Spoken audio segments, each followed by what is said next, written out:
Ad Astra Abyssosk. Welcome to the Adventurers Guild. Thank you for completing today's commissions. Here is your reward. Ad Astra Abyssosk.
weird. Jean said this is where the event is supposed to be, but there's nothing here.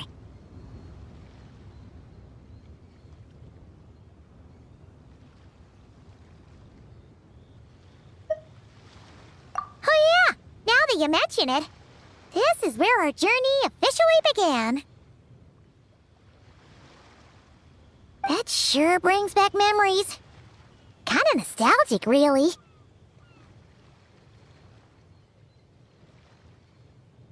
Even after all this time, this place hasn't changed one bit.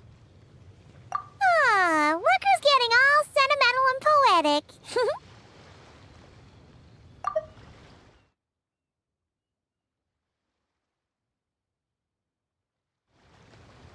Well, we still need to find Jean and the others. Let's have a look around. Yeah!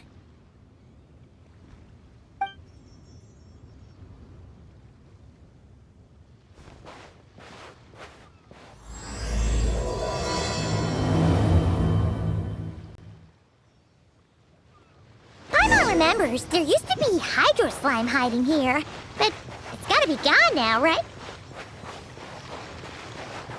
Whoa! A fungus? Are those supposed to be in Monstadt? Not that these are a real threat to us at this point, but still!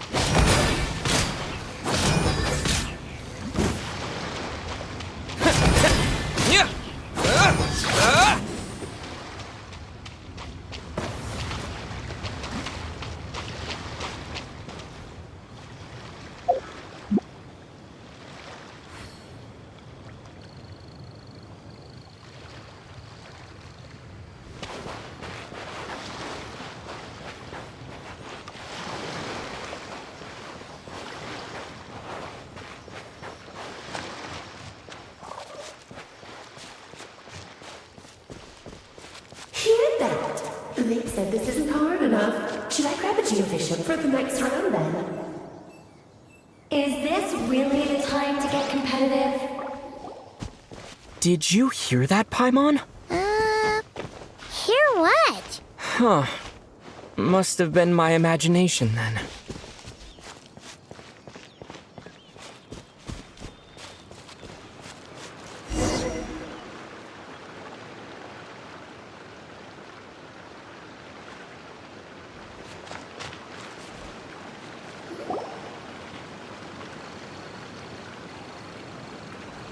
Huh?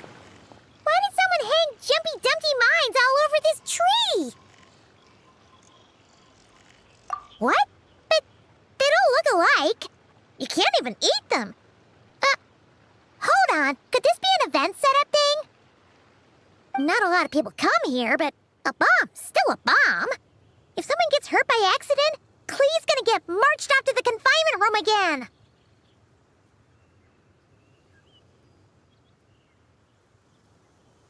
Yeah, but let's take a picture with the camera before we take them down. First the fungus, and now this? Something weird is going on. If it turns out not to be event-related, it'll be good to have a record of what we found.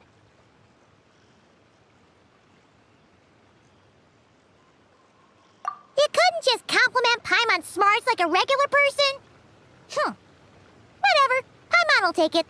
Better than being called emergency food, at least. Anyway, it never hurts to be careful. We've seen through lots of tricks, but we've also gotten the short end of the stick a bunch of times, too.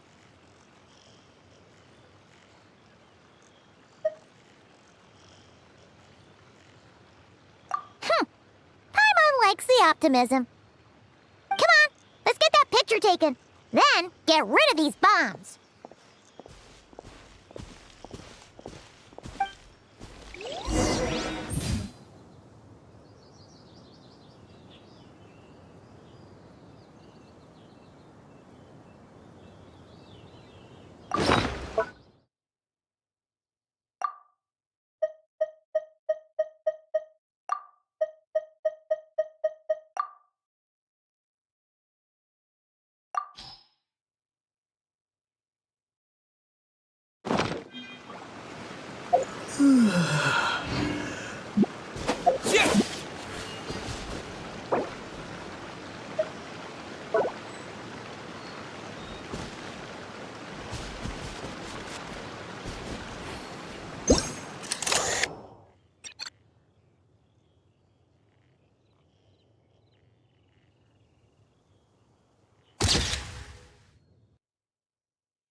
fireworks. Guess there was no danger after all. Were those meant to welcome us or something? Anyway, we should be good here. Let's keep going.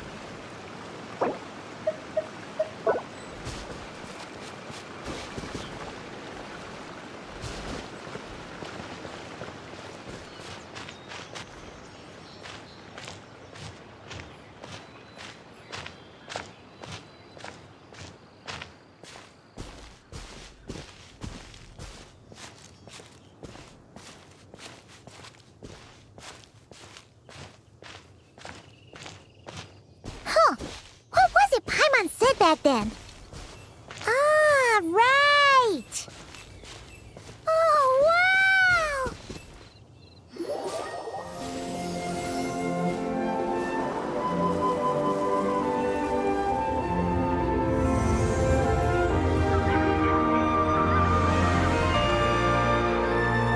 That's a statue of the Seven!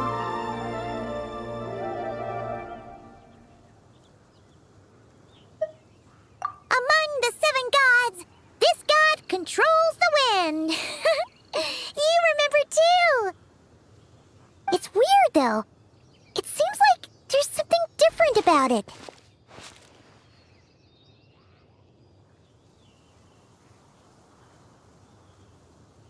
Let's take a closer look.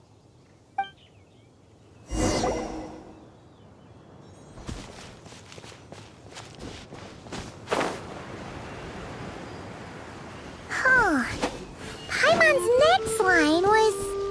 As we all know... Right! Poetry and language flow like the wind!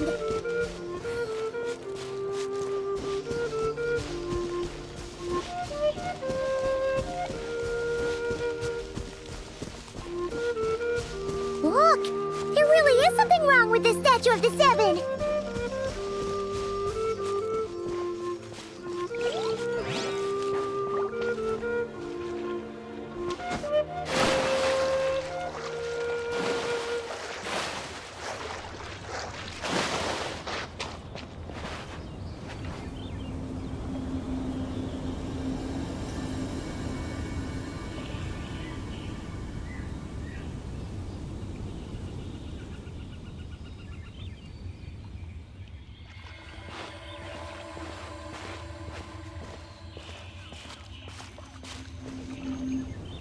Okay, I'm unsure of it now. This can't be for an event. No one in their right mind would replace that huge statue of the Seven with a statue of Klee.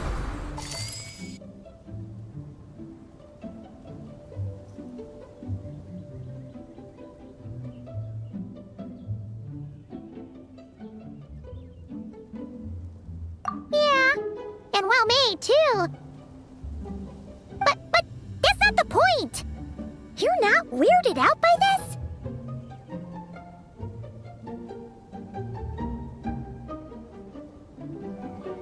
Oh, you're right.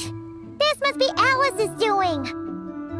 She could put 100 Klee statues all around Monstadt and Paimon still wouldn't be surprised. That explains the other weird stuff we saw up till now, too.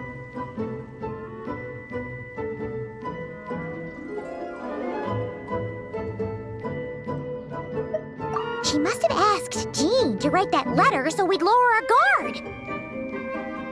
No, wait! Maybe that was Alice just pretending to be Jean. Paimon wouldn't put it past her.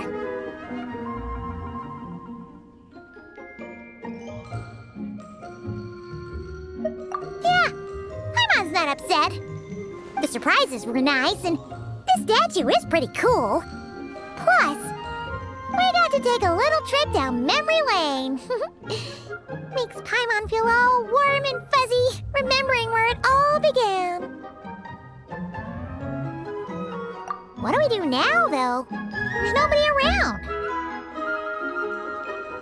If this is some sort of elaborate prank, guess we're in it until the people behind it jump out and say, "Gotcha!" Huh? What does that mean?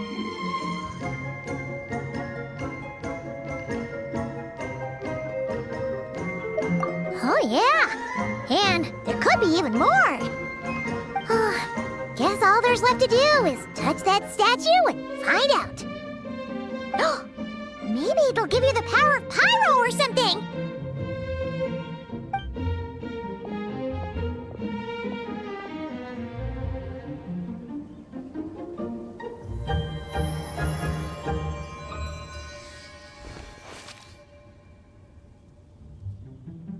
The world opens itself before those with noble hearts.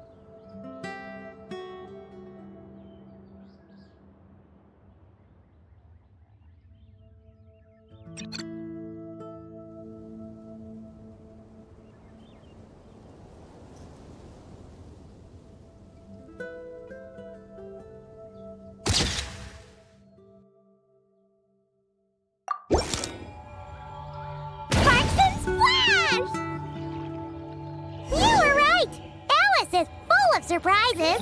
Good guessing on your part. Let's keep going and see what else we find.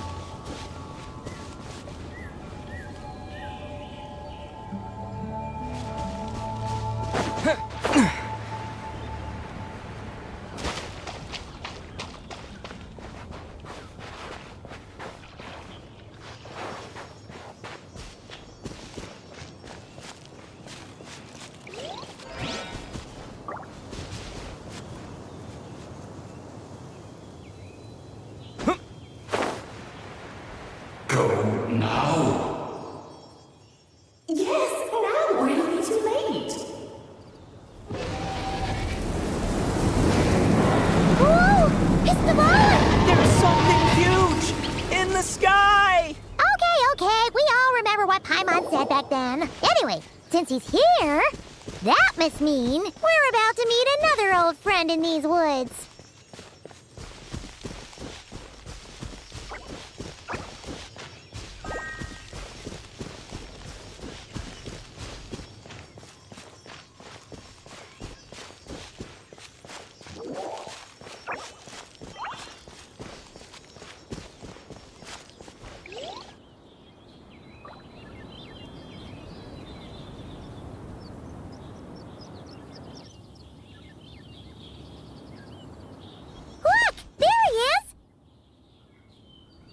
Then, the Goblin was tainted by the Abyss, and Tone-Deaf Bard was about to heal his wounds.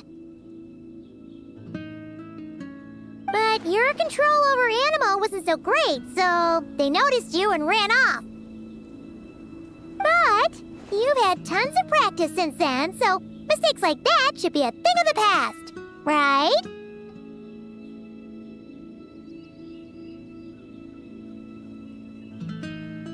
True. No need to go for a full-on reenactment. Let's go!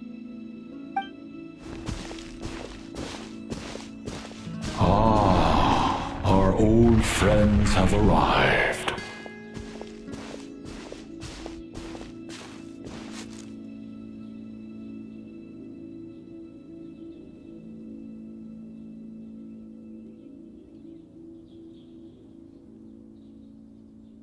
And it is our great pleasure to greet them.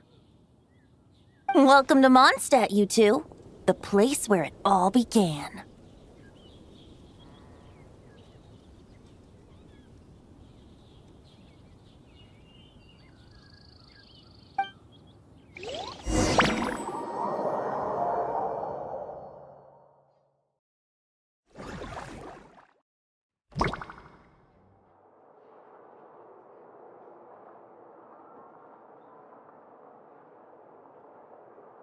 Lovely to see you, dearies. So what's the verdict? Did our special welcome ceremony meet the mark?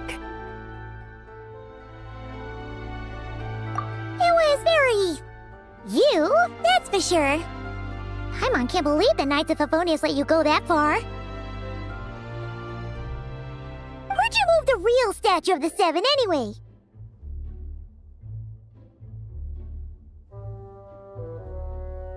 Oh, gracious me. You still haven't figured it out.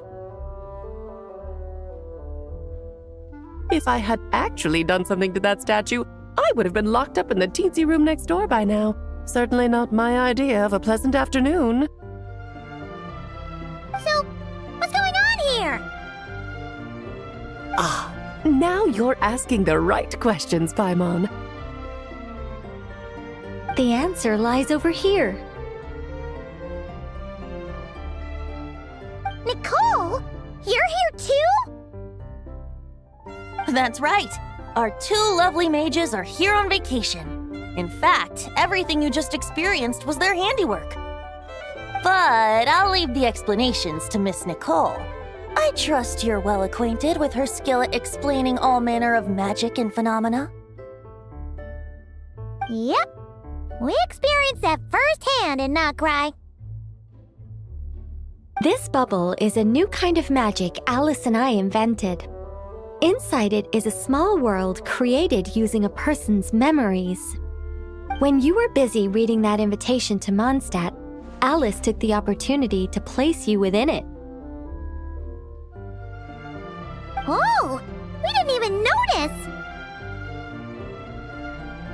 Huh, I wouldn't be much of a dodo king if I couldn't pull off a simple trick like that. All that to say, the things you saw weren't real.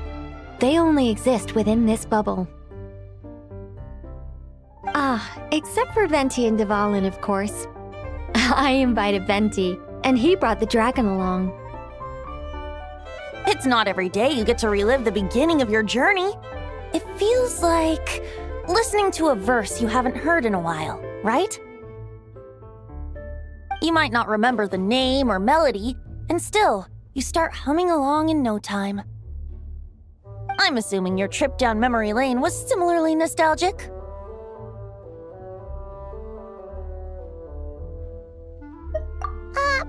So does Jean know about this or not? Paimon's starting to think that invitation letter was a fake. Oh, no. Jean wrote that herself, I assure you. I wouldn't dare forge a letter under her name. Huh. So you do draw the line somewhere. Ooh. Not with my daughter in her clutches. If you ever become a mother, you'll understand. Oh, come on! It's not like she's being held hostage. The point is, this magical bubble was created at the request of the Knights of Favonius. With the expedition in nod-krai coming to an end, the Knights will be home before long. Varka thinks it's better to give people time to reunite with their families, so he told Jean to hold off on a huge welcome reception for now. Of course, Jean has her own thoughts on the matter. You can get the details from her soon. As things stand, we're keeping the reception small, but there will be some activities. This magic bubble is one of them. The returning knights can use it to catch up on all the major events that have occurred in Monstadt while they were gone. Simply put, it's a reenactment of your adventures. Indeed.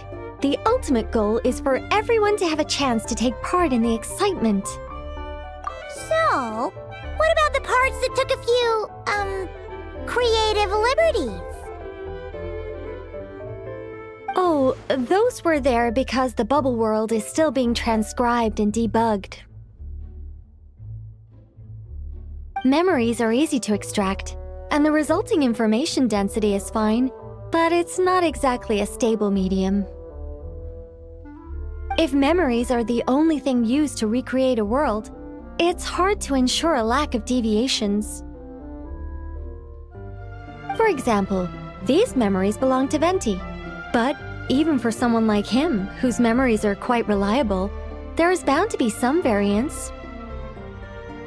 Not to mention, on their own, memories lack an interactive component, so I added some self-deductive capabilities to this magic, which exacerbated the instability issues, unfortunately. Yeah. That, makes sense. For instance, say we're recording memories and Lisa happens to fly into a fury over some overdue library books at the same time. A powerful thunderstorm might unfold in the bubble world out of nowhere. Luckily, there's a simple solution. We just have to send someone to scout things out first. Then we can manually correct anything that doesn't make sense. Exactly. Plus, once the recording is complete, the magic will loop, so there won't be further deviations and we won't need real people to act things out. And before it's all said and done, we'll be sure to cover up your identity, Venti. Much appreciated. Otherwise, buying around at the Angel's share is gonna be much more of a hassle.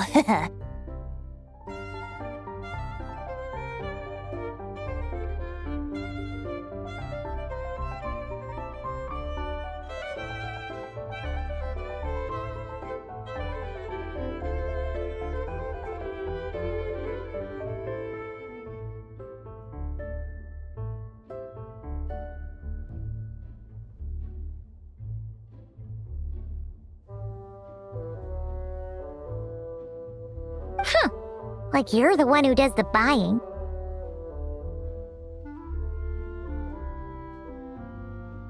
It's settled then. We'll allow you to be the first to relive these precious memories, and in return, you'll be our eyes on the inside. Yeah, but it sounds like fun. Besides, we already snapped a few pics of some potential bugs. Like that weird statue of the Seven. Oh, no, Paimon. That one was entirely intentional. What? Seriously? As the creator of this world, I'm afforded a bit of creative license, I would think. Creating this bubble was no easy task. Is a little personal touch too much to ask for?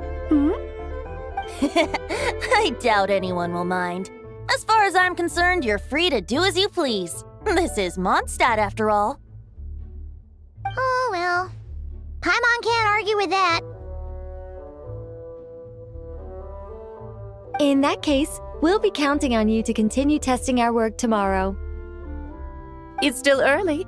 Why not check out the other events at the testing grounds in the meantime? Jean should be there too. Yeah, we'll go say hi. She's the one who invited us after all. I think nothing of it. Now that the world is at peace, you two are overdue for a vacation. Best to make the most of it.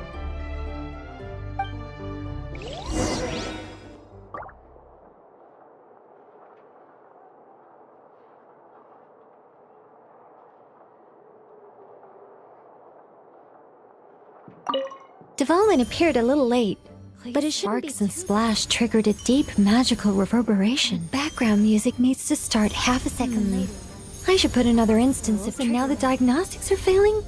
I just don't get it. Nicole, dear, stop fretting. You're projecting rather loudly, you know. Every detail is within your control, huh? Color me impressed.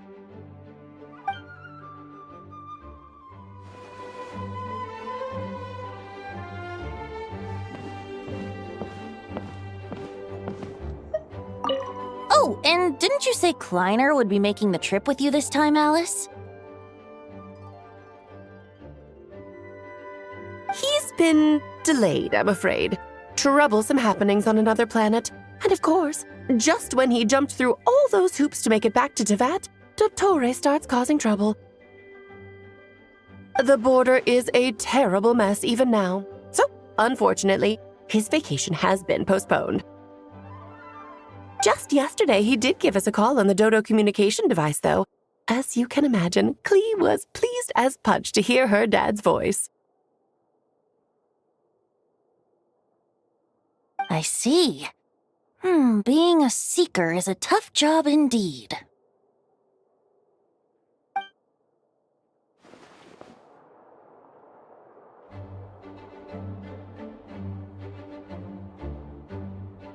Oh, and didn't you say Kleiner would be making the trip with you this time, Alice?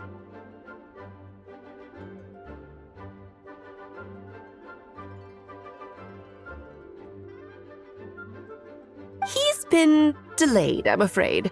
Troublesome happenings on another planet. And of course, just when he jumped through all those hoops to make it back to Teyvat, Dottore starts causing trouble. The border is a terrible mess even now. So, unfortunately, his vacation has been postponed. Just yesterday, he did give us a call on the Dodo communication device, though. As you can imagine, Klee was pleased as punch to hear her dad's voice. I see. Being a seeker is a tough job indeed.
the premises and refrain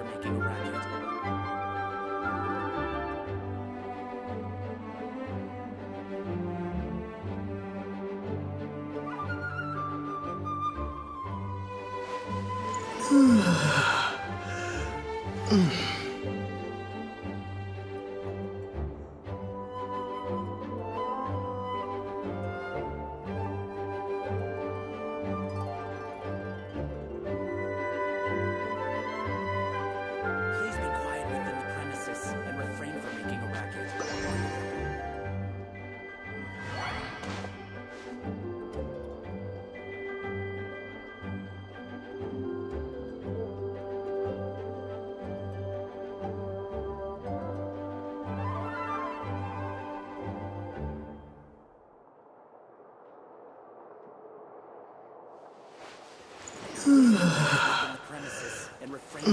racket.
Yes, good work.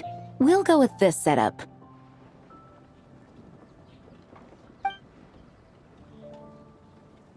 Hey, Jean! We're here! Honorary Knight, Paimon, welcome back. Did you have a good time in Alice's magic bubble? Yeah, it was so cool! Paimon's looking forward to getting back in there tomorrow. I'll be sure not to spoil it then. I imagine you might be interested in what went into the preparation, though.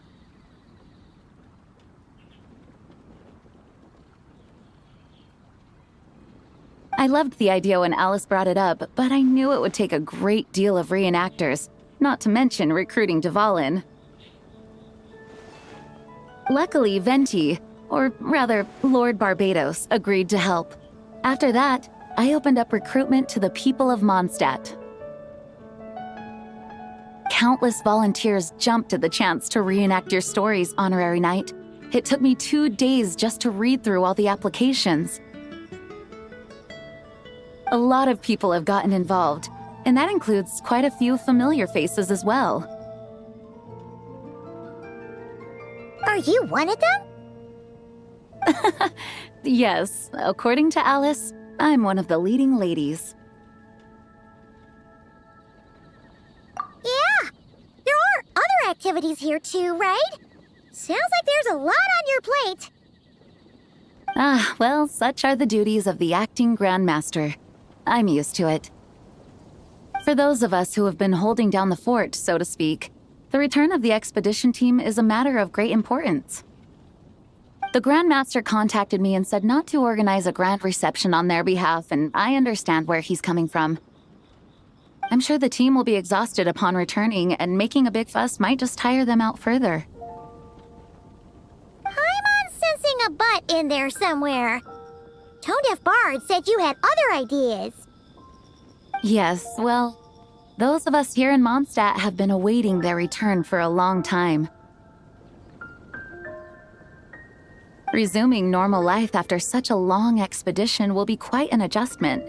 An official welcome might help them feel at home and reacclimate to life here.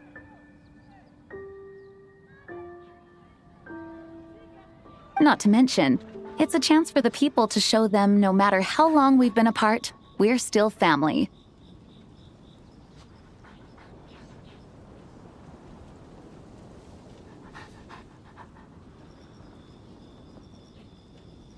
Yes, absolutely. And I don't know, perhaps I am overstepping. I just hope the Grandmaster isn't too upset. So, besides the whole bubble thing, what have you got planned? Here, I'll show you. First, this is an arena we've set up to showcase Favonius blade work. The cavalry company is in charge of this one. I'm sure there will be some exciting sparring sessions. Ooh, that means we'll get to see Kaya on stage! That's right. Compared to me, he's much better at keeping things interesting, even when the subject matter is quite serious. I can think of no better person for the job. You're as modest as ever, huh, Jean? Over here, we're running a wind glider speed shooting event.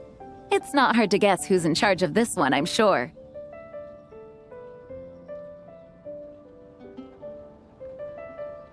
Yes, her gliding skills are top-notch, and she's quite creative when it comes to event design. Be sure to check it out when the time comes.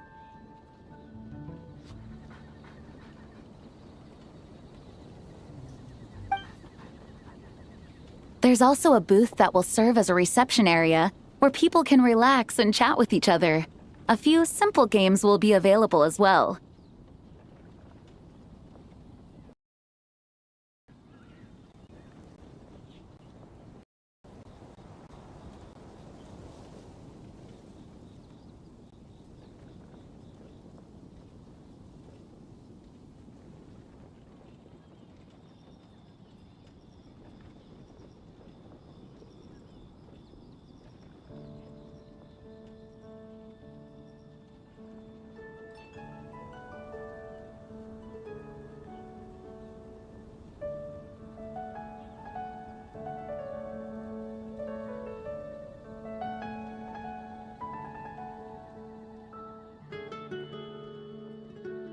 Hertha is in charge of the drink stall, but we're still working on the menu.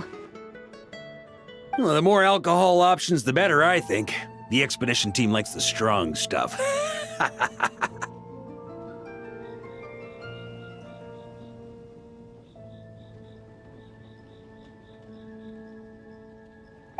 Fair point. Huh?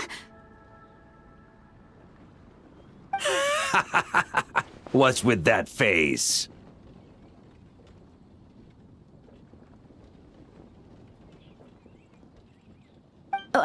Grandmaster, you're back? Has the entire team returned as well? Well, apologies, we're not quite done with the preparations, but I assure you, it's limited to what you see here. We're exercising the utmost restraint. Hey. Relax, Jean, relax.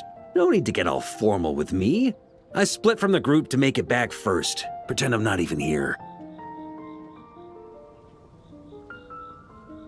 Besides, I knew you'd want to surprise us, no matter what I said. Oh, I see. If I didn't tell you to put on the brakes, I knew you'd go full throttle and start planning the next Ludi Harpastum or Windbloom Festival. You put so much pressure on yourself, diving headfirst into the deep end without thinking about how much is on your plate. I just didn't want you to overwork yourself, that's all. Oh, wow. That's actually really nice of you. Well, looking out for my fellow knights comes with a job. As for the event, food, drink, and fun in spades without too much pomp and circumstance. Yeah, just like a Monstadt festival should be. The team will feel at home in no time. That's far too kind, Grandmaster.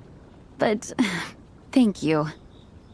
I mean it, you know? Just trust my judgment. Anyway, you two got a sec? Now that I'm finally back in my old stomping grounds, let me treat you to a meal.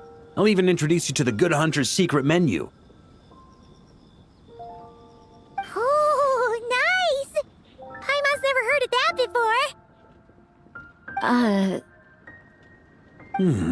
What's wrong? Not hungry? Actually, Grandmaster, there's a few things I'd love for you to look over, since you seem to have some time to spare. Perhaps we could go back to headquarters first. Hang on, you know this is just a pit stop, right? There's not going to be time for me to take over the whole shebang.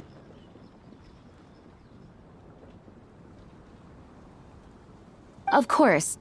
Still, you are the Grand Master. Oh, you have no idea what this means. I'll be trapped in the office until tomorrow morning. It's not that dramatic. If we make haste, we'll finish before dawn.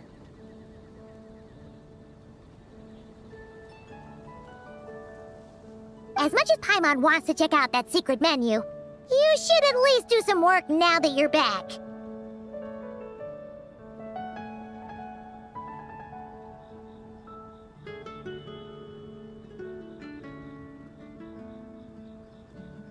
All right. Oh, let's go.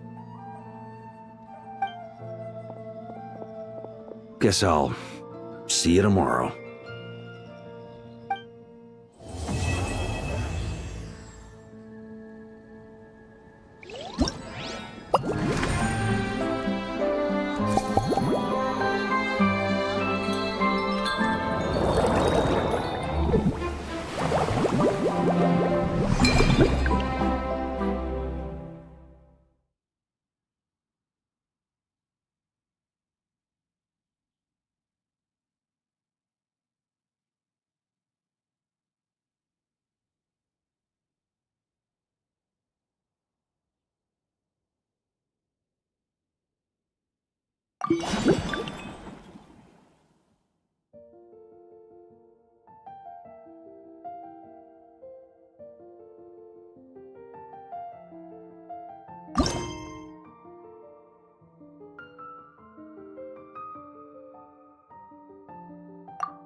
Hello there, Honorary Knight and the Helper in White. It's so nice to meet you, Honorary Knight and Lady Paimon. Glenfidia, at your service. Looks like you're in a good mood, Hertha. And nice to meet you, Glenfidia. By the looks of things, you're about ready to open? Indeed. Thanks to some help from the Angel's Share and the Cat's Tail, our drink stand is ready to go. Besides all the classics, we also mix cocktails to order, and are currently offering a limited-time delivery service. Cocktails? Do you remember that time we served as bartenders at the Angel's Share? And recently, you've also shown off your skills at the flagship in nod-krai. We sure have come a long way, huh?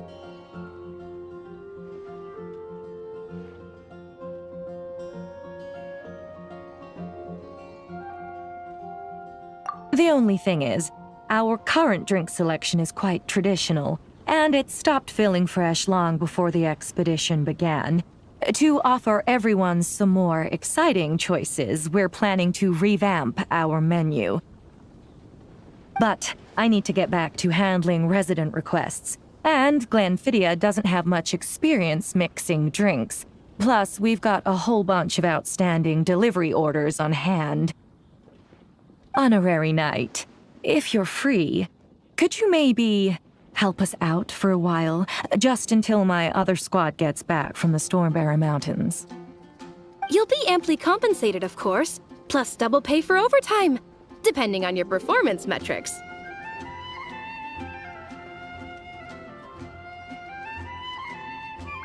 Paimon's not sure what performance metrics are, but she's happy to help with deliveries.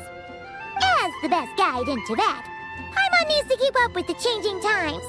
Besides, this'll give her the chance to explore the city and stay up to date with all the recent goings-on. Working with you two is always such a breeze. I'll do my best to support Lady Paimon in any way I can. I'm very skilled when it comes to things like portioning out drinks. All right. Well, if you're ready to, then let's get to work.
Oh my, it looks like Hertha has gone back to her duties, and Glenfidia is away somewhere too.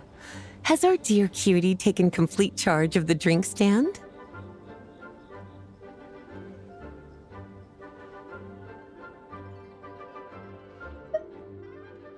Wonderful. Now I can order without worrying about ending up with one of the logistics company's specials. The type of drink that keeps you awake all night, leaving you no choice but to pass the time working.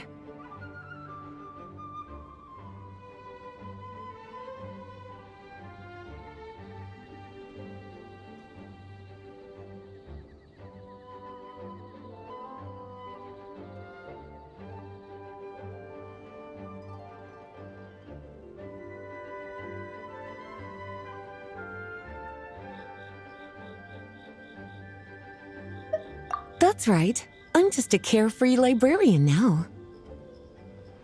If only there weren't so many people with overdue books, and I didn't have to go door to door to get them back. I would have dropped by to chat with you sooner, and try out your delightful creations, of course. Let me think. I don't really have a favorite drink. Just rustle me up something rejuvenating that'll lift my spirits. And if it could help me nod off to sleep later, that would be even better.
Here's a snow-kissed dawn.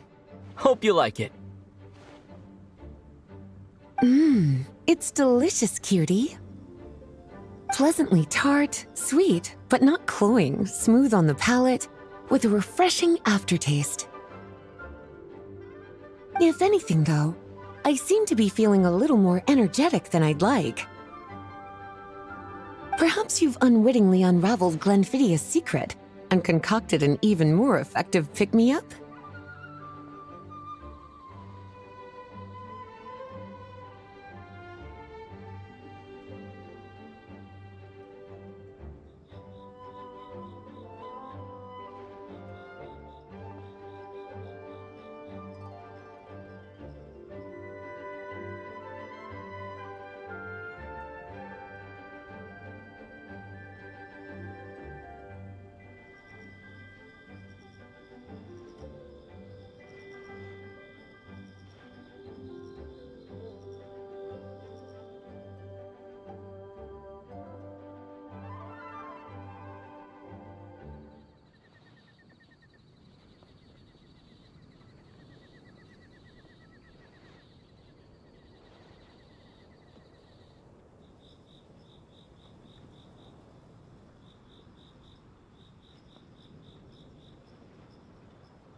Don't worry, there's no rush.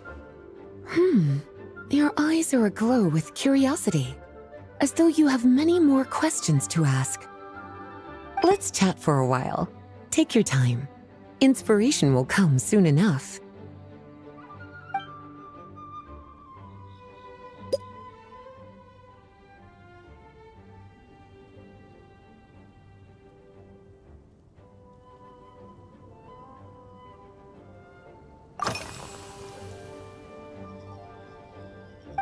Since you're asking, it's been a bit of an unusual day. There's a chef, fresh out of training in Fontaine, who's recently taken up a position at the Goth Grand Hotel. She borrowed our most valuable book, the Monstadt Millennial Compendium of Desserts. Apparently, she plans to use dessert-making techniques to improve the taste of various savory dishes. Something about reducing their greasiness.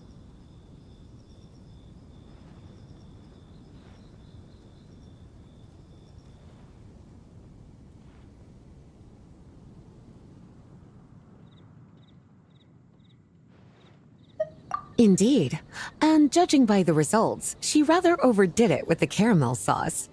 What should have been fragrant meat slices ended up tasting nauseatingly sweet. Caramel sauce is such a fantastic ingredient, you know? It never fails to please when added to drinks. Sometimes I even add a spoonful to my afternoon tea. Improving food, I suppose, isn't always about being as creative as possible.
Lately?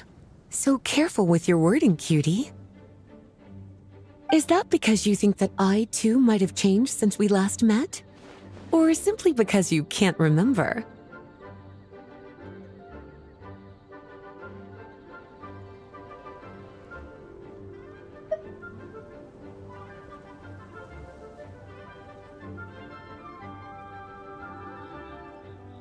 Not bad at all. A flawless answer. Back in my student days, I might have been drawn to every new and exciting ingredient I read about, constantly expanding my horizons and stepping out of my comfort zone. But now, I've grown accustomed to a life of comfort and routine. To paraphrase a certain Leo-Ed legal expert, my life is fast approaching a state of living out one's golden years in peace and comfort. I'm no longer so easily moved by adventure and excitement.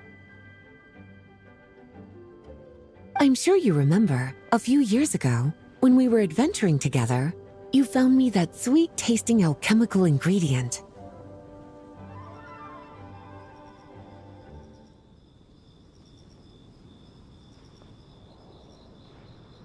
Well, my tastes haven't changed a bit since then.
Oh, this? That was for another of today's little errands. A large contingent of the expedition team will be returning to Monstadt soon. They've been away for such a long time, so there's a good chance many of their tastes have changed. Jean asked me to visit some of their families to try and get a better understanding of what new ingredients might satisfy our knights' changing preferences.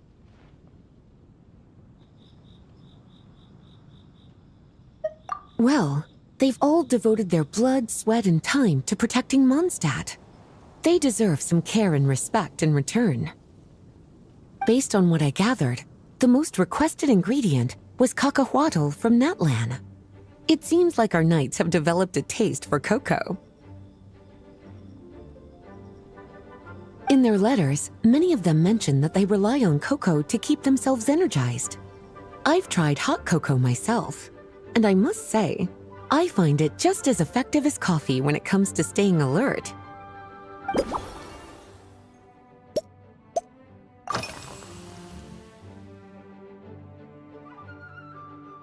Surely you're not suggesting I'd take this opportunity to sneak off on a little countryside wander? You caught me. My investigations into Mondstadt's lesser-known drinks took me to Dawn Winery, where I had a little chat with the head housemaid, Adelind. On my way back, I ran into Emmetall out on patrol. She'd encountered some monsters she didn't know how to deal with, and in her desperation, asked for my help. I accompanied her on a detour to Wolvendom to teach some raving hounds a lesson. It's been a while since I've had such an invigorating workout.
As expected, cutie, your brilliant mind has grown even sharper.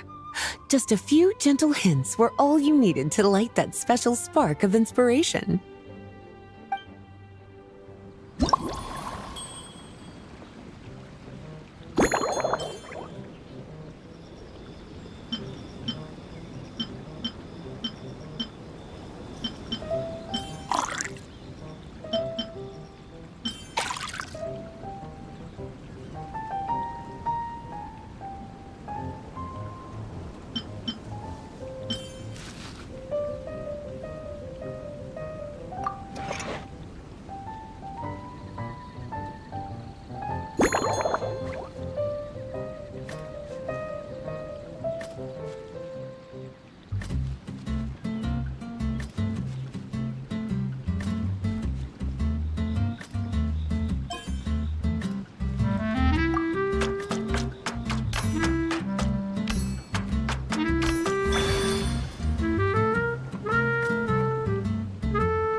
Finished! A new creation, custom made for you.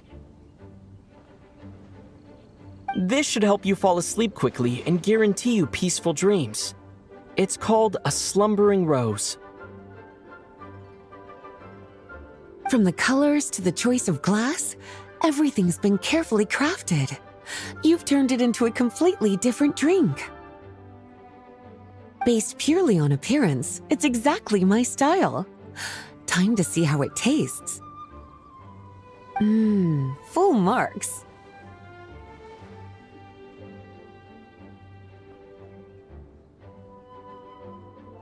It's like savoring an exquisite dessert before taking a stroll along the shore of Cider Lake, with a gentle breeze caressing your skin, relaxed and at ease. I no longer feel drained of energy, but neither am I overstimulated. I'm actually starting to feel a little sleepy. As a bedtime drink, this is pure perfection. So good, in fact, that I feel like writing an article to extol the virtues of this slumbering rose. I can use it as an opportunity to crown you the new maestro of mixology.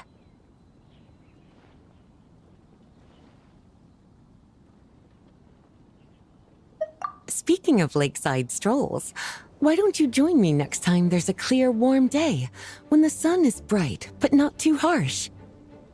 Any walk would be more relaxing with you to talk to along the way, cutie. Then, when we get back, you could fix me up another glass of slumbering rose.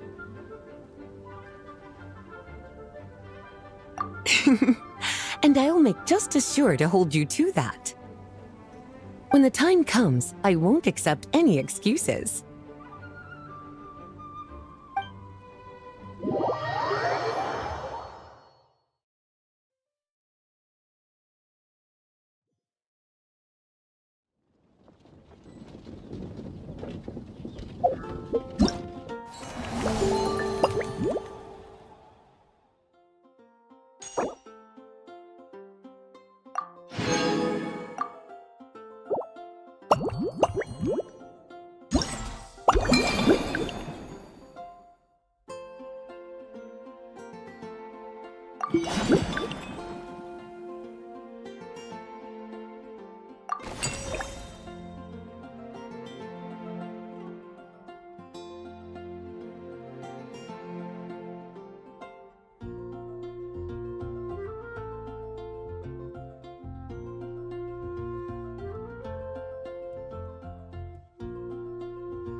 Good afternoon, traveler.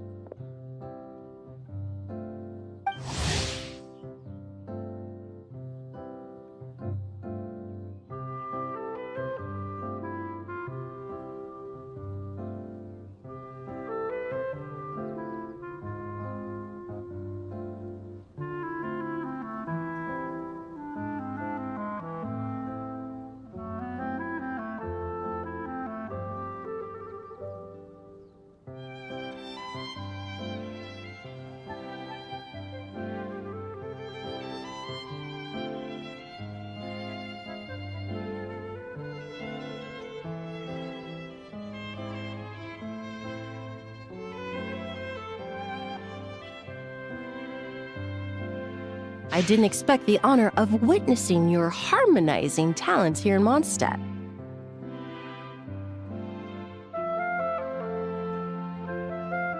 Both, actually. A lady calling herself a mage asked me to come manage her flower shop. At about the same time, the Cat's Tail commissioned me to create a new fragrance for their establishment. Ending today's busy schedule with a drink crafted by you in person is truly a wonderful reward.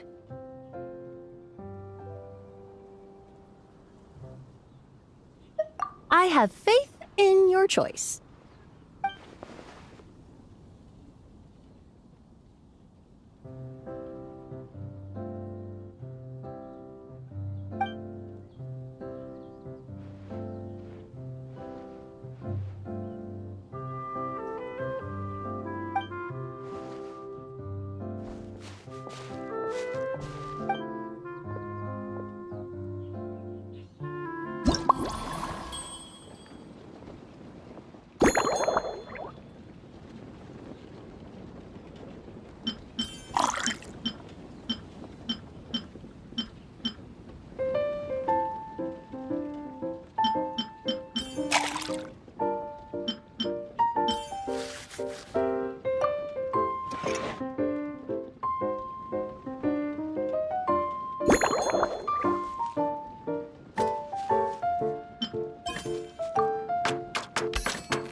Care to give this a try, Miss Emily? Your artistry is truly a pleasure to watch.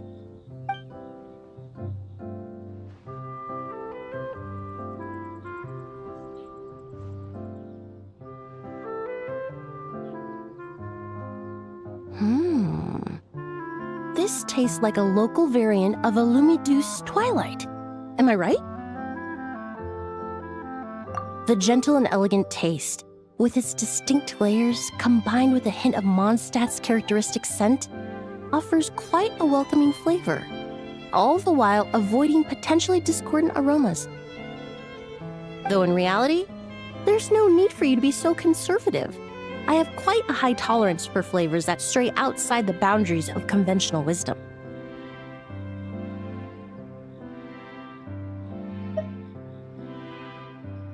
Your drink was nice, but it would be perfect if you could make one with a little more depth. A cocktail that shows off your unique understanding and enhances my impression of Monstadt. If you need time to mull things over, perhaps you might find inspiration in a little light conversation?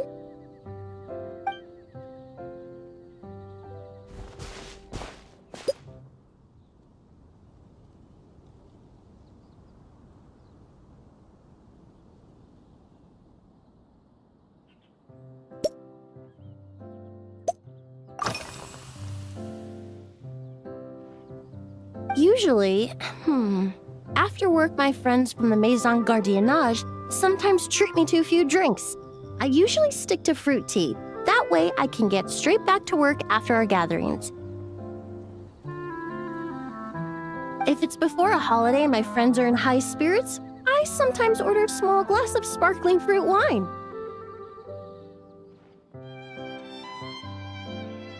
There was an officer named Terena who used to treat me to aged Corte wine.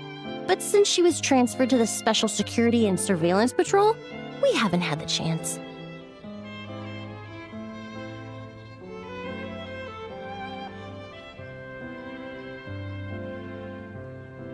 In the world of science, high-proof alcohol is a widely used solvent. I've grown well accustomed to the smell of it by now. Besides, when I'm slightly tipsy, my state of mind changes, which in turn alters my approach to perfumes. It doesn't matter if the result is good or bad, it's all about trying something new.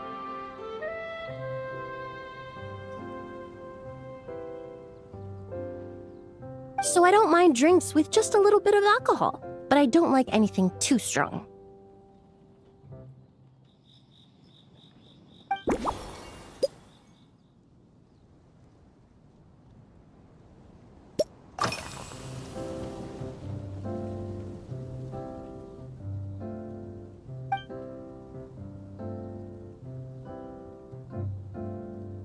It really is. A while earlier, I watched a whole run of fair weather clouds float by, fluffy as pillows. It's not overly humid either, and the wind is gentle too. In such conditions, one's sense of smell is heightened, but not to an excessive degree. When scents are blended well, they naturally combine with the ambient context, leaving particularly powerful impressions.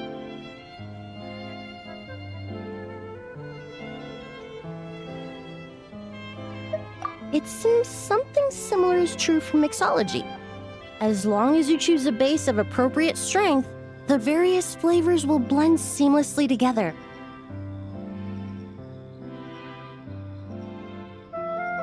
When mixed properly, all the ingredients work as one to create a most wonderful symphony for your taste buds.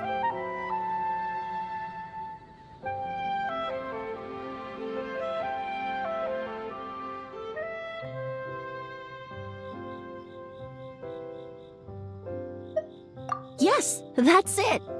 Now I think about it, layering distinct flavors doesn't really suit my personal preferences.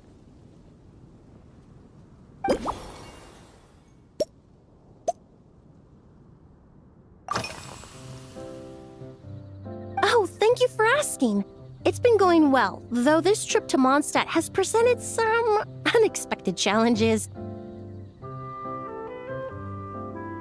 When I first got here, I was relying on a copy of An Overview of Aromatic Substances and the Human Senses to identify promising local ingredients from the Monstadt region.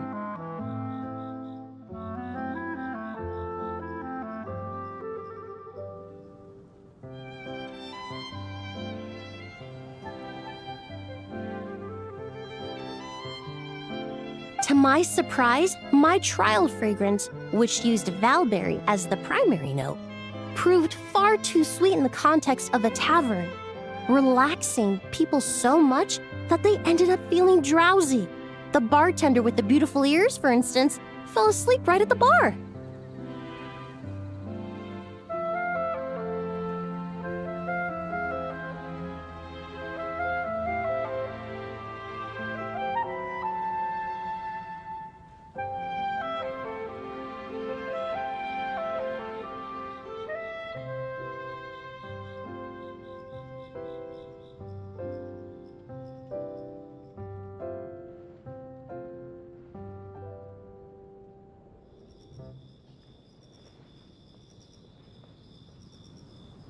Let's just say that sweetness isn't always a case of the more the merrier.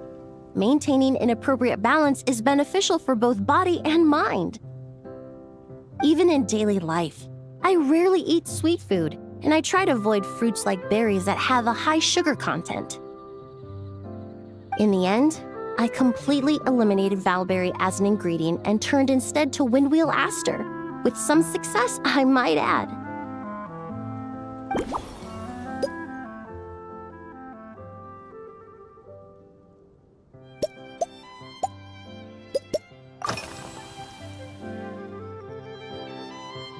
They're part of my reward from the flower shop owner. Important ingredients for making perfumes.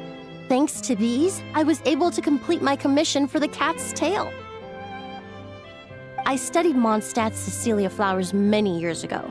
In fact, the fragrance of Cecilia in certain fields has become synonymous with Monstadt itself. However, this is a special case. Some cats are quite averse to the scent of Cecilia, and we need to be particularly mindful of their preferences.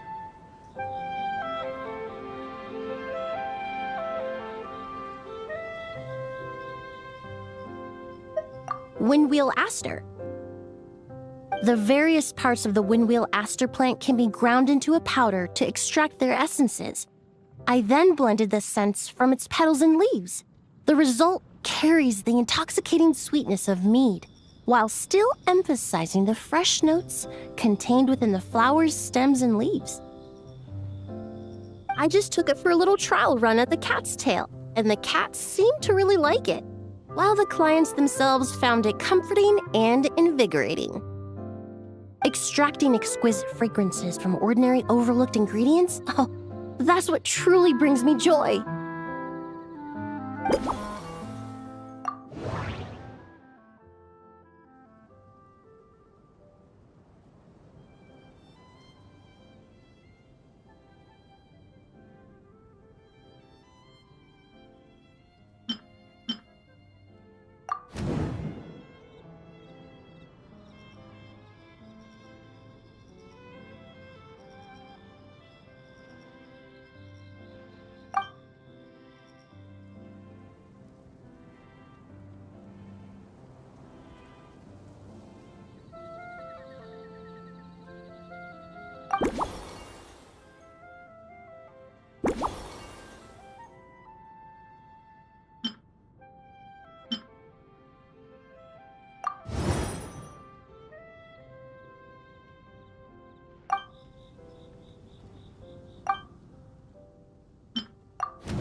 Just from our brief chat, you've already formulated a new concoction.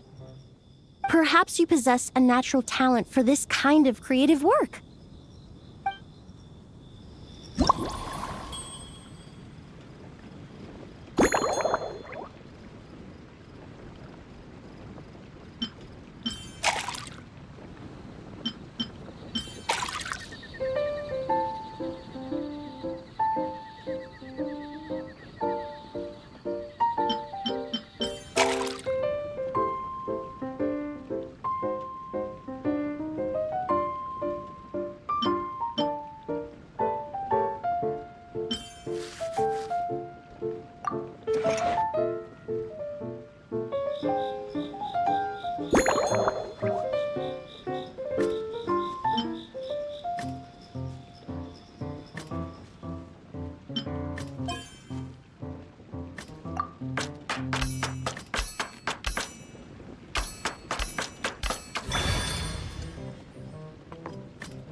Here you go. A new and improved, Emily-inspired Lumideuse Twilight.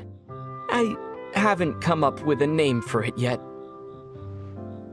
The colors are cooler and more refreshing, and the fragrance is delightfully subtle to match.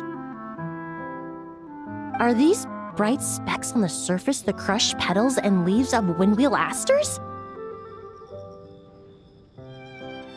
I'm sure it must taste wonderful. Let me try.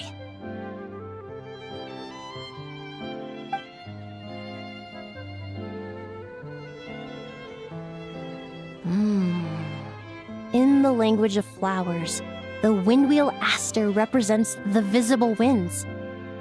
Your cocktail not only captures their form, but also the fragrance they carry. Therefore, I suggest you call this drink Windborne Bouquet. The winds and clouds of Monstadt swirl together in the glass, leaving behind enchanting traces of fragrance.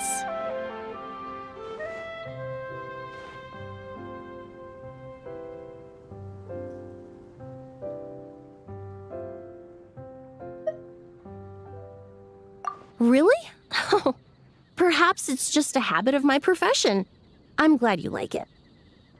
Now it's time to slowly savor this masterpiece.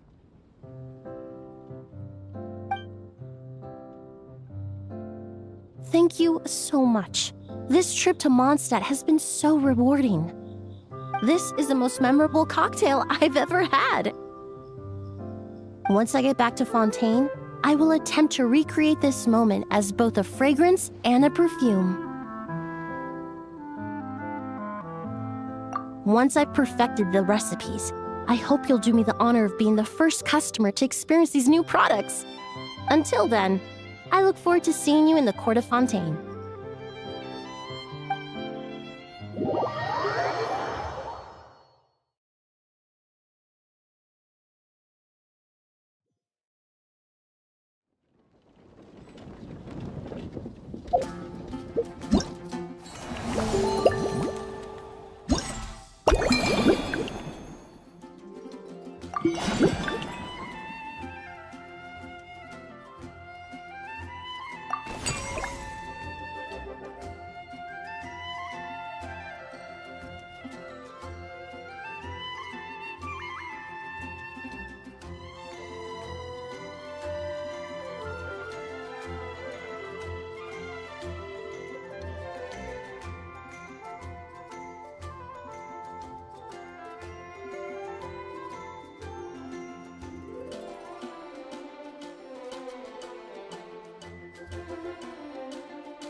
Going in!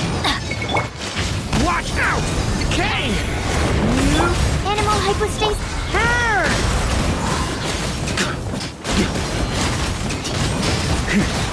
Up the ante!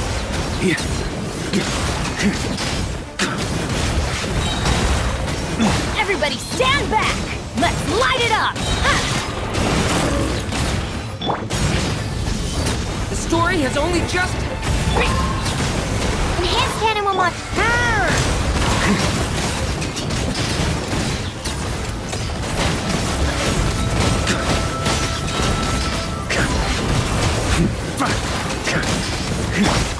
Stay back! The story has only just... Animal test. Don't break my glass. Absorption test. Animal hypos. Teamwork is dreamwork!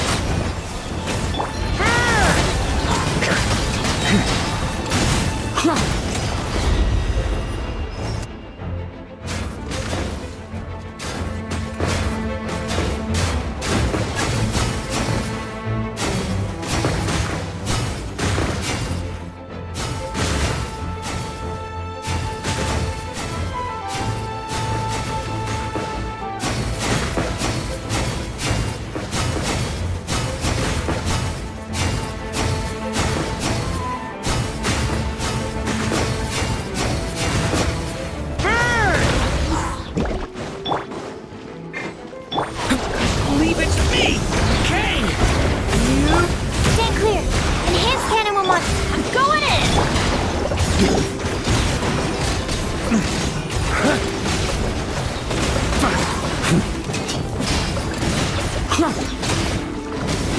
Thunder!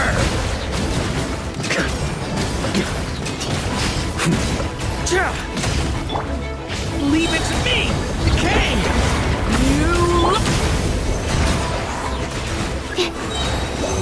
Squirrel. Mark. Teamwork is dreamwork!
Strike a pose! Time to shine! Stray Cloud, converge! Start the headbutt! Boost! It's justice o'clock! Too strong! Maximum power! Hero incoming! How dare you! Let my name echo in song! Seize the skies! Faster! Stronger! On my boost! It's justice o'clock! Charge!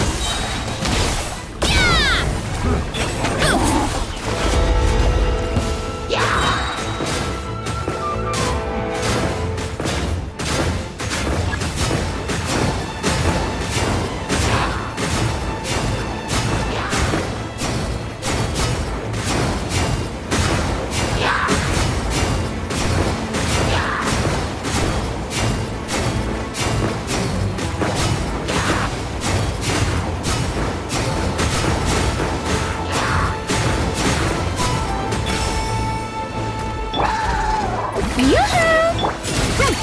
Make way for the adept! Time to shine! Quick as a flash! Start the headbutt! Hero incoming! Heads up! Hi! Boost! Hi! Shower me with praise! Let my name echo in Skyward! Stray Cloud, converge! faster, stronger! Let's move! Hi! Heads up! Hi! Ow, ow, ow!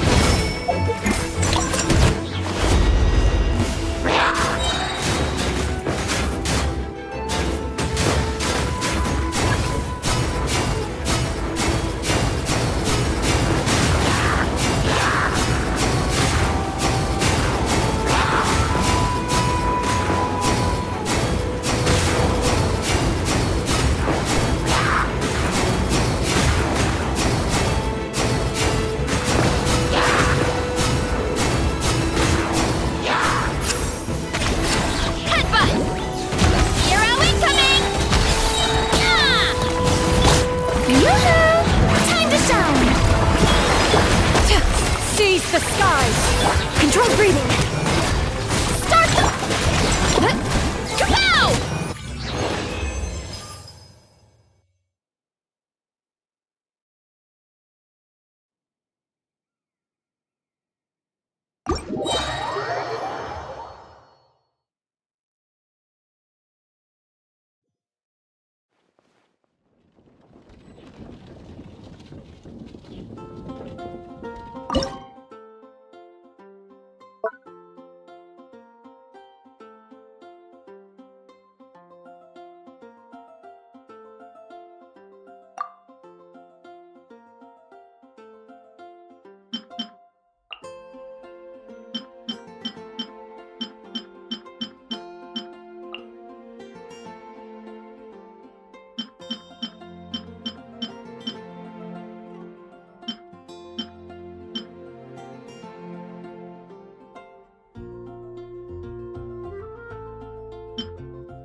A new moon rises.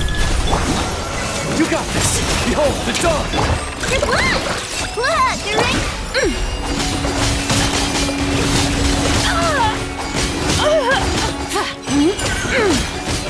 Like the dust!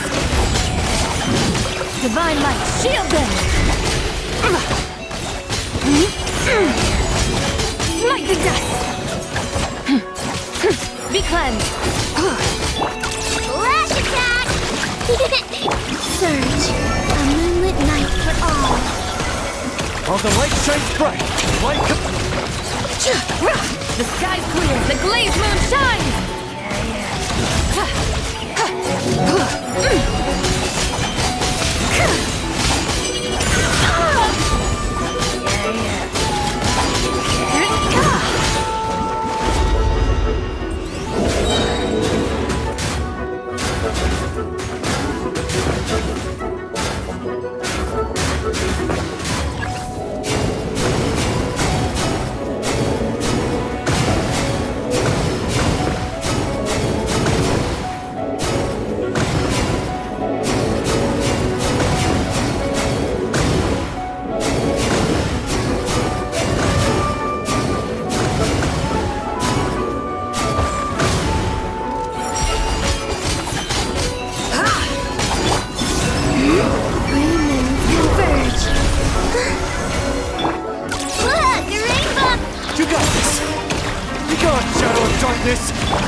Lofty wisdom will show us the way!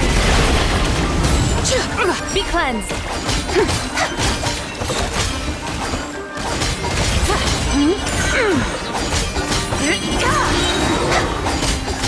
Light the dust! The sky's clear, the glazed moon shines! A new moon rises. Ding dong water bomb! Go get him, Aiden! Behold, the dawn!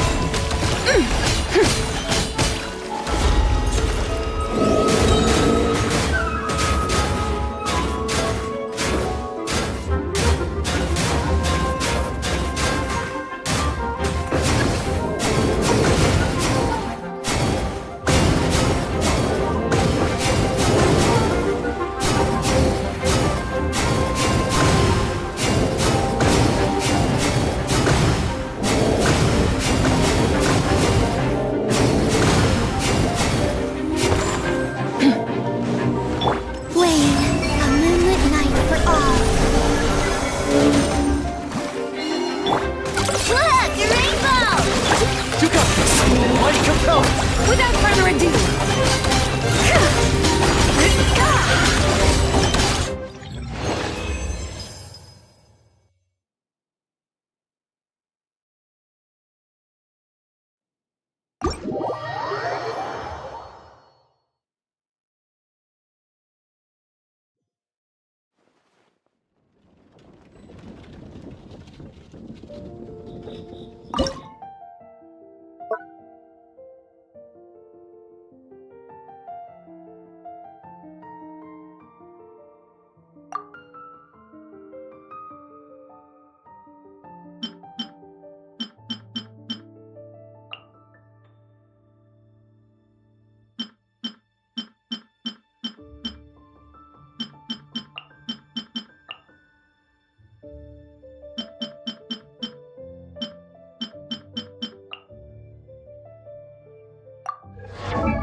Let the world collide!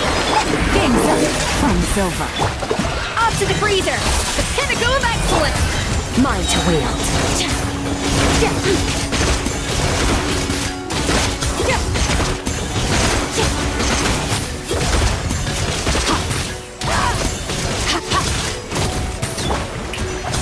Time to shine! Here comes the catch. A burst of flavor! A dash of brush! Surge!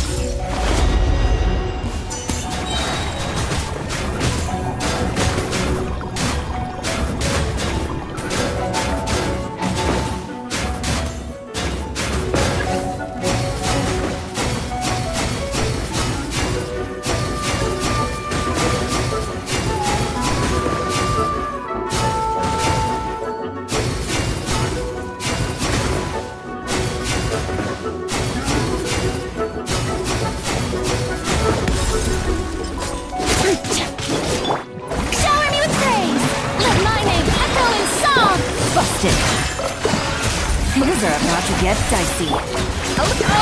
Deuce on the loose! Extinguish! Power!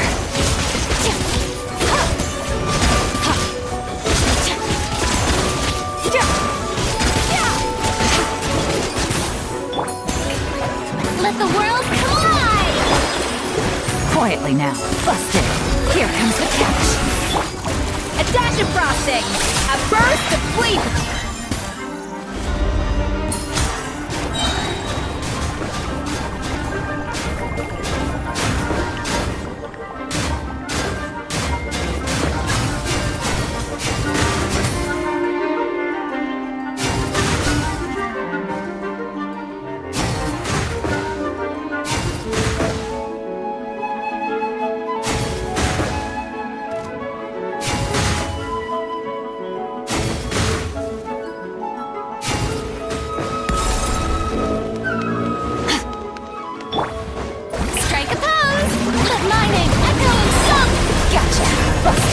Things are about to get dicey. Off to the freezer! The pinnacle of excellence! Another straw goes out! Annihilate!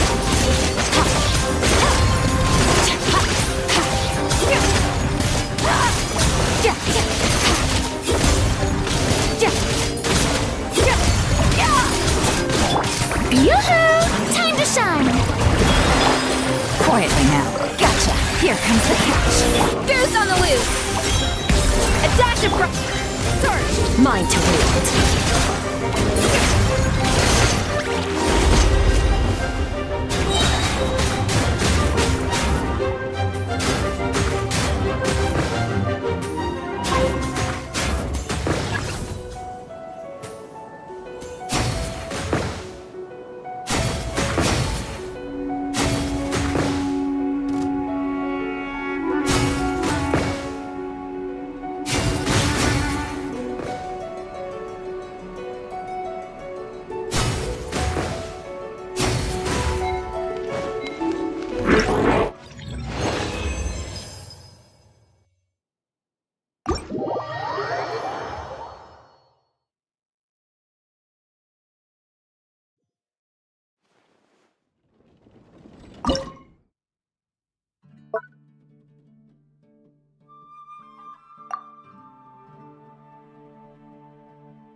Rise with the sun!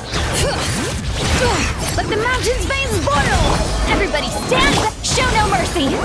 You two!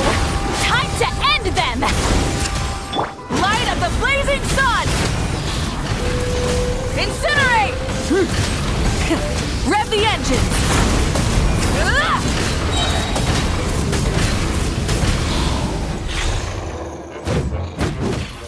Bring it!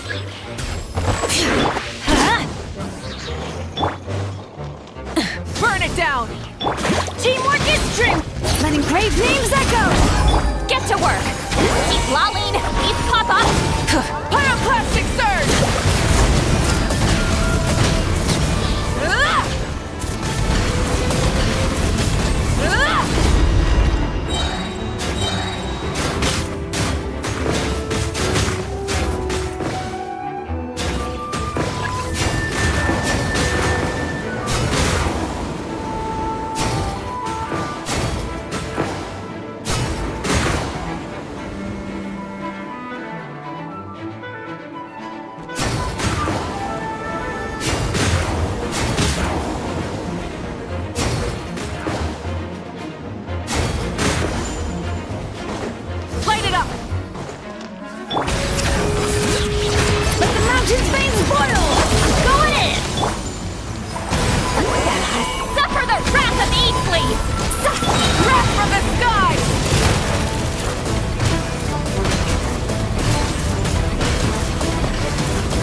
hyperstate.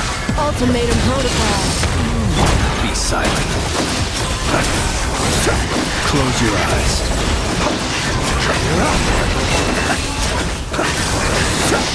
Observe. Night falls. Cleanup sequence initiated. Night for all. Swirl, Mark 2. Preparing for dust up.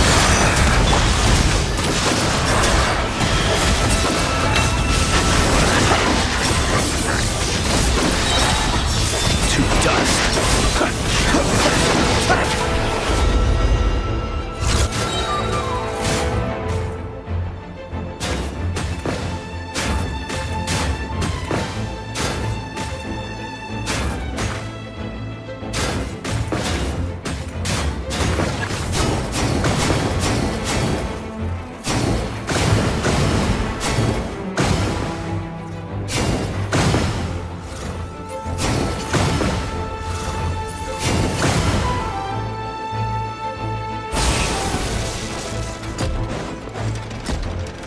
Defensive mode engaged. Enhanced animal module 75. Animal test 6. Ultimatum protocol. Close your eyes. Beware the creatures of the night. Observe. Night falls. Night for all.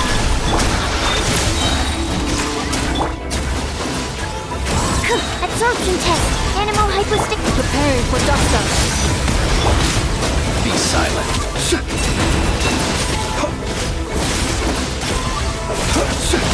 Close your eyes. To dust.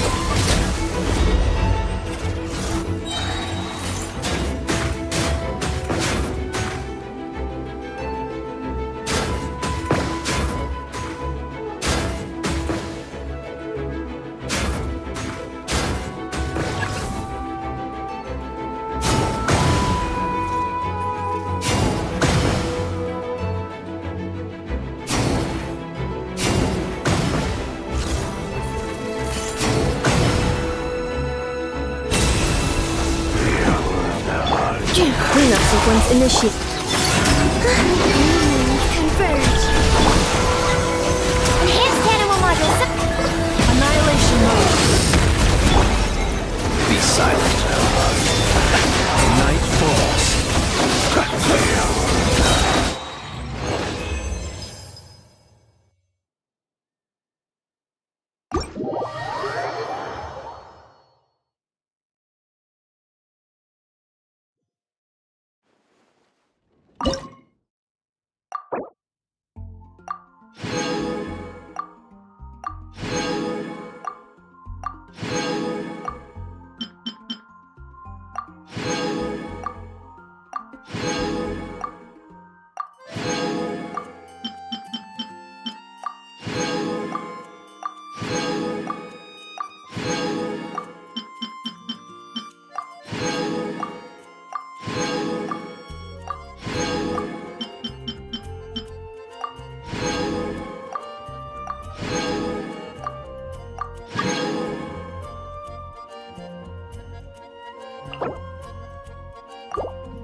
So you're looking after the drink stand now. If I'd known sooner, I would have stopped by this morning.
I've got to say, I'm getting curious.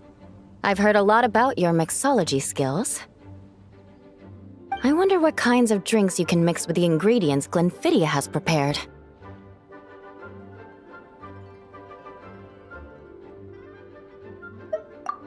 I don't have much of a choice.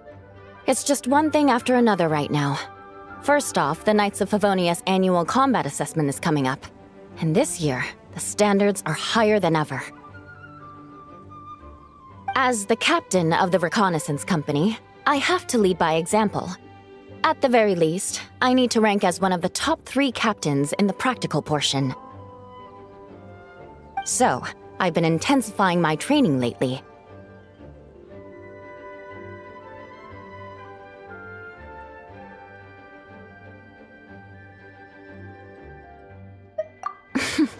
Being a descendant of sinners means I have to work hard to maintain my position. I'll have you know I've never once neglected my duties.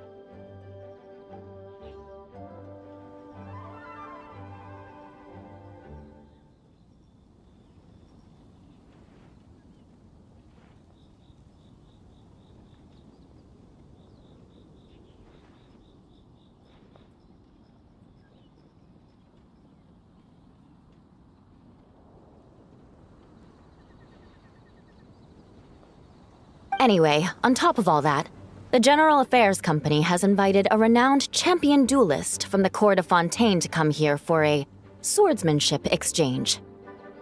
Since I'm one of the captains with the highest attendance rate when it comes to these things, and I'm fairly skilled with a claymore, I was chosen as a representative. I have to prepare thoroughly to make sure I'm a serious match for the champion duelist. And then after the exchange, I need to write at least 6 different reports based on the results.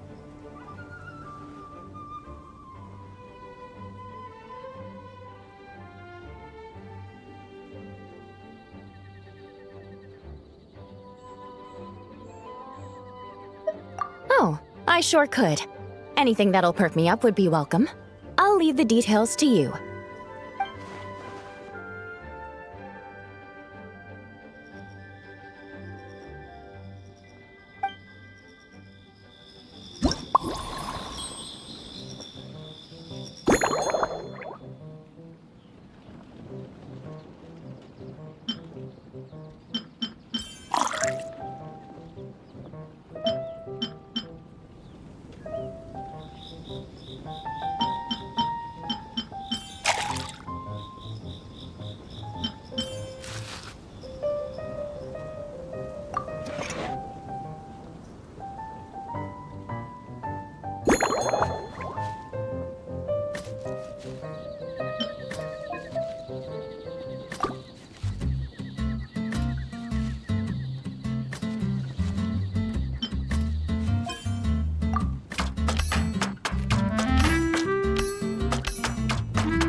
One twinkling starlight for Captain Eula.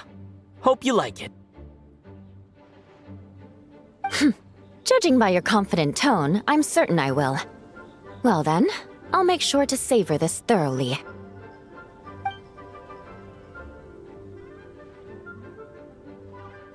Huh, not bad. Sweet and tingly, with a delightful airiness. The fizzy water really brings it to life. I suddenly feel full of vim and vigor. But just one glass doesn't quite scratch the itch. How about something with a bit more bite?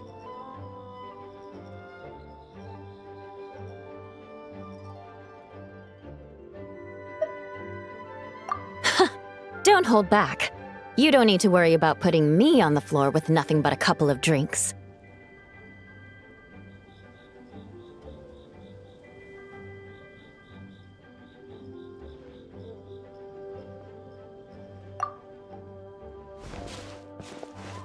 Works for me. The first company hasn't assigned me any paperwork for tonight, so I'm free to catch up and try your new creations at my leisure.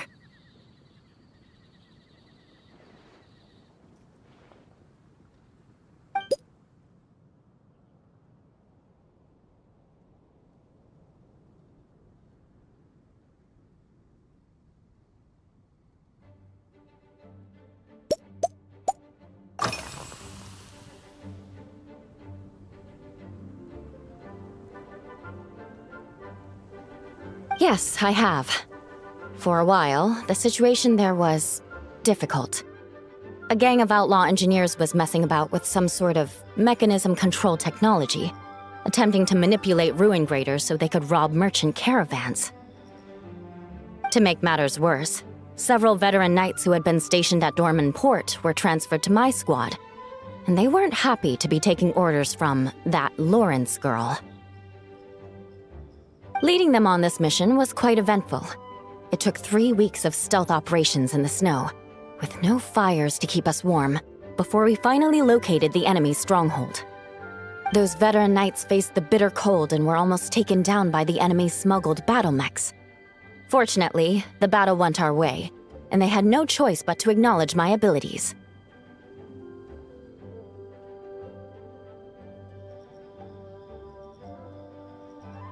Me? I'm completely fine. But thank you for your concern. It was mentally tiring for sure, but fortunately, the operation wore them down far more than it did me. They won't be questioning my authority again anytime soon. If any new recruits try to make my life difficult, I'll just have my veterans give them a few friendly pointers. I guess you could call them a permanent solution, huh?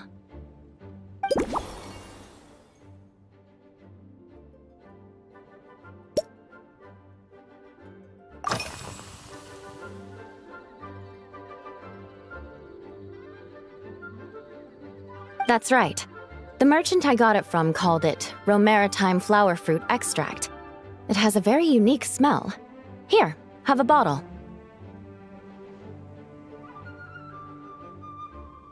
Oh, it's a necessary courtesy. In that book Miss Magistus lent me, The Blade Dancer, 20 Years On, it says, after a duel, a Fontanian swordsman will politely invite their defeated opponents to a banquet. To properly play host to Miss Clorand, I searched for quite some time to locate a rare goods merchant in Dorman Port who sold this juice.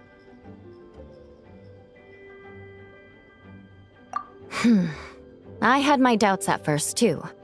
But Amber said something that makes a lot of sense. She said that even if this custom doesn't really exist, following it still shows I've made an effort to understand Fontaine's cultural heritage. Besides, who doesn't like trying new things, right? I'll treat Miss Clorand to this juice at our post-training banquet.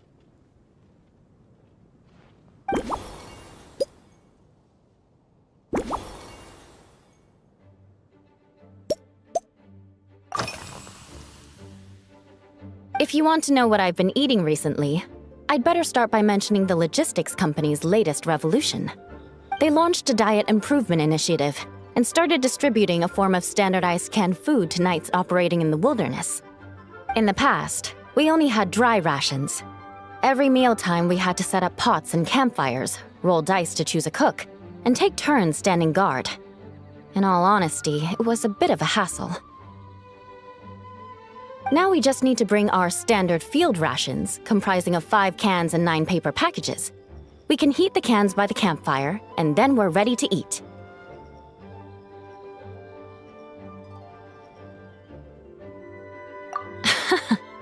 You did say sounds like, right? Our canned food supplier has quite the stellar reputation, and their regular meals are indeed quite good. The problem is, in order to meet preservation standards, they have to make their military-grade meals way too salty. The vice captain of the 5th Company, who has a somewhat dry sense of humor, went so far as to say, "This food's bad enough to bring down the wrath of Li Yue's stove god." In any case, after eating it for a week, my taste buds have gone completely numb.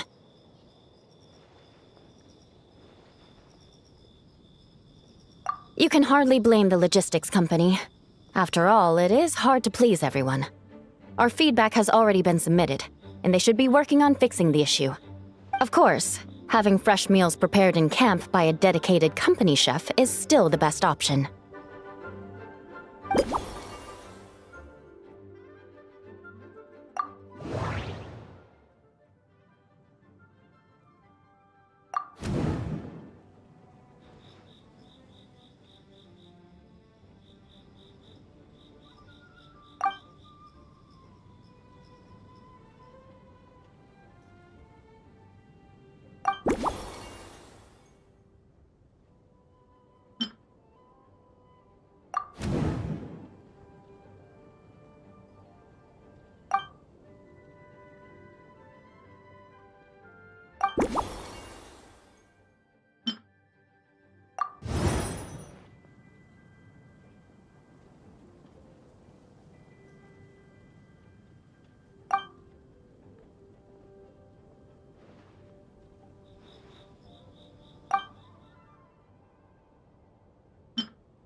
Oh my.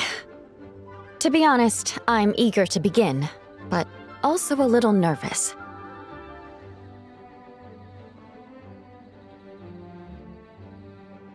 Miss Cloran's combat style comes from the mysterious Marechaussee hunters. In the library, there are some old Fontanian newspapers from hundreds of years ago that give some idea of how formidable an organization it was.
A more recent newspaper claimed that Miss Clorand was an orphan from an underwater kingdom, and that before battle she would perform rituals inviting spirits to possess her sword.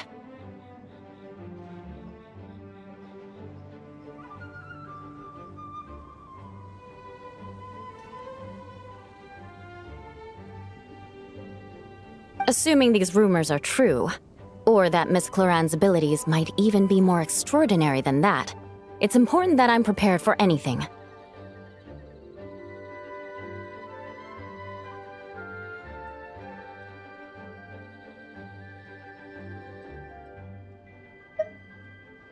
Incorporating elements of swordsmanship into a drink? Huh. Certainly a creative idea, I'll give you that. I sure could do with an energy boost, but how do you plan to express something like swordsmanship with a cocktail?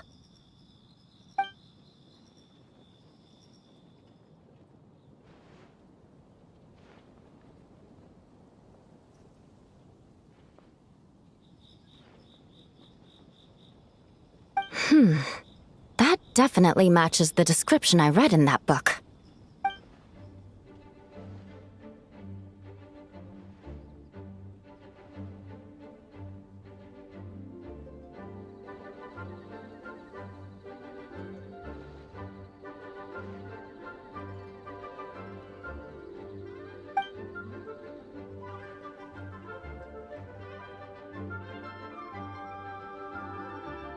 That's right. You really know your stuff. I doubt there's anyone else in all of Teyvat who could come up with such a perfect metaphor.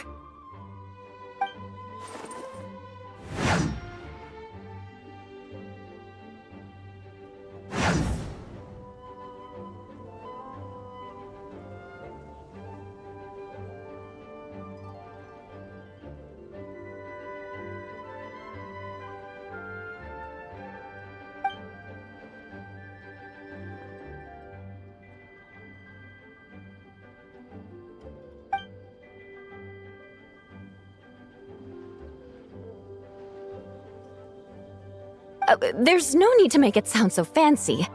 It's just an aristocratic variant of Favonius bladework, with a bit of personal flair.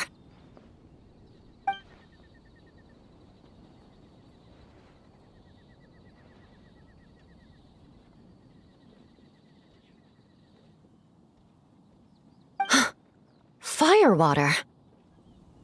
In recent years, firewaters gained popularity the world over, following in the wake of prosperous Snezhnayan merchants. These days, almost every tavern has a signature drink that uses it as a base. You really are good. Why don't we try replacing the fruit wine with firewater? As for the alcohol content, that's not a problem. Plenty of the expedition team may have drunk themselves senseless with firewater. But me, I'm full of confidence.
Brilliant!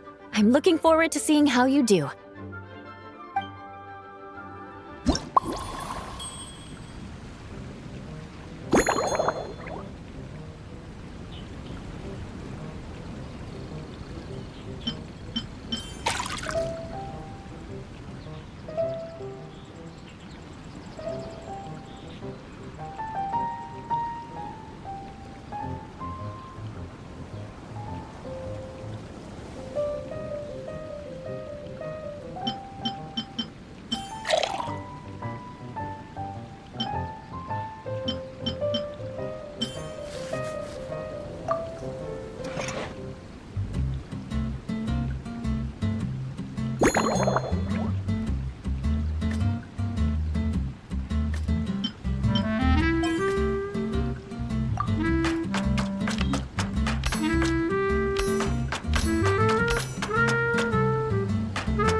Here's your all-new Seafoam Sword Song, mixed to meet your personal preferences.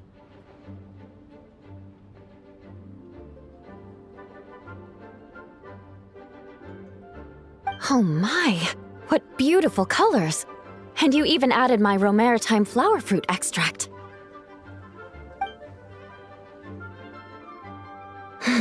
The aroma is perfect, and I can smell the alcohol, but it doesn't stifle the fruity fragrance. Let's see how it tastes.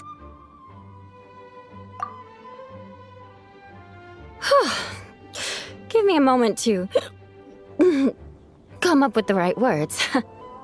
I need to think carefully. I know it's unbecoming of a lady, and a proper connoisseur would savor their drink slowly. But I'm sorry, this is just too good to be true.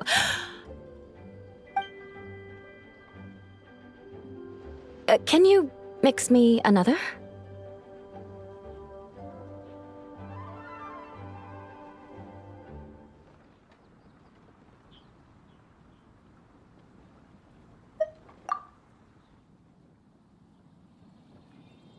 Oh, no, what was I going to say? I've completely lost my train of thought. Whatever. I feel fantastic. This cocktail. Oh, it's the best I've ever had. I think I'm gonna head home and get some sleep.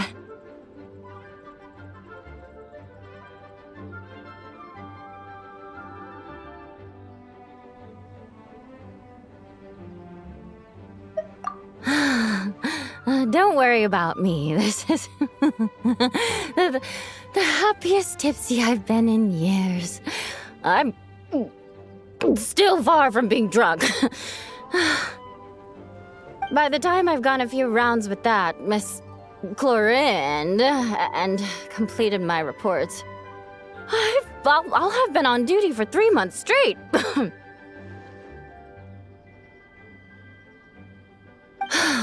Jean, the acting grandmaster. Isn't it about time she gave me some time off? I won't be forgetting this injustice in a hurry. You mark my words.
Suspicion confirmed.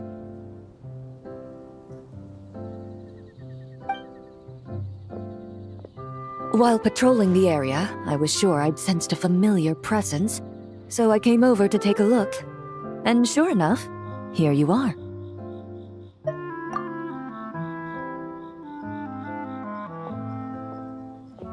If Miss Charlotte were to see you like this, I'm guessing she'd take 100 pictures and write up a report.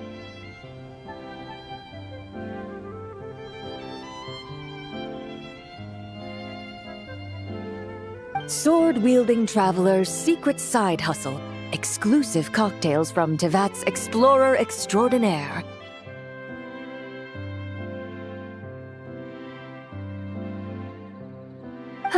You'd make the front pages of every major newspaper, and there'd be crowds of Fontanian tourists flocking to your drink stand, causing gridlock on the streets of Monstadt.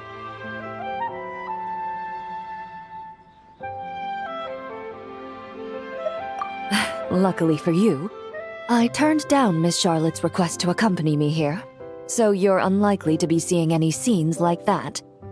Let's quietly celebrate this moment of peace. And on that note, I'd like a caramel blaze. That look on your face tells me you have a lot of questions you want to ask.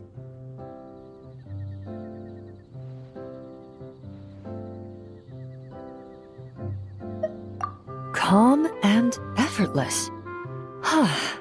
I'm shocked to learn you're a real pro at this sort of thing.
Your caramel blaze is ready. Try not to drink it all in one go.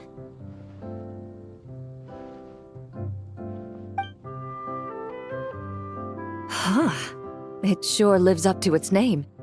The color reminds me of a raging fire, while that aroma really hits you head on.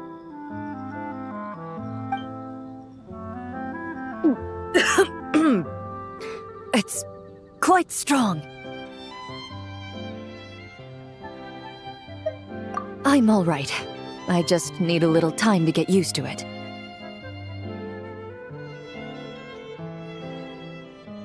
As I recall, the last time I drank alcohol was at a wine tasting event that Navia invited me to last year. I only had a small sip of Sassica wine, and it was nowhere near as strong as this concoction of yours.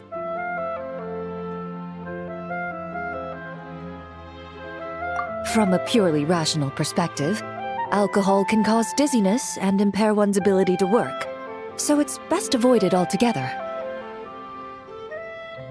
But when Miss Farina saw me off at the docks, she mentioned that Monstadt is the land of wine and poetry. Since I'm here, I thought I should at least try the local specialties.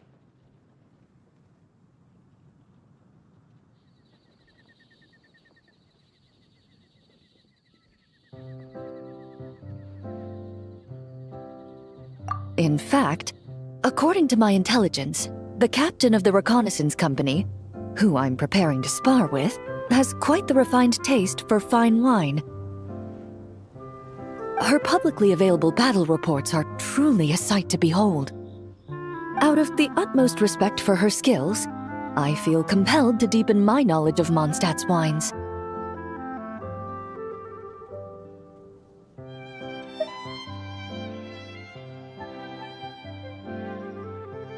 I truly appreciate all the trouble you're going to.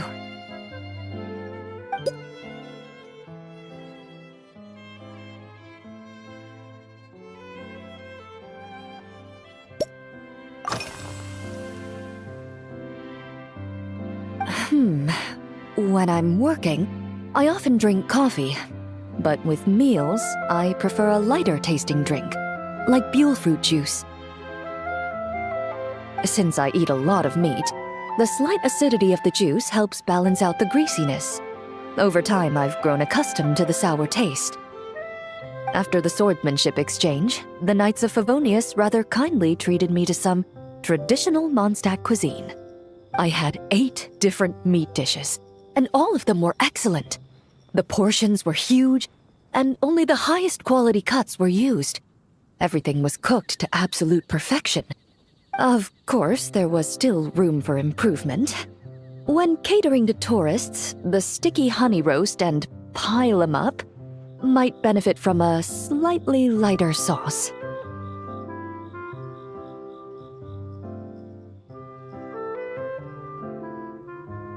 I've certainly tried all the red meat dishes. I think I've had enough calories to sustain 3 days of vigorous work, so I've had to decline all subsequent dining invitations. To be honest, I can still taste the grease. There must be a way to cleanse my palate.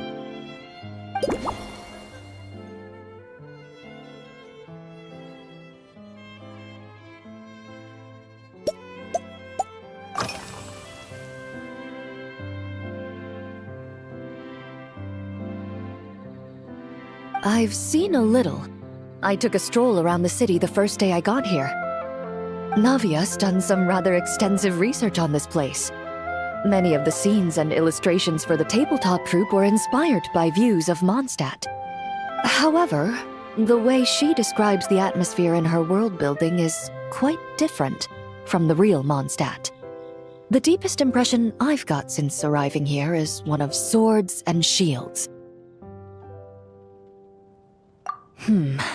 Perhaps because I've mostly just visited the blacksmith and the training grounds. Recently, the newer weapons and armor produced in Mondstadt have been created using a completely different heat treatment process from those in Fontaine, with a higher carbon content in the surface layer.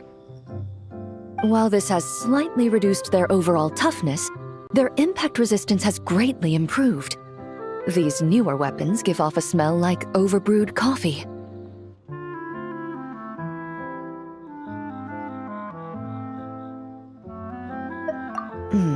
Perhaps it's because that scent gave me such a positive first impression. You see, Fontaine's signature metalwork is often coated with a protective agent that contains Marcotte. Over time, the faint fragrance becomes overly sweet. And for some reason, it makes my teeth feel funny. I don't imagine the scent of Mondstadt's swords and shields would cause the same level of irritation.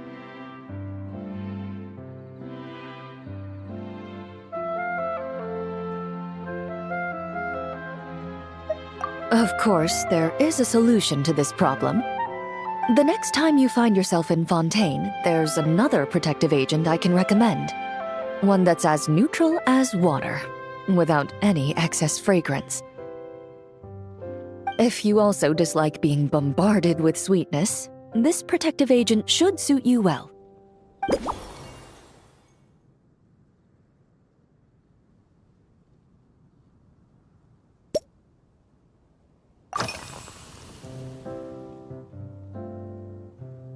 Indeed it is. The knights codenamed Hazelnut 3 and Hazelnut 5 gave me this crest. I must say, it's exquisite. They told me the design has only just been finalized.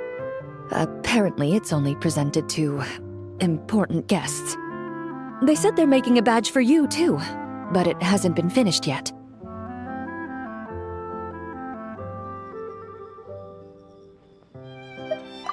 You're not wrong. I guess it's similar to how I can't remember the name of every clerk in the Palais Mermonia. But I'm certain you'll get to know them in time. They're clearly seasoned veterans. Even though they work desk jobs, they still turn up in full armor. After handling my affairs, they headed to the tavern for a gathering, saying they wanted to continue last night's duel and determine who had the highest alcohol tolerance. Drinking barrels of beer the night before, yet being able to work with clear minds the next day. Whew.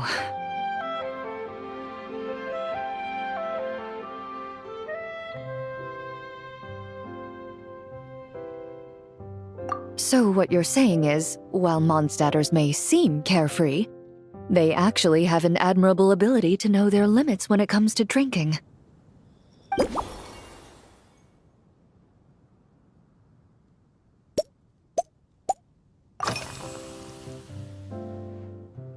Huh? Does that mean she's already finished her commission? Well, she's certainly efficient. Once I return to Fontaine, perhaps I can let Sigewinne know that I'd be happy to purchase her latest perfume.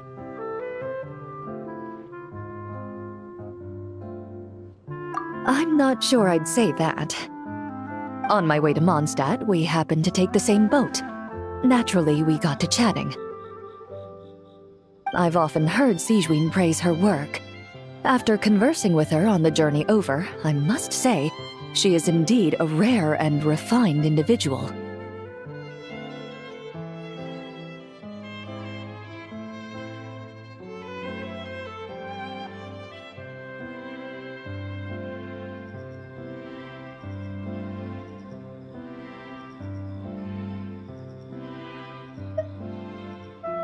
She's gentle and composed, yet keeps others at a distance. Perhaps it's due to her profession. I find this approach ideal. It allows one to maintain a lasting sense of inner peace.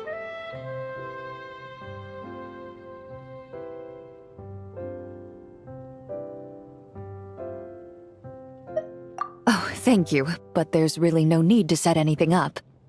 Our work rarely intersects, and our social circles hardly make for a Venn diagram, if you know what I mean.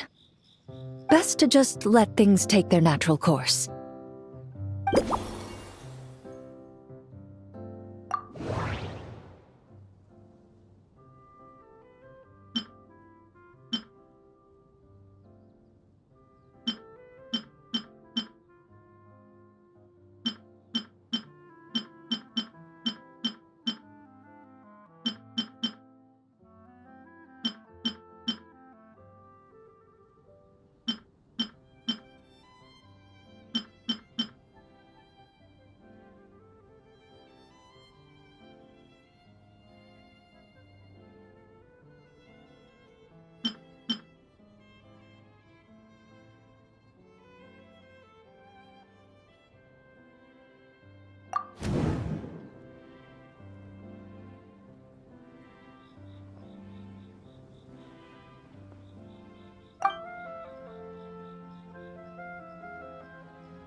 Are you already planning the details of our hypothetical get-together? Based on my previous experiences with alcohol, I guess my tolerance is similar to Emily's. Fruit liqueur is probably my limit. So when the time comes, I think you'd be best off mixing similar drinks for the both of us.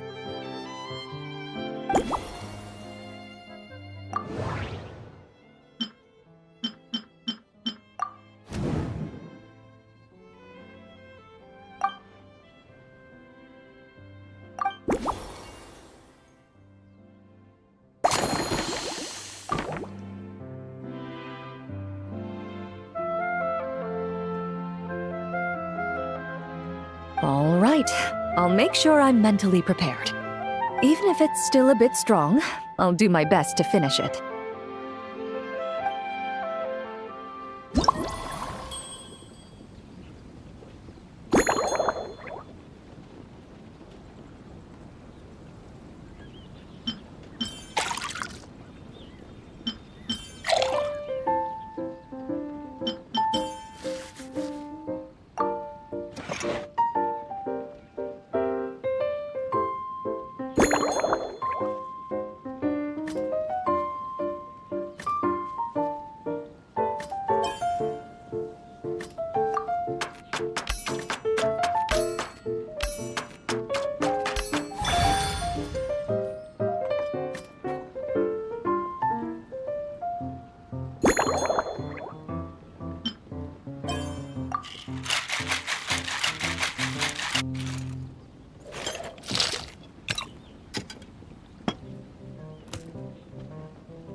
All right, this new creation is called Leisure Time Lightning.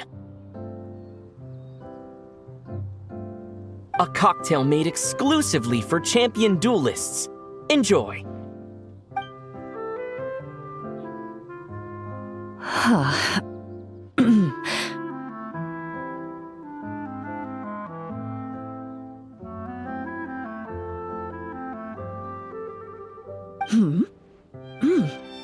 Have you added fruit wine? It tastes wonderful. This is ideal for me. There's a subtle saltiness that combines well with the tartness of the fruit and the sweetness of the caramel. Each sip balances delicately on the edge of perfection. The color of the wine also fits well with the name, and the lightning imagery contrasts with the fiery nature of the caramel glaze. But where does the leisure time part come in?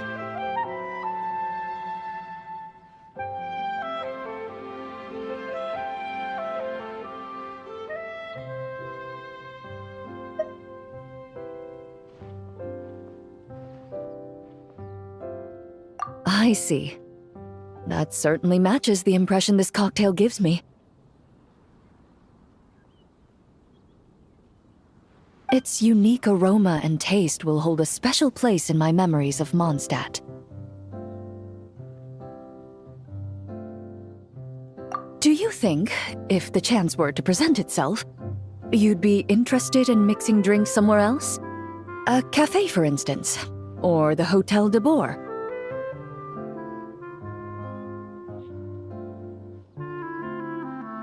Mostly for Navia and Miss Farina's sake. Though obviously I'd be more than happy to try more of your masterpieces myself.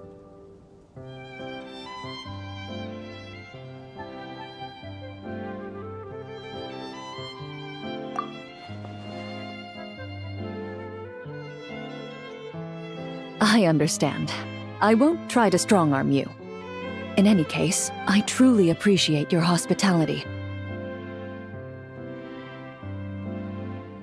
Thanks to you, whether I'm facing the powerful captain of the reconnaissance company or discussing strategy with the Knights of Favonius, I'll be in my best condition.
Perhaps I should go on a trip to Sumeria.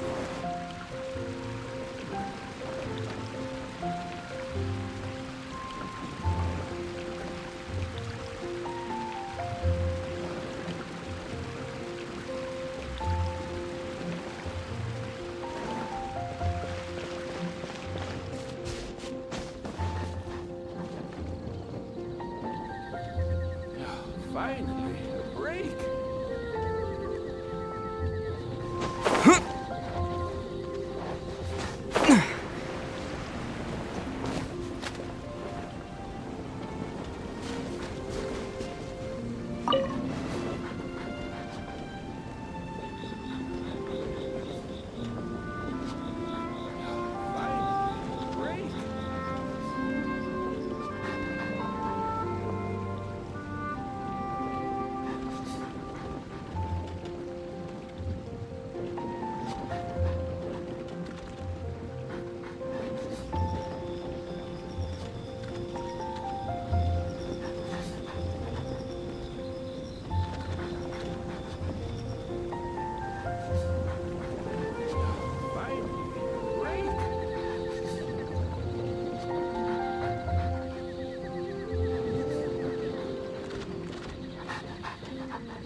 Finally, a break.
Finally, a break.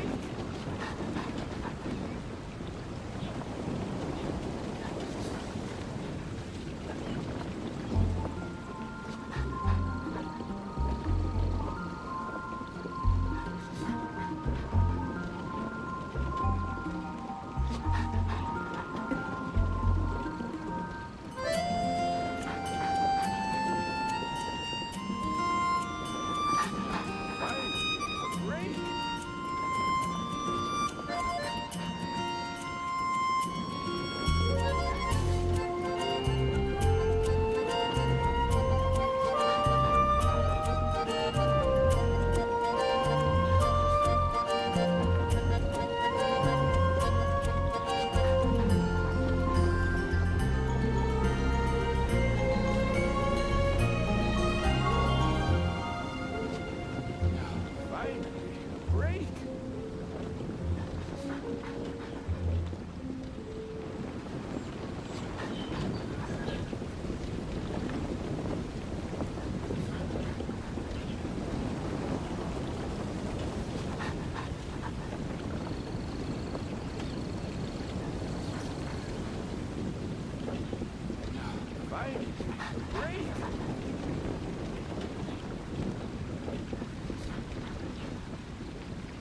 should go on a trip to Samaria.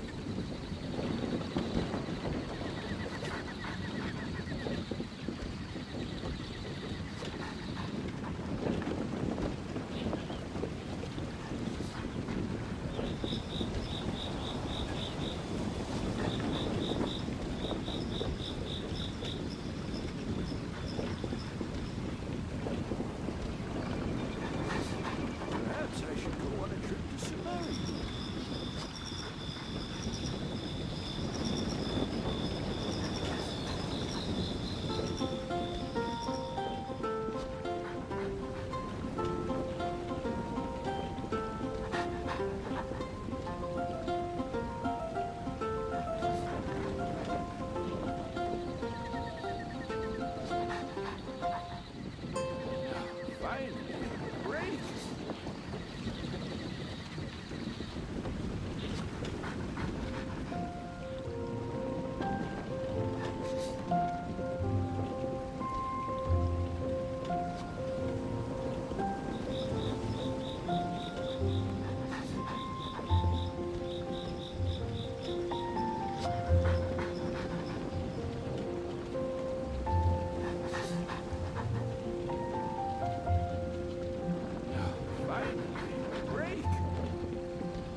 Huh? Is that Mr. Honorary Knight? Yippee! It's you!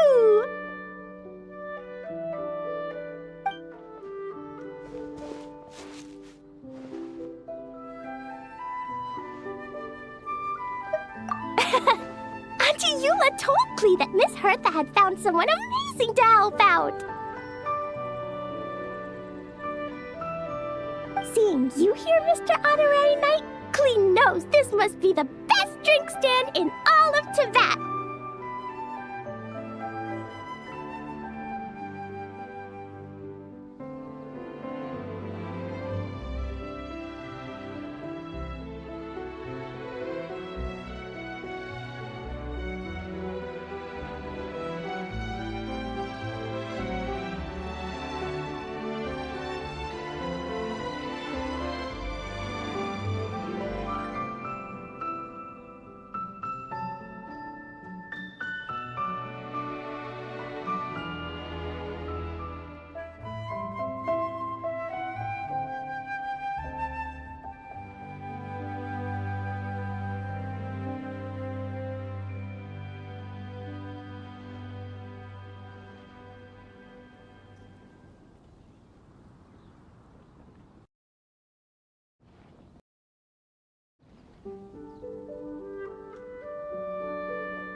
You mean this stand isn't already the best?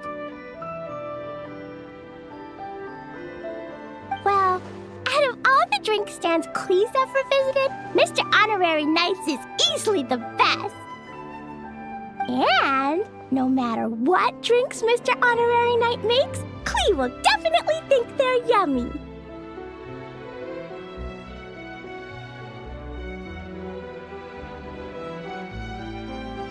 Oh, you want me to be mean? But Klee could never be mean to you. Let me think. I know! I'll pretend to be Evento! Whenever Evento reviews Timaeus' work, his face goes super serious, and Klee can hear every word he says.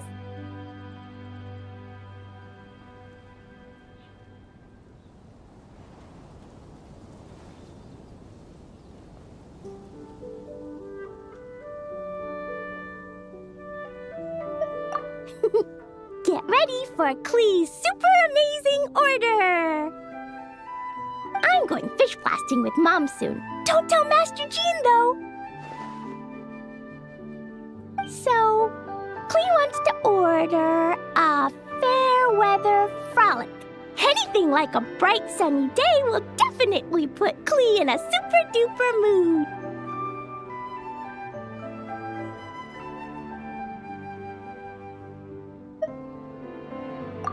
I wonder what it'll taste like.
your Fairweather Frolic is here.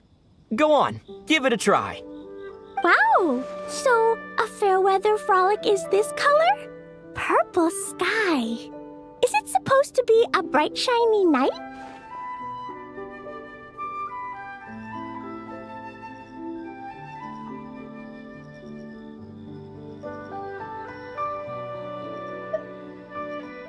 Clee will take a sip first. Then you can think about it more carefully.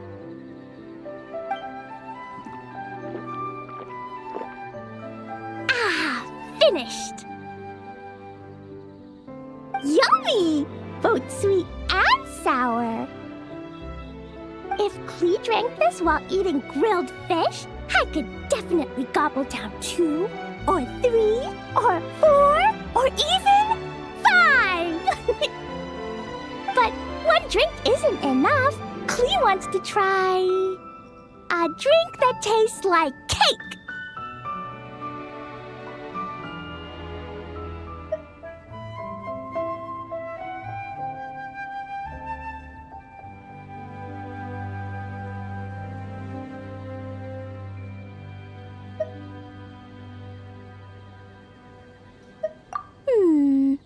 Clee doesn't know what drink to choose.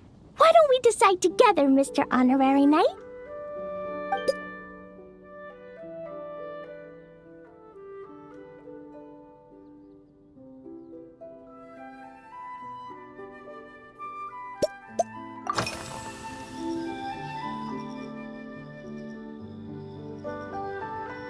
This stuff? Mom taught me how to make it using the alchemy bench. A dash of sugar, then a lot more sugar, then some flowers from Mom's friend in Fontaine, star honey from Auntie Barbie, and finally, some magical jam from Auntie Tavia.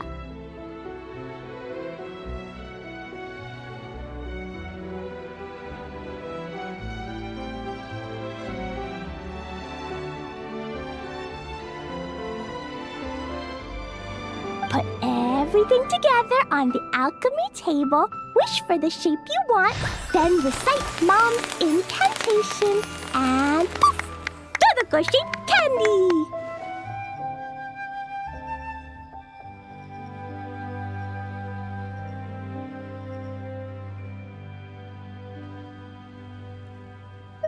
Clee can give you some Dodoko candy too if you want. And if you really like them, I can even teach you my mom's incantation. That way, you can make your own candy whenever you want.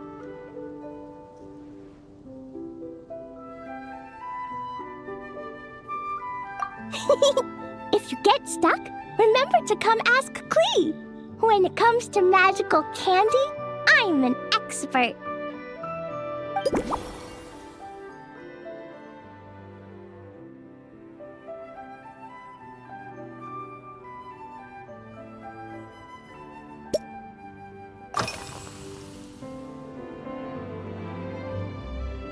Yeah, when Clee gets back home, I'm gonna eat some salted nuts while reading my book. Clee used to eat cake after dinner, but Master Jean said it's too sugary, and it's not good to eat sugary things before bed. Apparently, it makes you chubby and gives you toothaches. So, Mom got some advice from Auntie Barbie, and now she gives me nuts instead.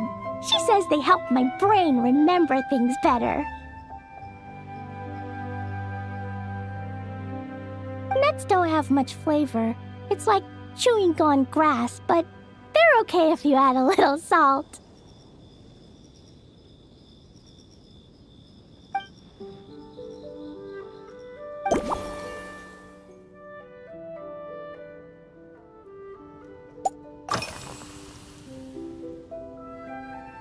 Three square meals?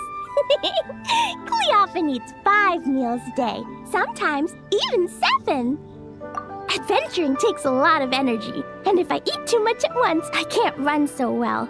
So, it's better to eat lots of smaller meals. Albedo used to prepare all Clee's meals, and my lunchbox was always arranged so neatly, just like a pretty painting.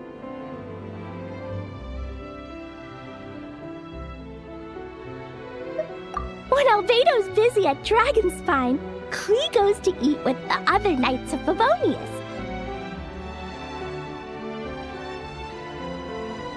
Kaya's camp is usually the neatest, while Amber sometimes camps in the trees. It's so much fun. Oh, and Auntie Hertha makes the best food.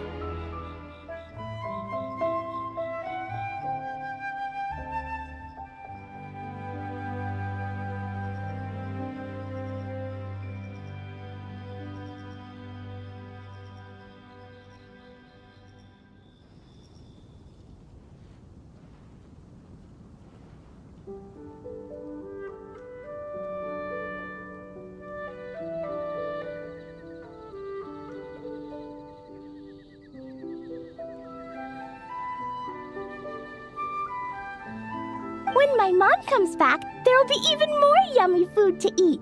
There's this one dish where she takes loads of different fish and makes them into little pudding cubes. It's called rainbow fish jelly.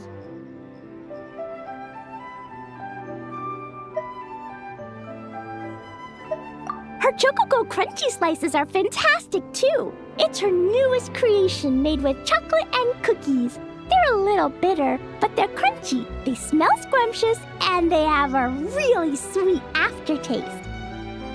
Whenever I eat them, I feel so full of energy. Next time, Klee will have to bring some for you to try.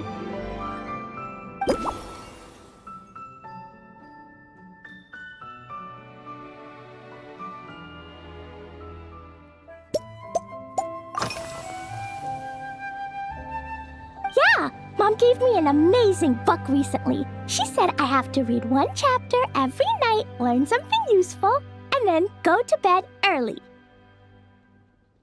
That book taught Klee how to make something called propellant.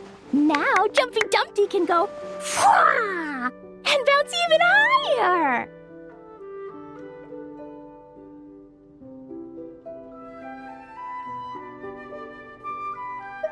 It's not hard at all.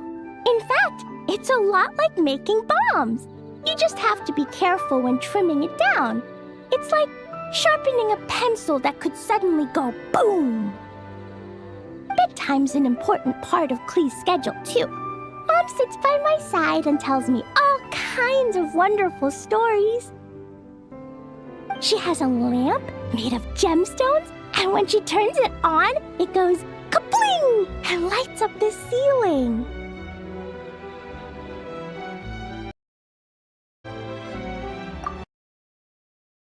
When something happens in the story, the lights on the ceiling make pretty pictures. Sometimes Mom falls asleep before the story ends, so Klee has to tuck her in instead. As soon as Klee learns how to use the lamp, I can come tell you stories, Mr. Honorary Knight. Klee has memorized so many wonderful stories, enough to make everyone happy every day.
still wants to eat sweet things, like cake, for example. Maybe we could just go easy on the cream? Or add more fruit? Oh, right! That friend of Mom's who's always wearing glasses gave her a big bag of Fontanian Buell fruit. They're so round and rolly. Klee ate a whole bunch of those, and they were super sweet. But Master Jean said it was okay, because sweet fruit isn't the same as sweet sugar. So if Klee really has to eat nuts, maybe I can just soak them in some fruit juice first?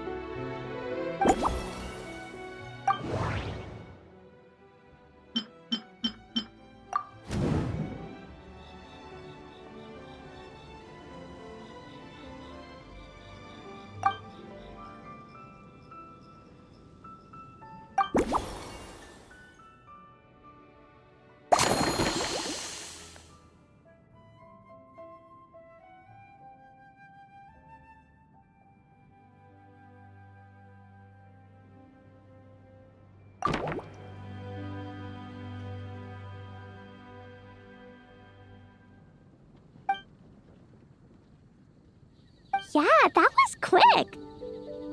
Klee's looking forward to finding out how tasty your next concoction is.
Ta-da! It's done!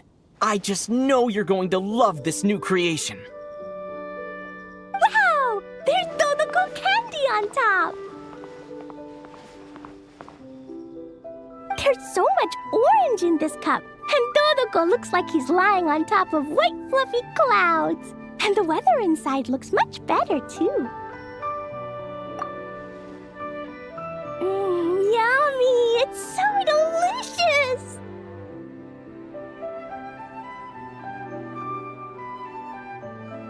Klee has to drink slowly. I can't just gulp it down, or I'll miss all the yummy flavor. Mr. Honorary Knight, this is amazing! It's like you mixed sunshine with juice! Klee was so tired from playing, but now I feel refreshed. And warm. And peaceful. Oh. You're the best, Mr. Honorary Knight.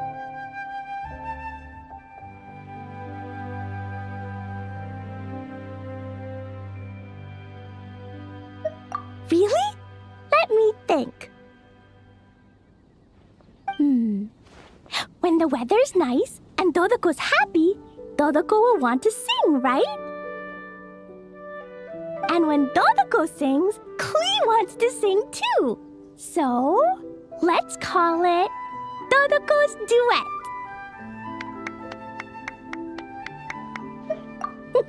Thank you!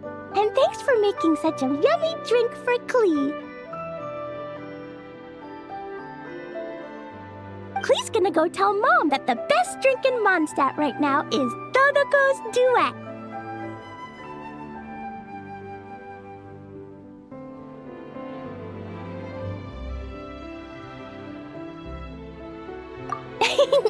Klee's gonna write down Mom's incantation and give you a copy, Mr. Honorary Knight. Then you should learn magic too, so you can make all the candies you want. See you next time!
Ha! So Hertha's even roped our honorary knight into helping with this little venture. When we were discussing the drink stand earlier, I took one look at the menu and could barely contain my excitement. Now, it's finally time to sample the finished products.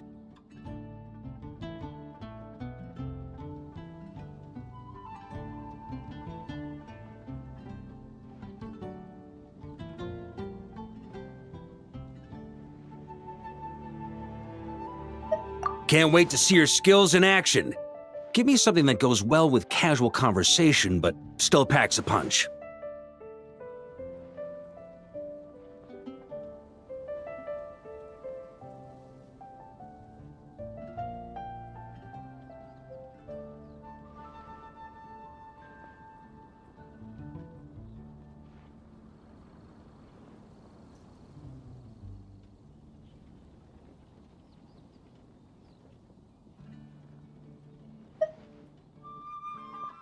Of course they don't clash. A drink that packs a punch means you have to drink it slowly. And if you want to chat, then it has to go down smooth. So, something with a sweet aftertaste. A conversational connoisseur requires the perfect balance. The most suitable choice on this menu would be the Thorny Lake. It's a drink with a real kick that you can find in almost every bar. It's not enough to know the recipe, though. The key is in the mixing. Some bartenders choose to stick to the tried and tested basics, while others like to add their own personal flair.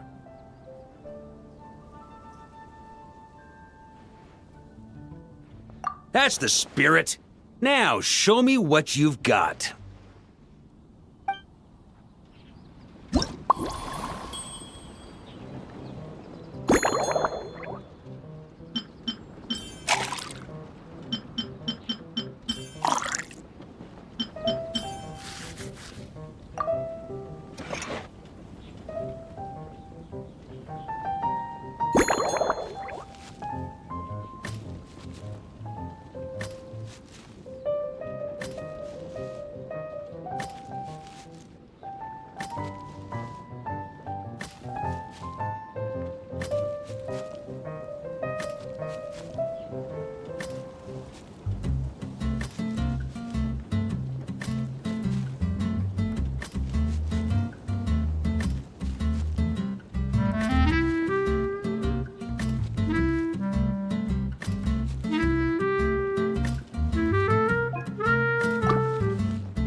Grandmaster, I hereby present you with this thorny lake for your enjoyment and assessment.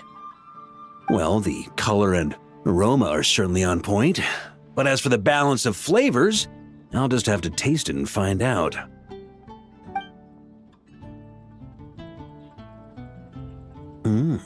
Not bad.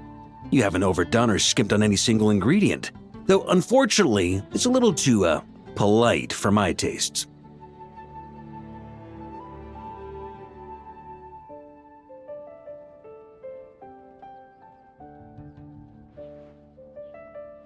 Perhaps I should have said modest. You followed the formula to a T, but if anything, you've played it a little too safe. Were you worried that deviating just a little might disappoint me?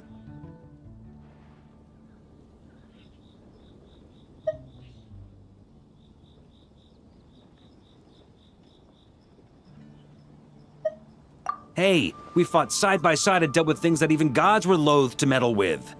Ours is a friendship forged in the margins between life and death. That said, if you ask me, you can ditch the nerves and work your mixologist magic. I'm looking for something that shocks the senses.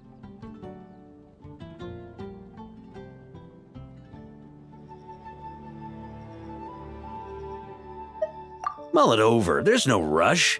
We can chat while you think. Who knows? You might just find some inspiration to mix in with your magic.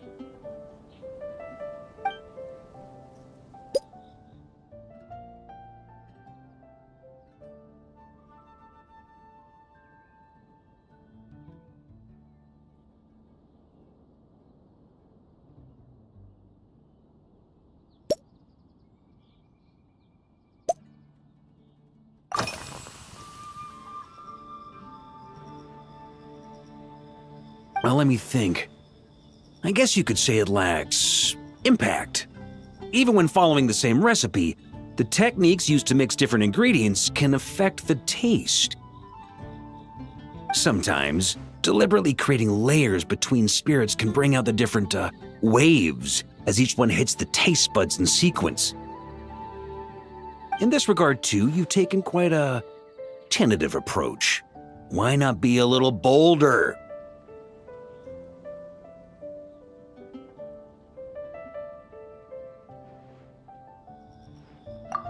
Ha ha ha. You catch on quickly. No need to explain further.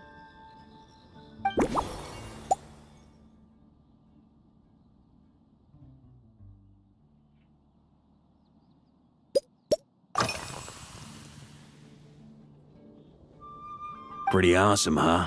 It's like a hammerhead that you can fill with wine when you're not using it to pound in nails. It was a gift. Hoffman came up with the idea, Charles supplied the design, Wagner helped cast it, and about 10 or so knights chipped in to pay for the materials. They've been waiting to have a good drink with me, and this is my crucial weapon to aid me in a fair duel with them all. I'm the Grand Master, after all. I've been drinking a lot longer than them. I've practiced more assiduously, and I have a bit more meat to absorb the blows.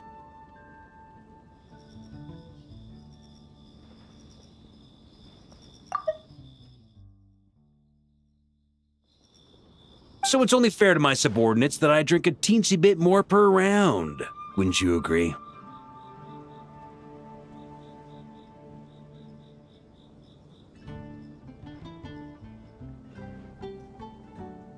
Of course, some of them have been training as long as I have, and those ones won't be getting any special treatment. Take Hazelnut 3 and Hazelnut 5, for example. Both were skilled warriors who helped me deal with Eric back in the day. Nowadays, I have them helping Jean with miscellaneous duties. At today's after-work cooldown, they insisted on trying to keep pace. In the end, they lost our game of darts and ended up passed out on the floor. I've already told Jean that I won't be approving their leave request for tomorrow, no matter what.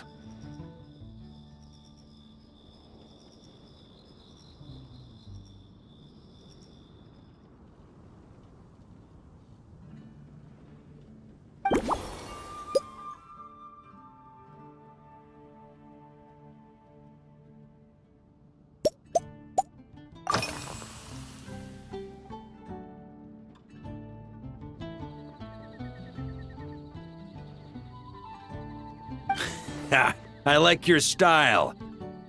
Speaking of this garden, it brings back memories of something that happened many years ago.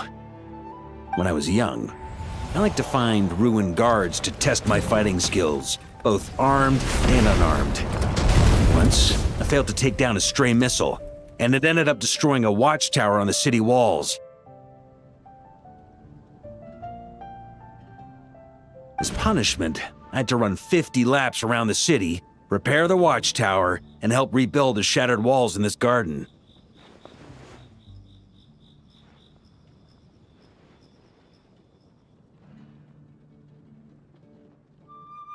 Indeed, among the misadventures of my youth, this is one of the most memorable ones. Mostly because that day, Krepis saw me covered in dirt. He took 2 bottles of 100-year-old wine and sent D-Luke, who looked even younger than Mika does today, to work out a clever way to get rid of Faru, who was guarding me.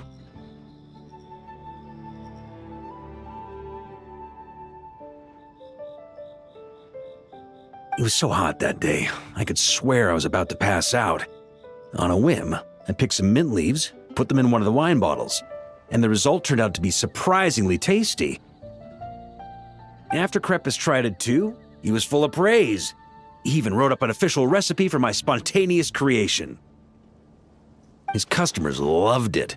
Several summers passed, and Krepis kept writing letters about giving me a share of the profits, as though I could possibly accept.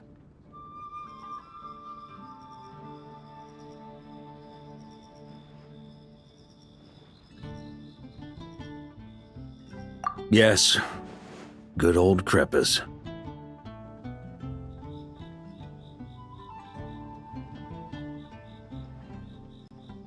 Faru retired years ago, but he still gives me a stern stare every time we meet. He's a stubborn one. Diluc, who replaced him, and then Kaya, who took over later, both performed impeccably. Changing times will always belong to the youth. He should have admitted defeat long ago. When I get the chance, I'll have Kaya show him the amazing progress the cavalry company has made.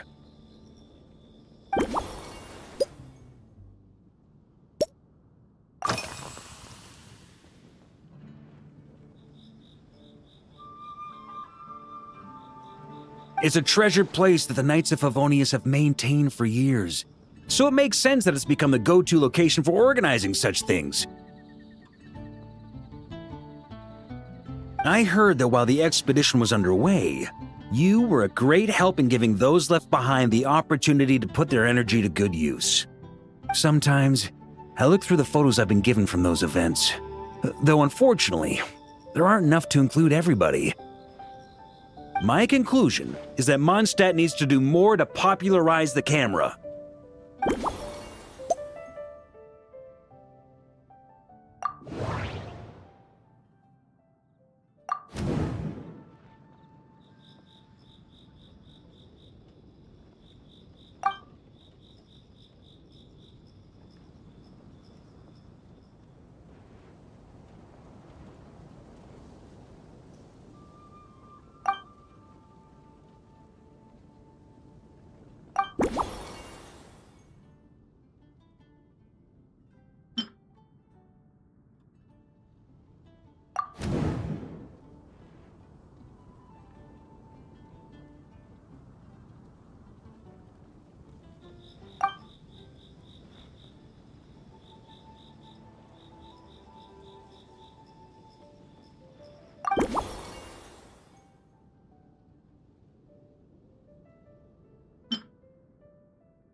If I were in charge of organizing events, well, I suppose everyone would revolve around fine wine, or at the very least, there would be some sort of tasting involved. For example, we could go all in on this drink stand and open it to the whole city, with every company of the Knights selecting one or more mixologists to compete against each other.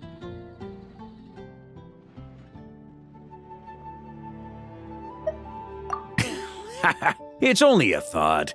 Can't let things get too out of hand. If I were to actually throw a grand banquet, Jean would come after me with her sword drawn. Even Frederica would launch a punitive expedition.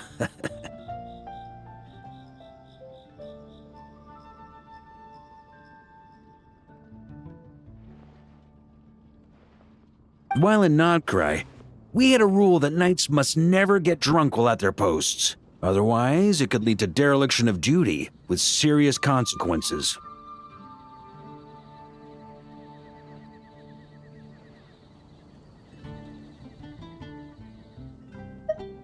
Exactly. As expedition members return to their companies, my hope is that this rule will gradually spread to everyone in Monstadt too.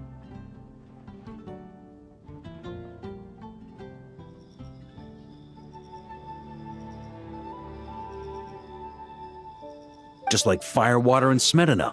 These nod-krai delicacies have made their way into Mondstadt's households and become part of people's daily lives. Young people need to learn restraint.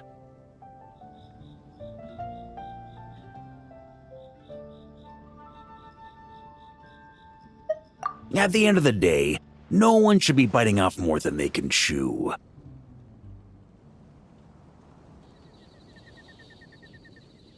Unless it's someone near my level, they shouldn't even be thinking about enjoying a light buzz when they've still got work to do.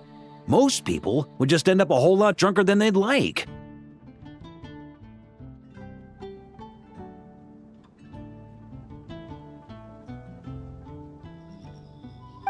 You should come practice with me on weekends. Trust me, once I've drunk them under the table, they'll be swearing off wine for a whole week.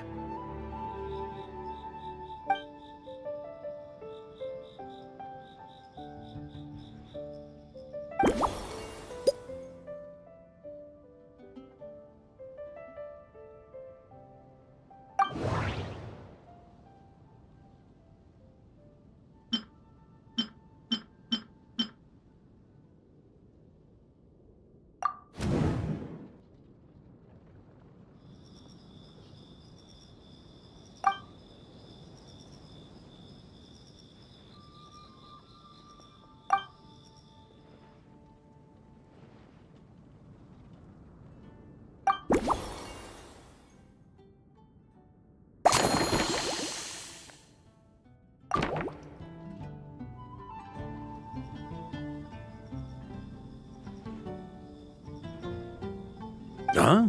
Oh, feel free. Whatever you're about to do, I've got a feeling I've hit the jackpot.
Here you go, Grandmaster. A cocktail just for you.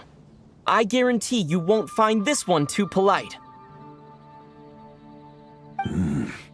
Such a spirited drink. How did you make this? Well, that burning scent of firewater. Oh, it's as if the very air were about to ignite. This is more like it.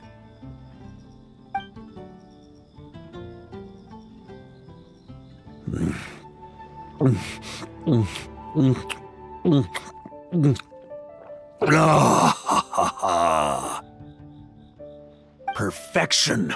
It's clear that once you let go of your inhibitions, your talents really shine through. That first hint of mint is like a cooling feint that masks the firewater underneath. By the time the sweetness dissipates, the firewater has already slipped in behind your guard, ready to deliver a powerful strike of intense flavor. Oh, it's exactly the impact I was hoping for.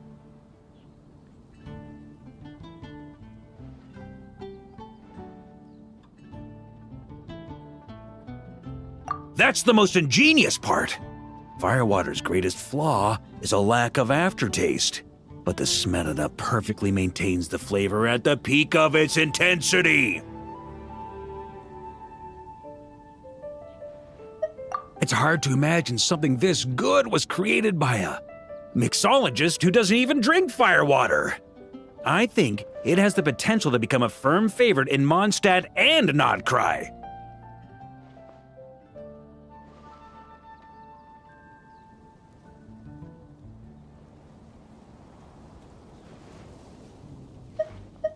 Iron Wolf. Oh, perfect. It's elegant, yet wild. Only you could come up with such a fitting name. Oh, I have an idea. Why don't we name our Knights of Favonius' drink stand after you? Let's call it the Honorary Knights Cocktail Shack.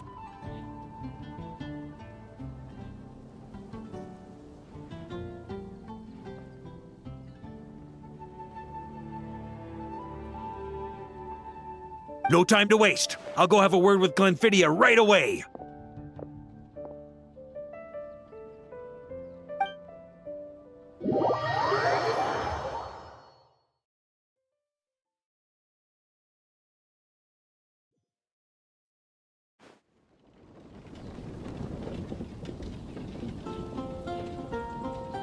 Hey there, traveler! All wrapped up for the day? Paimon hears you did a great job holding down the fort while she was out delivering drinks with Glenfiddich.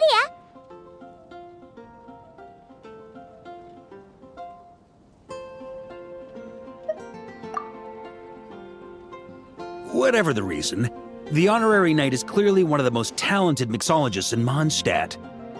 Considering how short a time he's been doing this, I believe that someday he has the potential to give the legendary bartender at the Cat's Tail a run for her money. I fully support your decision, Grandmaster. The Honorary Knight has really put in the hard yards. The drink stand will remain open for a little while longer to provide a proper welcome to our returning expedition members. Then, once we locate suitable premises, we also plan to look at operating a permanent service. Hooray! Everyone in the Knights of Favonius will get to drink all the delicious cocktails they like! Nothing short of what I'd expect from a true disciple of Hertha. You've really considered this thoroughly, Glenfiddich. Also, if I may, Honorary Knight, regarding the special cocktails you've developed, would you mind leaving the recipes with us? We'd like to add them to the official menu.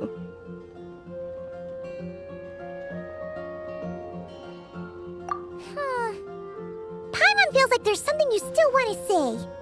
Let Paimon have a guess. Based on your personality, you probably want to introduce the origin of each different cocktail. That way, customers will know who inspired you to create these amazing drinks.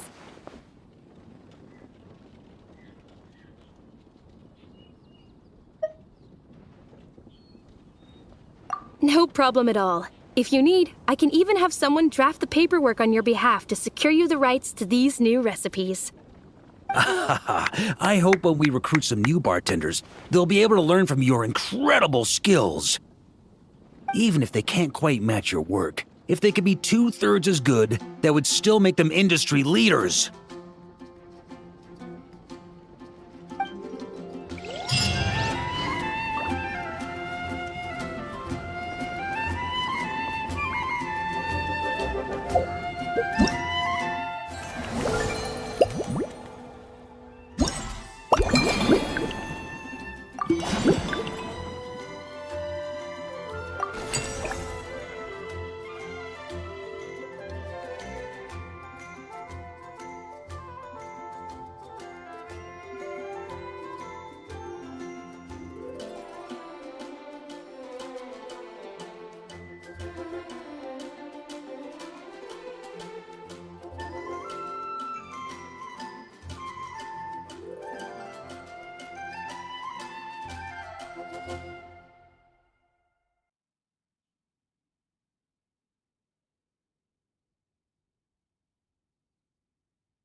Wow! The whole gang's here! Even Master Diluc!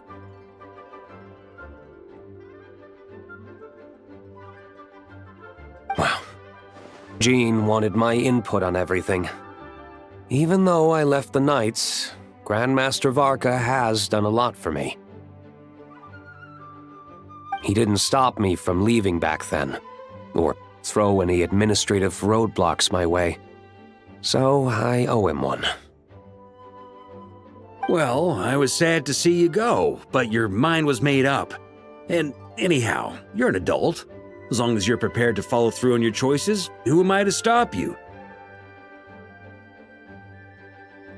And let me tell you, my rebellious streak was way worse back in the day.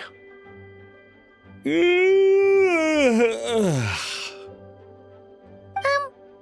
look pretty tired. Late night yesterday? Yeah, didn't get much sleep at all. And now my head's killing me. All my terrible memories of being Grandmaster came rushing back at once. The Grandmaster's wording is somewhat misleading, so allow me to elaborate. We made quick work of our tasks yesterday, much to the Grandmaster's great pleasure, so he hit up his friend Charles for a few drinks. You know how it is. When you're catching up with an old friend, a few drinks turn into a few too many, am I right? Ah, so you're just hungover! Ugh, and Paimon was starting to feel bad for you. I see. Understood. I just received word from the knights stationed at the venue that the setup is complete. You can start today's story at any time. Ask away.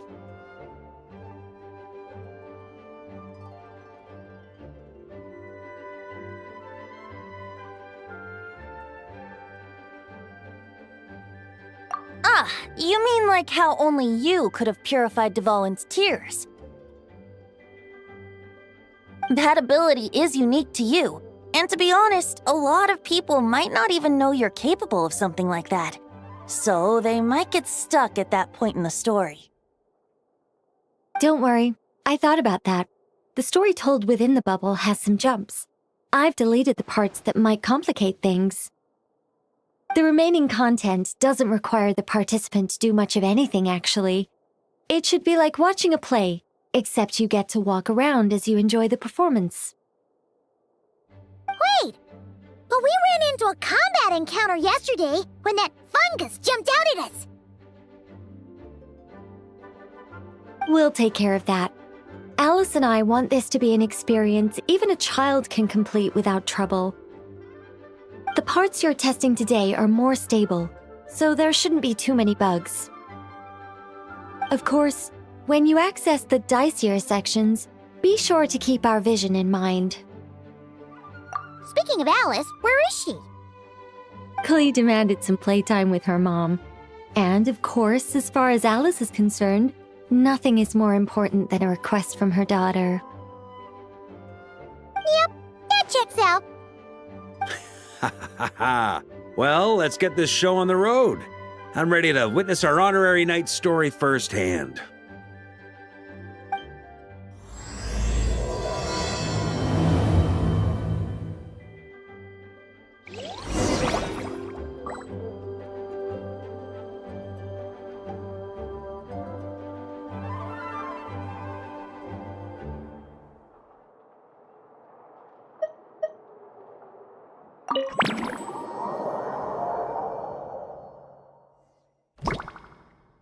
Whoa! Dizzy! That's gonna take some getting used to. Why didn't that happen the first time?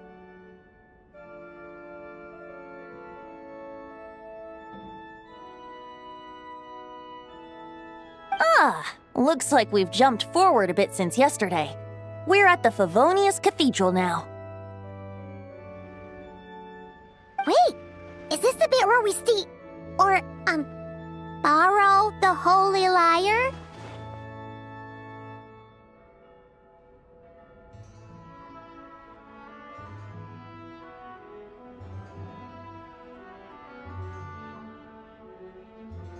Yeah, I'm not sure about this.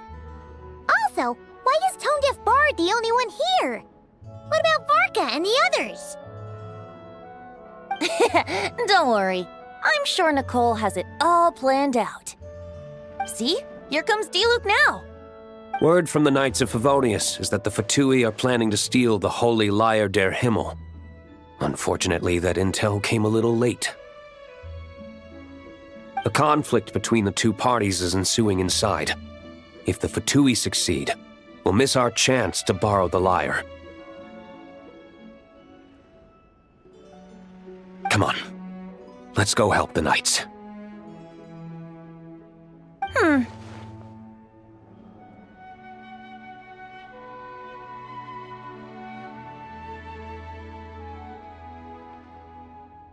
What is it? Oh, so that's how we're explaining this part. Huh. Pretty convincing. It's all thanks to that committed performance from our good friend Diluc. I'm just reading the lines Miss Nicole gave me. You need to play along, okay? The cameras are rolling. Don't worry, our operation isn't that strict. If there are slip-ups, I'll just delete them later. Feel free to take a relaxed approach. Wait, that was Nicole's voice? Where's it coming from? Probably that small bubble. That's right. This is a kind of communication magic. The same one the Knights of Favonius used to get in touch with me earlier. If you get stuck at any point, you can contact me through this magic, and I'll provide a few hints. How very convenient. I suppose, given how the story is progressing, we don't have to worry about borrowing the Holy Lyre then. That's right.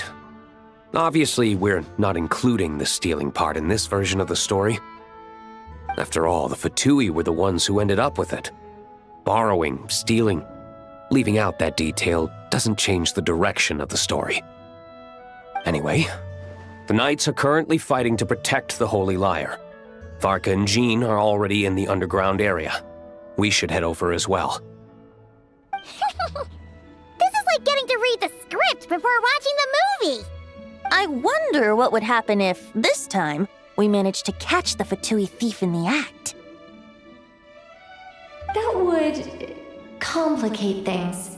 Worst case scenario, we might need to do another take. So if you could refrain from going off script, that would be great. Okay. Someone's got an axe to grind.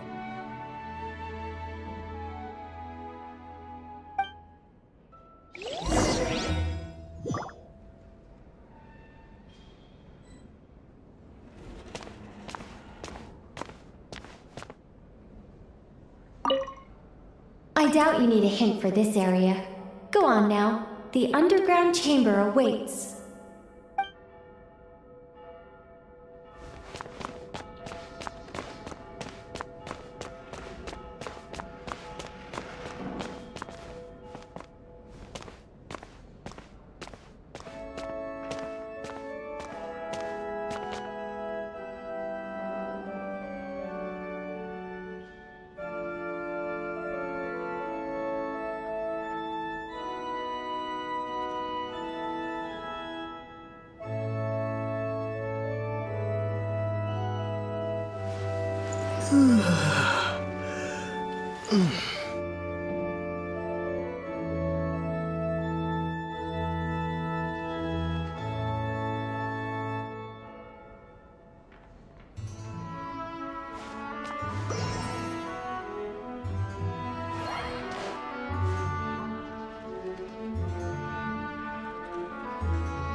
You're just in time. The situation is not looking good at the moment. The Fatui brought much more force than expected.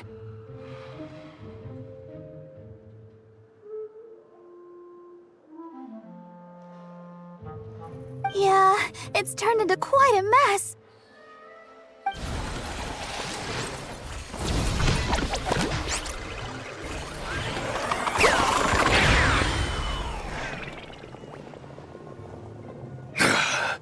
You're not bad, boy. Against the Fatui, though, you'll need to try harder than that. You ain't messing around, huh? Take this! Oh no! If this keeps up, the Holy Lyre's gonna be... Oh, sorry. Paimon can't do this. Nicole, shouldn't these people be wearing Fatui costumes at least? Yeah, it's kinda hard to get in the zone when our opponents look like average guild members. Let me see here. It looks like magical autoload has been disabled, so the Fatui costumes didn't appear.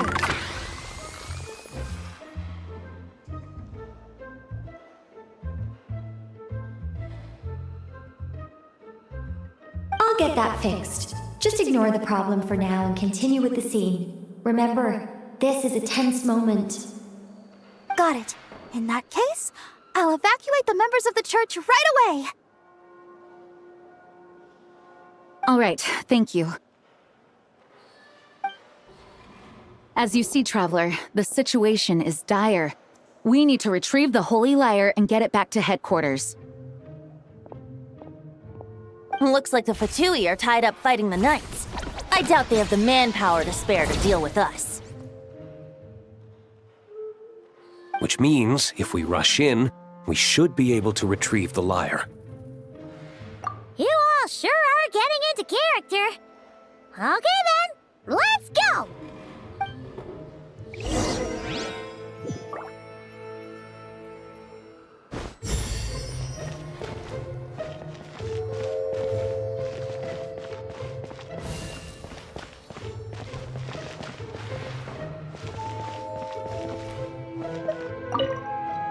If the conflict really had escalated to this point back then... Ugh. Just imagine the cleanup work. Yeah, good thing it didn't turn out like that. No use thinking about something that didn't happen, right? When your free time is as precious as mine, it's hard not to think about it.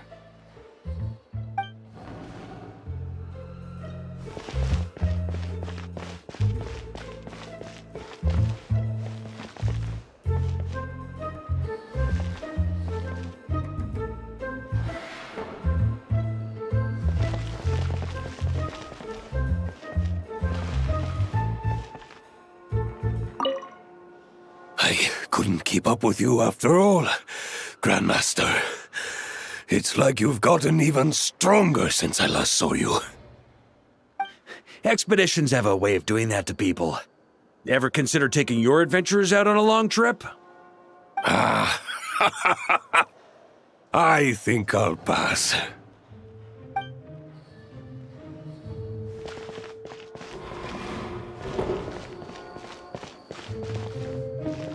No entry. This place is under Fatui jurisdiction.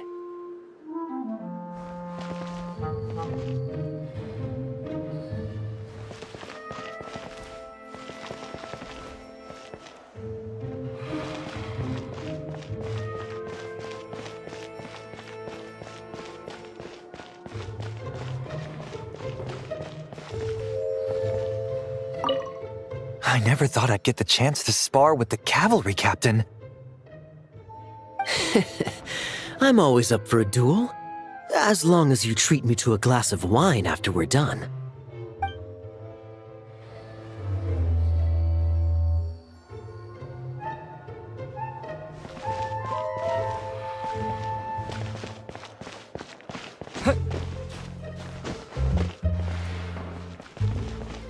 How dare you stand in our way! You'll face our Harbinger's wrath soon enough!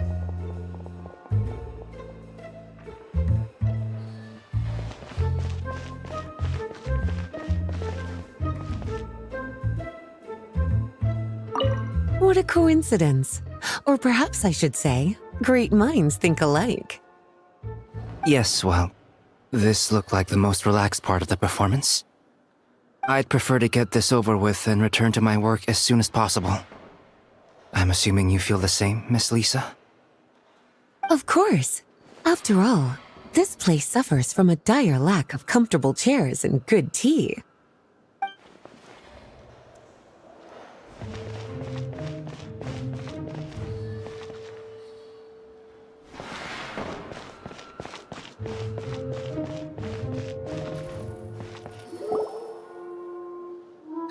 The Holy Lyre! There it is!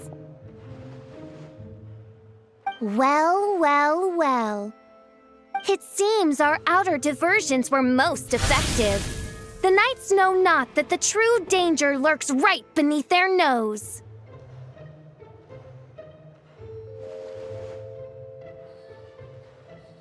It's no wonder you're known as the youngest, most capable electro-Sisson mage in your unit. You can read our enemy like a book. No! We're too late! Put the liar down. You heard her! Put it down and put him up! Or this is gonna get ugly! Wait, why are you the only one with a costume, Fischl? Why? Because I fashioned this headpiece myself, of course. How does it look? I am the spitting image of an electro-sisson mage, am I not? And I suppose I look enough like an electro-sisson as I am. Hold on. Trying to distract me with conniving conversation, are you? Ha! You underestimate me. To think I would appear before you without full confidence in my victory. Go forth, Oz. Sissons, take care of these pests. The holy Lyre der Himmel belongs to the Fatui.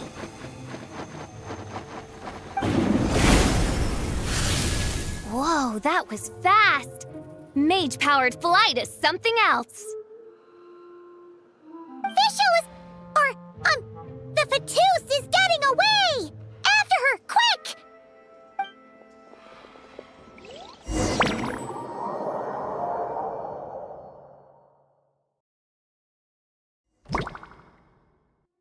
Here, take it away, and don't let them catch you. That's nothing the gliding champion of the Fatui can't handle.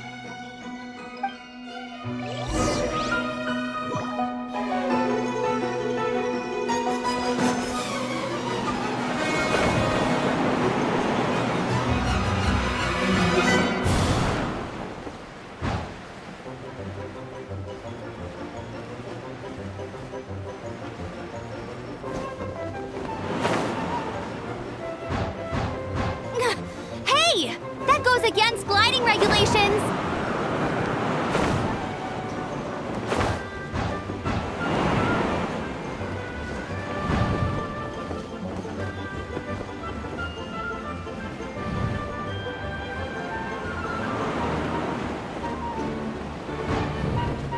Pretty tough, aren't ya? Well, let's see how you handle this.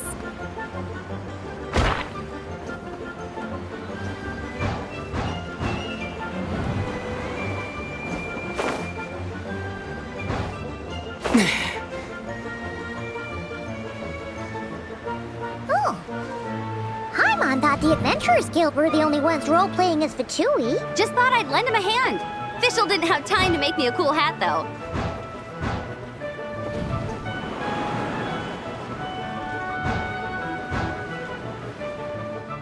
Ammo's over there! Let's get ready to land!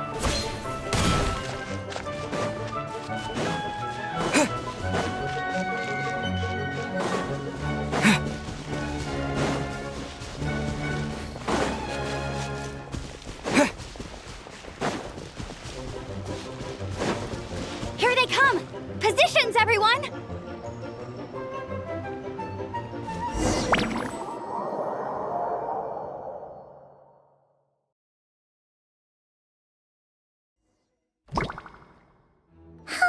So this is where the chase ends this time!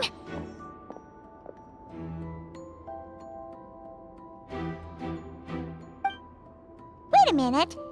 This isn't what their hideout looked like! It's at least a few times bigger!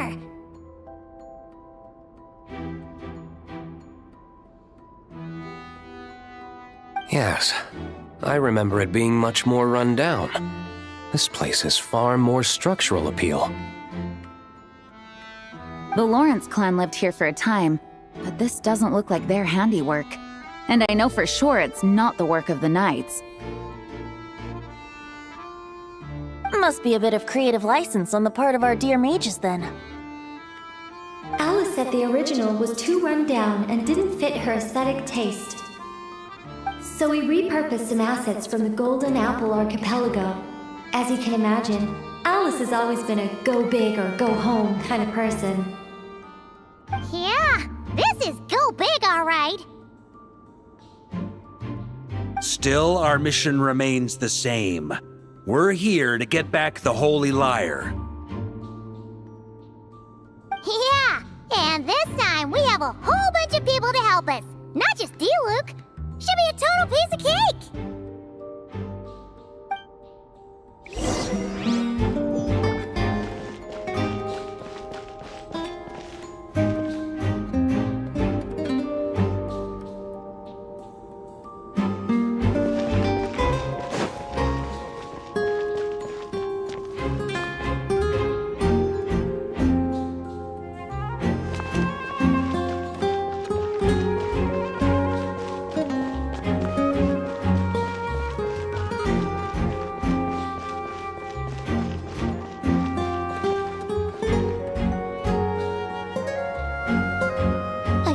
never doubts what their eyes see or rejects the ground beneath their feet.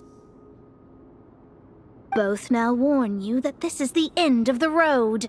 Give up and turn back while you can. That voice! Is that Mona? Mona? Oh, you mean Barbarloth's student. You know about her? But Mona came to Monstadt after your expedition left. Well, I had regular contact with the Hexen Circle, so her name came up now and then.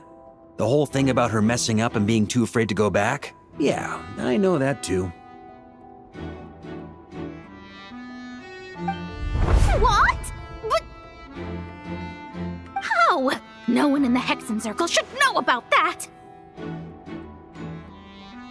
For real? Sorry, but I'm pretty sure all the mages know. All of them? I'm afraid so. Oh, except Granddaughter, I suppose.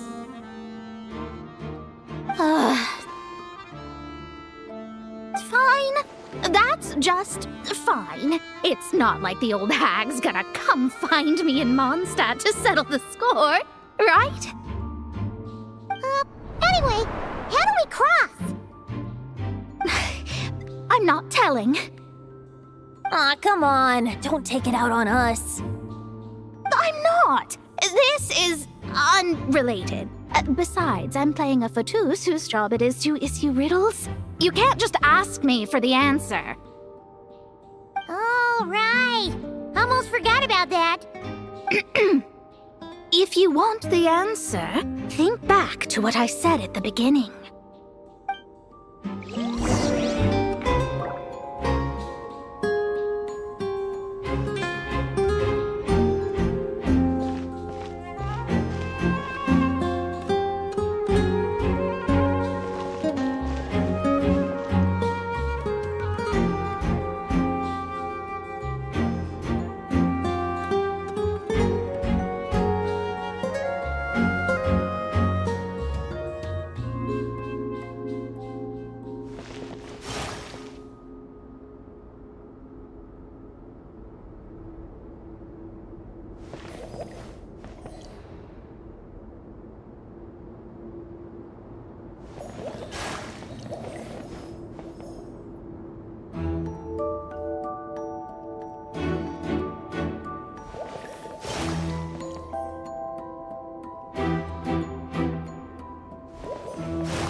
Looks like Mika's guarding the spot.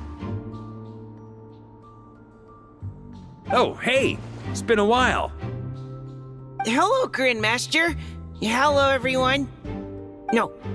Wait, my line... how did you get in here? I would think you have bigger concerns right now. Tell us where to find the lyre. It's locked in the back room, but good luck getting in there. 3 crests are needed to enter, and each one is guarded by a futus. Wait, but in real life, we only needed 1 key. Yes, but there are 3 locations to visit. If there was only 1 key to be found, there's a good chance the encounters set up at the other 2 locations would go to waste. All our actors worked so hard to memorize their lines. It would be a shame if their part got skipped over.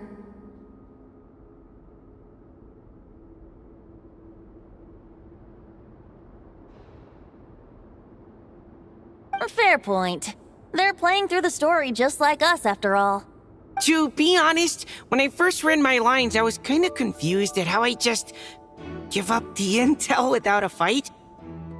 But when I actually had to stand up against all of you, it made sense. I mean, Mr. Diluc practically had me in a cold sweat. Really? I only had one line. Aha! Yet in a game of cards, it's the ones that remain unturned that strike the greatest fear in your opponent. The same principle applies here. That's right! And I've been told you have quite a few tricks up your sleeve, Mr. Diluc. Anyway, you can head in now. Everyone should be ready. One moment. We can't quite end it like this. I believe you have one more line, Mika.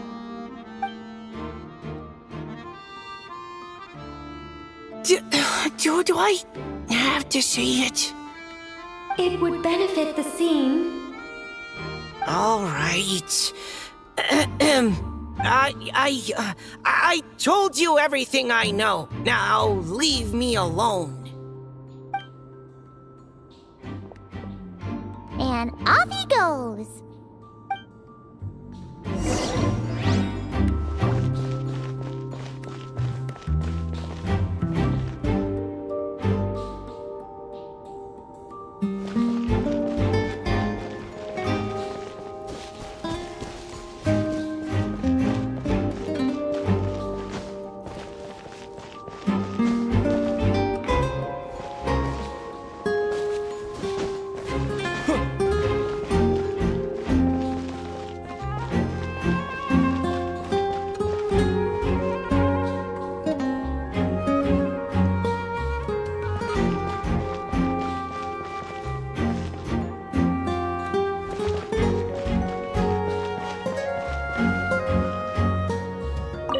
Without the crests, I can't activate this device either.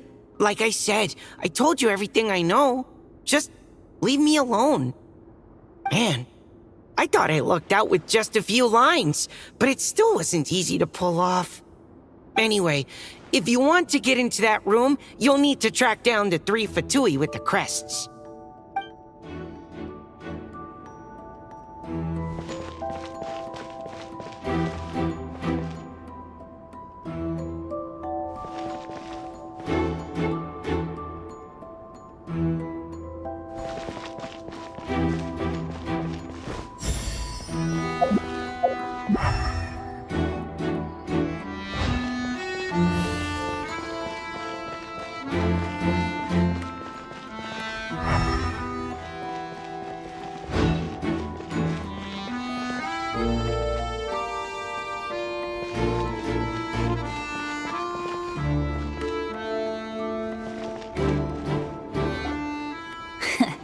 Looks like we were followed.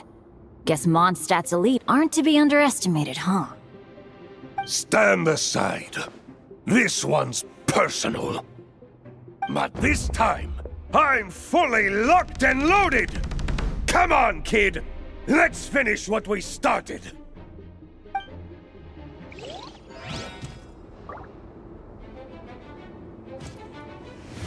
Don't be a killjoy! We've only just begun!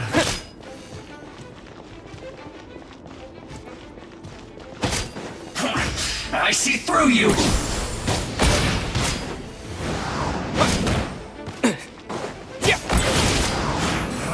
You can't run! Well, neither can I.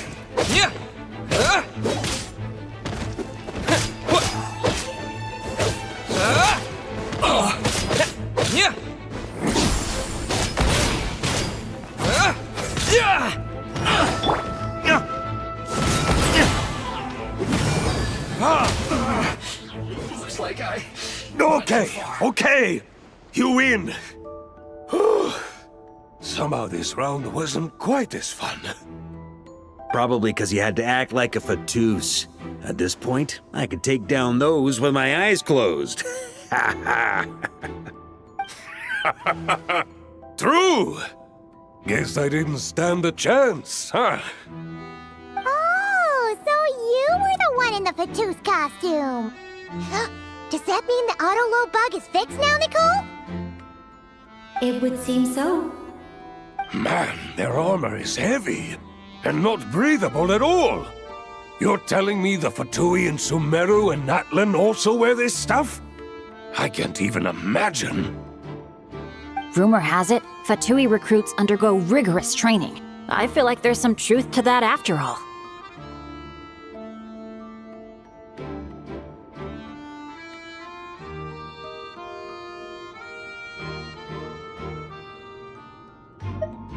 Well, even though we lost, Dad had fun for sure.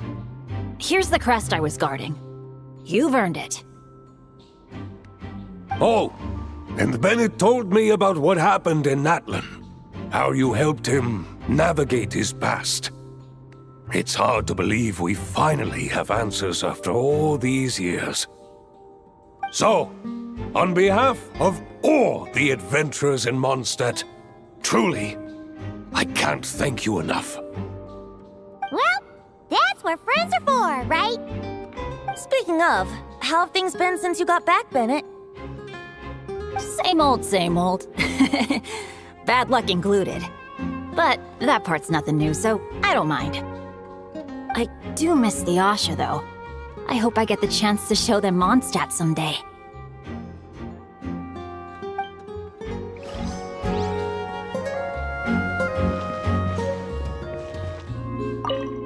Talk about bad luck. The minute you put on that Fatui costume, the gun stopped working. How weird is that? Yeah, thanks for stepping in, Dad. Guess I'll have to hand it in to Miss Nicole for repairs later.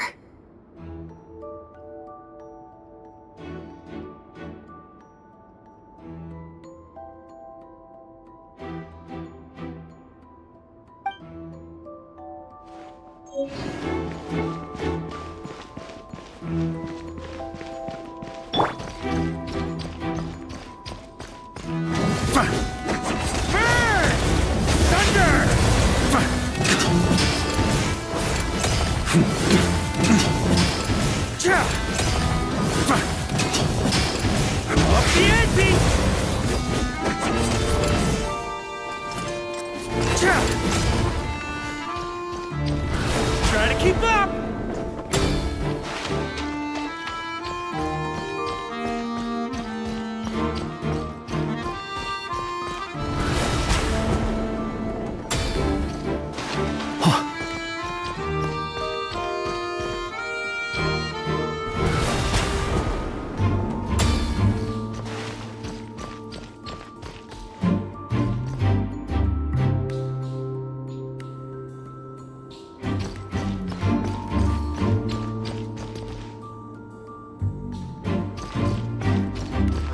The road ahead is almost completely blocked. Looks like this person isn't taking visitors. Dad, we'll just have to be careful. We need that crest.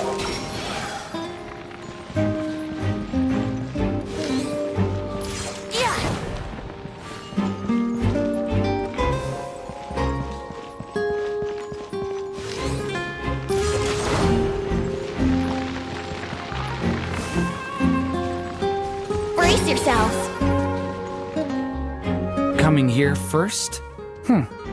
I'd reconsider if I were you. Ha! You've been warned. Continue at your own risk. Use of force authorized. Let's play! Resistance is futile. Save yourself the pain. On me.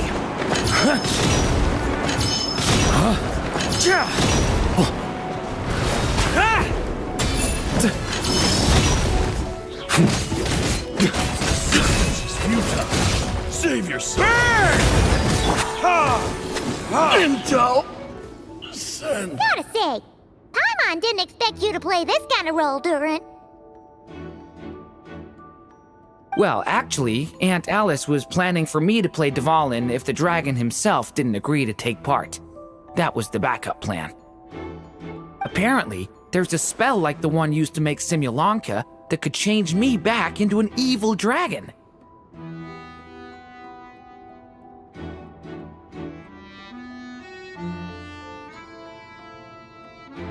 That does not sound like a good idea.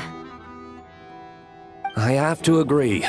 That sounds like a disaster waiting to happen. I don't think I'd be very good at playing the evil dragon anyway. I'm not intimidating enough.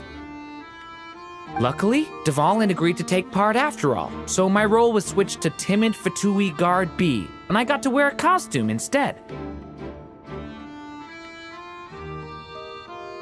Wow, that's a pretty huge change. Why B, though? Oh, because Mika is Guard A. As expected, Alice has got it all planned out.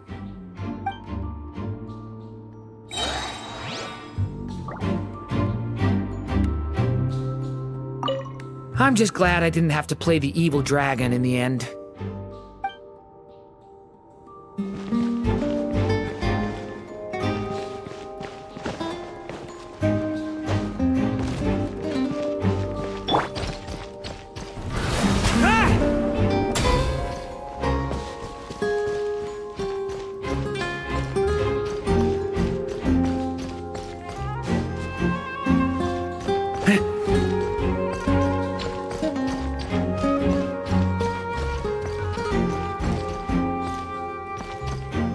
The Vatus up ahead values wealth above all else. No bargaining chip is off the table. Luckily, I've prepared a negotiation multi-tool for this situation. Don't forget to take it with you.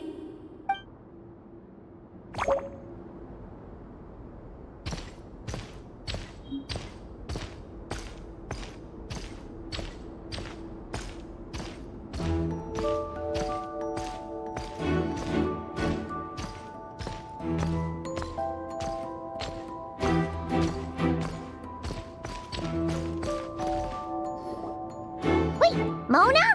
Again?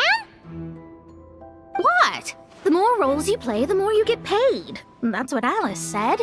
I was hoping to do even more than this, but it is what it is. Anyway, the crest is with me. All I need to know is how much you're willing to cough up to get it. Let's talk business, shall we?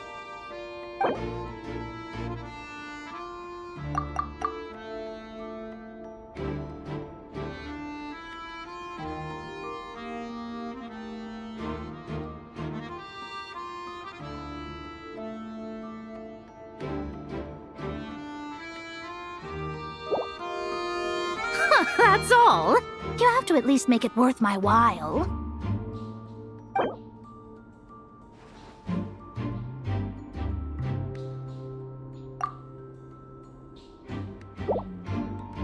That's all. You have to at least make it worth my while.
enough for me. Gotta know when to fold, right?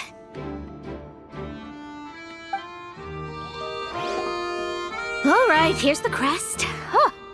And with that, I'm off the clock. Oh, and by the way, word has it you accomplished something major in nod-krai. You reeled in the true moon from beyond the false firmament.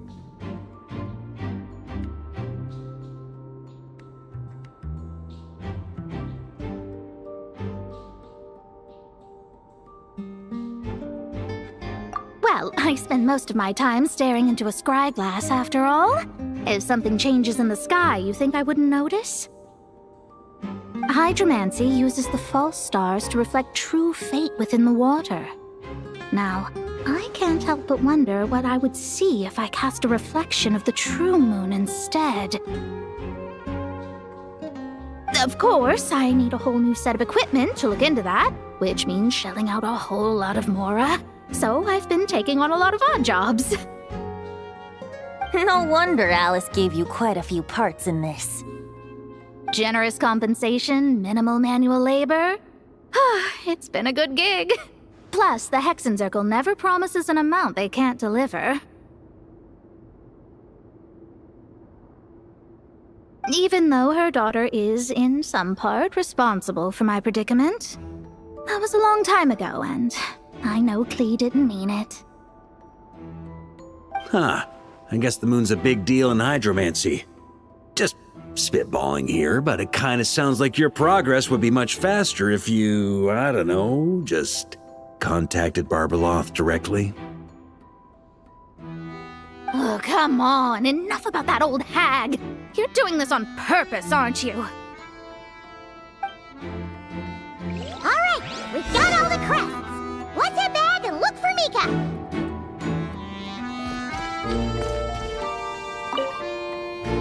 Oh, come on. Enough about that old hag. You're doing this on purpose, aren't you?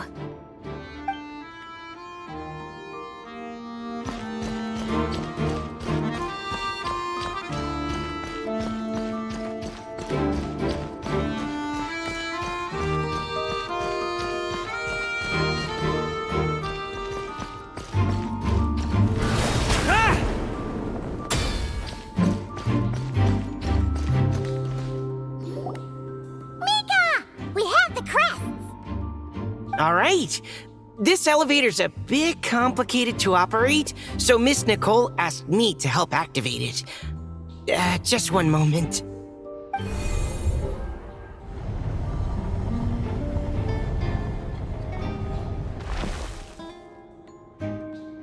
Thanks. No problem. Best of luck up there. Huh. I don't remember Fatui being this nice. Where's the fun in that? Of course you want to make things difficult. Come on, let's get out of here.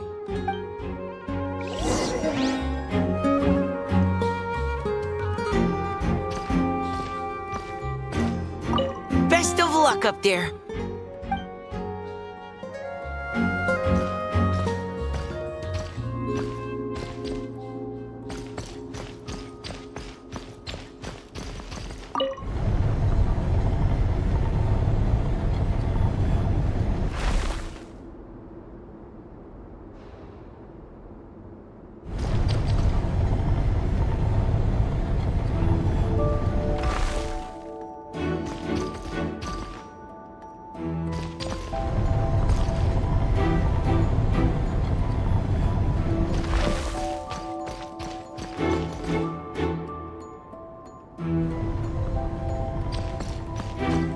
Security's tight around here.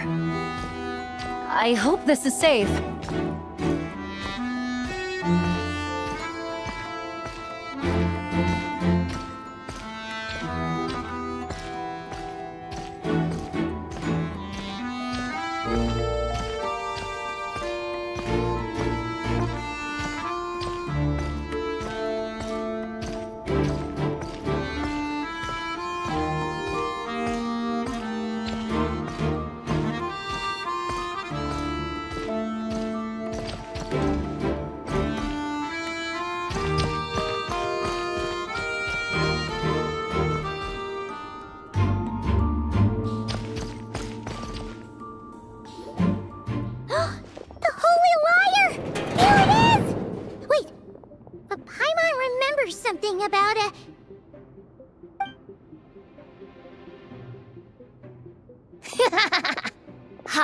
cold-blooded, careless, and reckless heroes. Despair, for you have stepped into my trap. Wait, what? All it did was lock the lyre up. Well, I wasn't the one who designed it. All Alice said was that activating it would turn the tables. I see. That checks out. They laugh as if they already know what is to transpire. I do not have a good feeling about this. Allow me to clarify before we proceed. How was it that the lyre was retrieved back then? From what I've heard, the Fatui agent guarding this place was given a thorough beating, and then the lock opened. So then, I'm the one who walked into the trap? Do not despair, mein Fräulein. Miss Alice provided us with backup, did she not? We are not entirely outmatched. 'Tis true, though thine Prinzessin stands on the cusp of defeat. Courage has not yet failed her. Let this be our last stand!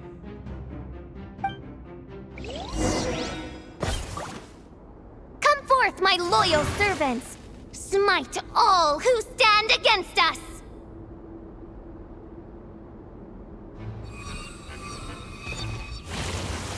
Look! The ravens get confused if they don't... Group 2, reinforce!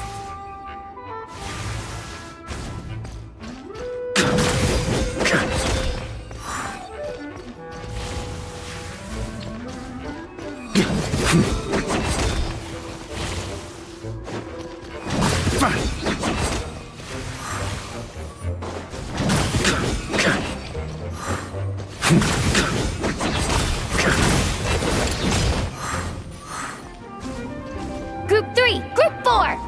Oh, forget it. All of you, attack at once!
Well, well. It seems I must send forth my most capable servant of all.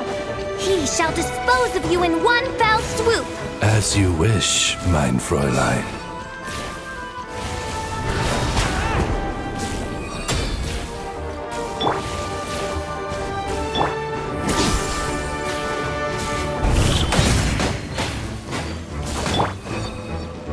Verdict is... Time for takeoff.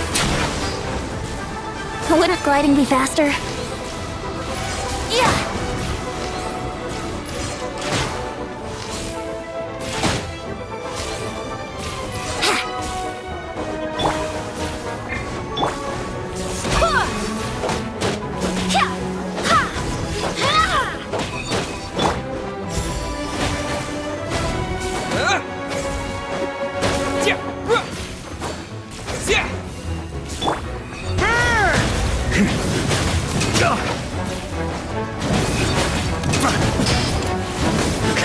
Got a bit too cocky.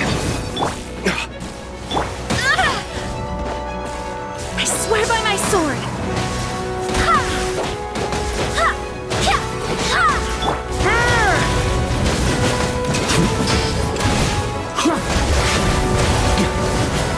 Our situation is dire, mein Fräulein.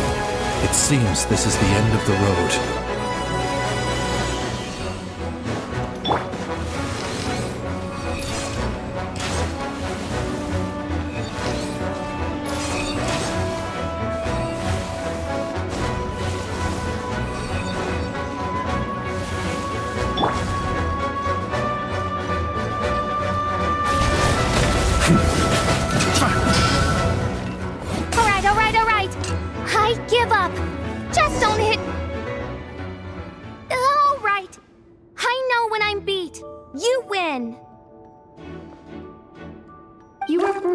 Miss Fischl. The recording was fantastic. I'm certain future participants will have a great time. Yeah! This role was perfect for you! Huh. Your praise is a compliment to your own good sense. Yet know that this is but the least of your princess's abundant talents. Huh. It doesn't look like the lock is opened, though. True. This isn't what we were told would happen. I doubt the mages want us to just break it open. It's not their style. Perhaps we haven't met a certain condition then?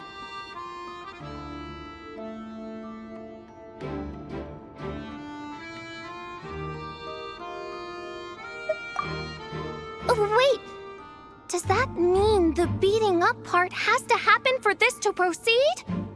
You dare place your princessin in such a scene? 'Tis an affront of the highest order! I'm afraid it may be the only way to end this, mein Fräulein. But not to worry. It's all pretend, after all. Very well. I shall allow this trespass, if only to bring this to an end. Just be gentle. Huh? Oh, right. Paimon's the weakest one here. Here goes nothing.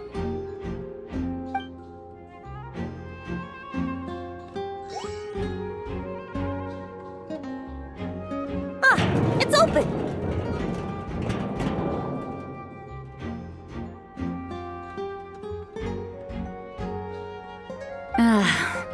Miss Alice does love to tease, doesn't she? Congratulations on obtaining the Holy Lyre der Himmel. That's a wrap for now.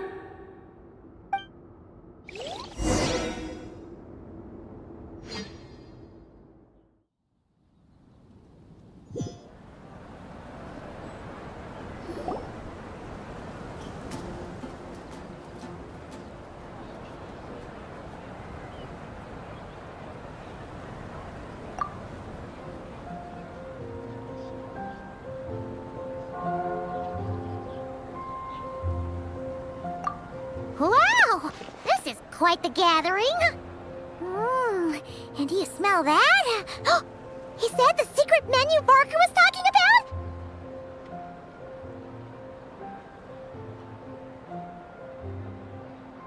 Oh, Paimon's stomach has been rumbling this whole time, so she's gonna dig in. Don't forget to grab some food before it's all gone, okay? Oh, hello. Did you need something?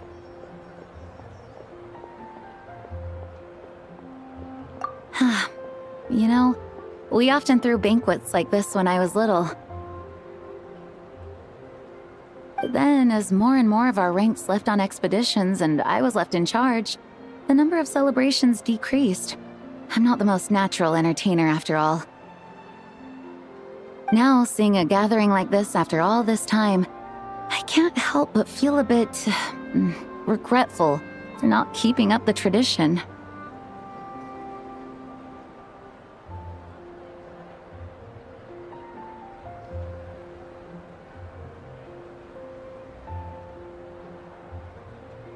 Well said, traveler.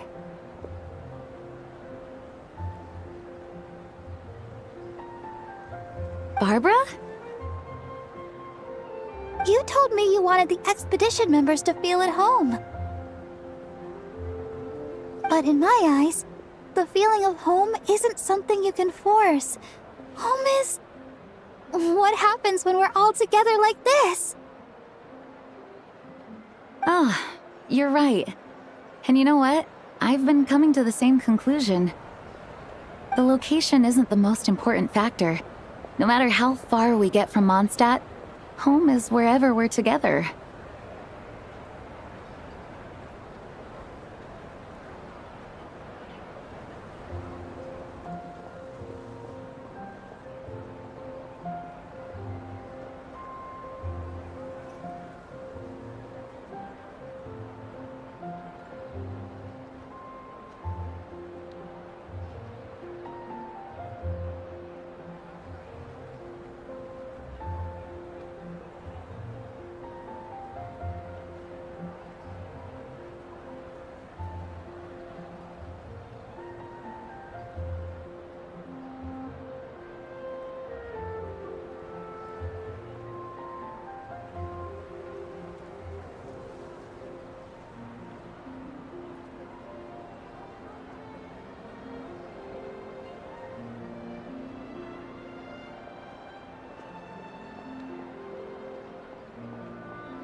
appreciate the kind words, you two. I will do just that. Make sure to do the same, Traveler. It's not often you get to make it back here. There's a lot of people waiting to catch up. Now that we're outside the bubble and no longer in character, there should be plenty of time. Hey! Honorary Knight!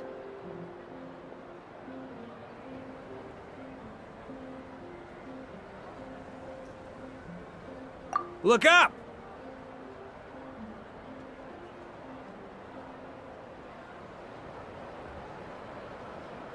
Pretty stellar view from up here, and the breeze is nice too. Care to join me? Oh, of all the places to sit, it just had to be there.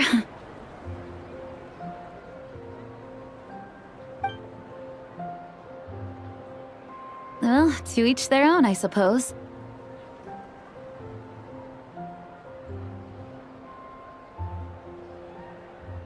Just be careful on the way up, Traveler.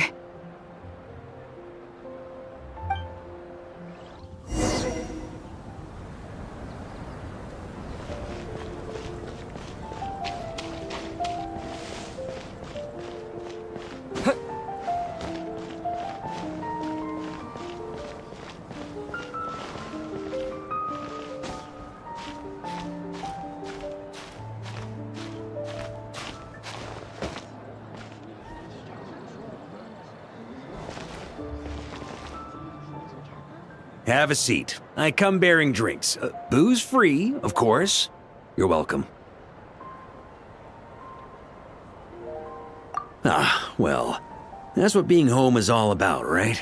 Letting go, feeling at ease. Figure we both deserve that after all this time.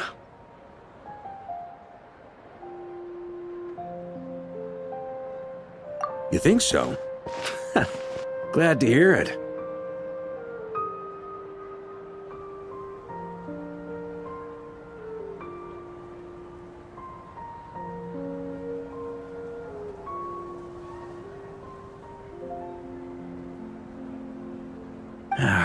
There's no place like home. That's what people say, right? The expedition took me far and wide, and still, little alcohol in my system, it would all come back.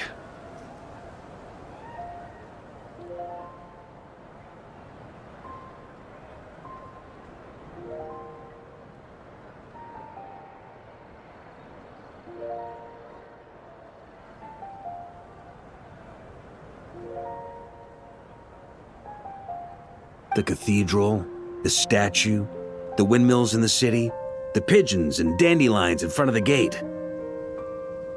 The further away you get, the more you miss it. I might be biased, but it means a lot that you care about this place.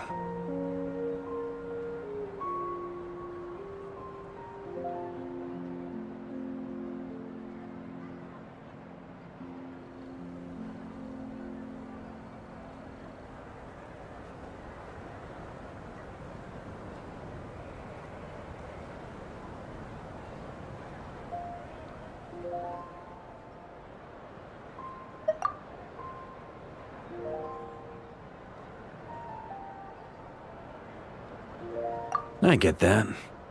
The people are what make Monstadt what it is, too. All the carefree kids running around, livening up the place. Which reminds me, I never thanked you for helping Monstadt out back then.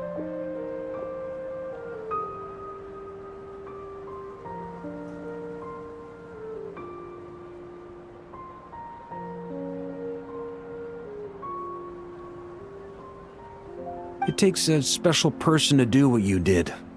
Most people are helpless in the face of abyssal corruption. Considering their target was Dvalin, things could have been bad.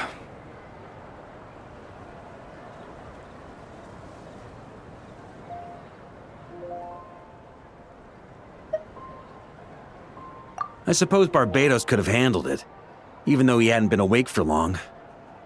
But still, I doubt the ending would have turned out quite so perfect.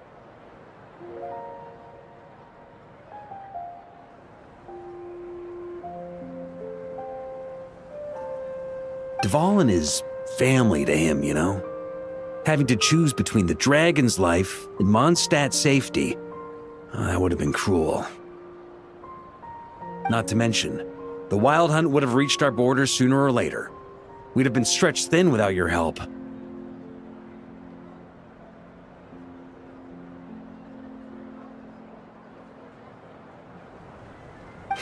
Maybe you've never put two and two together, but what you did in that land also helped reduce the threat of the Wild Hunt. If Natlan's crisis hadn't been resolved, the two abyssal powers might have joined forces at some point, making our situation even more dire. Ha! Look at us, taking down the Abyss in two separate nations. Doing the Knights of Favonius proud, aren't we?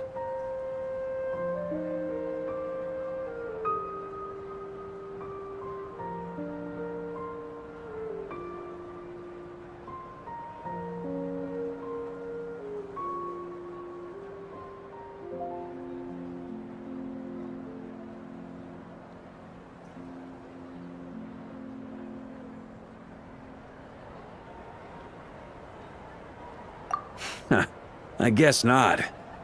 In any case, for a knight, honor is something you get to define for yourself, no matter what the outside world thinks. And that's the question, isn't it? Why do we do what we do?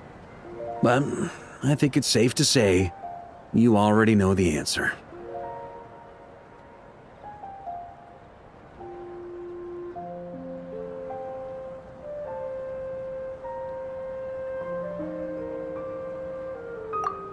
So this is where you've been hiding. You know, I don't think this was designed for sitting.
Ah, when did you become such a stickler? Come have a drink with us. There's plenty. Don't mind if I do.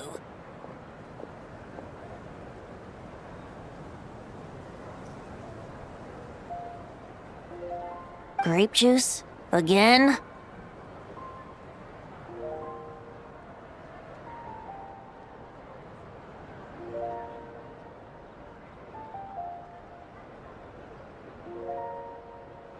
You know, Charles would never let me hear the end of it if I started drinking without him.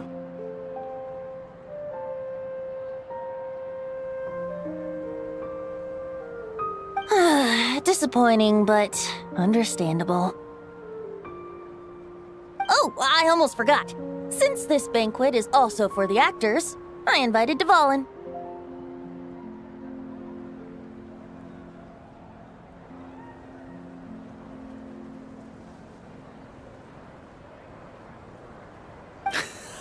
All right. Might hike up the bill a bit, but who cares? Haven't seen him in too long.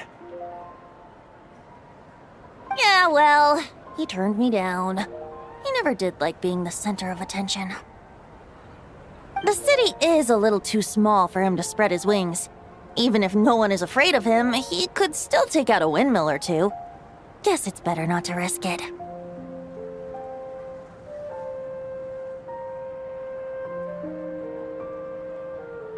Huh.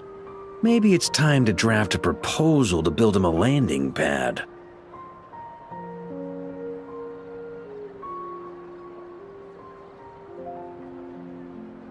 The Traveler's right. If this is what makes him comfortable, might as well let him be. In the meantime, I propose a toast to our honorary knight. To our honorary knight.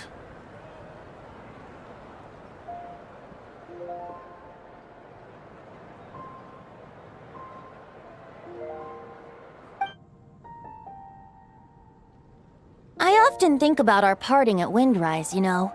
And now, almost in the blink of an eye, the final stop on your journey is just around the corner. Snezhnaya. The Tsaritsa's plans have continued to advance. Now, only the Pyronosis remains free from her grasp. But if even the captain couldn't take Malwika's Gnosis by force, I guess we don't need to be concerned about its safety for now. So that's good news, at least.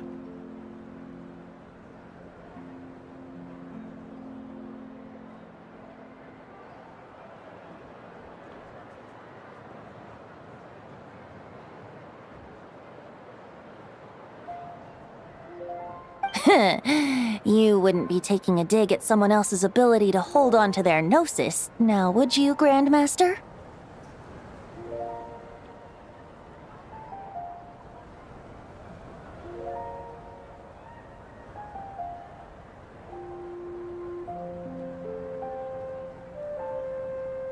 Haha!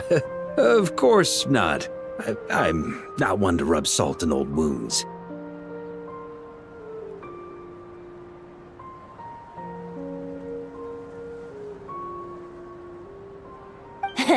Her harbingers do often tend to take a rather extreme approach. Just look at Child or Signora. But we would be mistaken to ignore the fact that Signora did not win the Geonosis using force.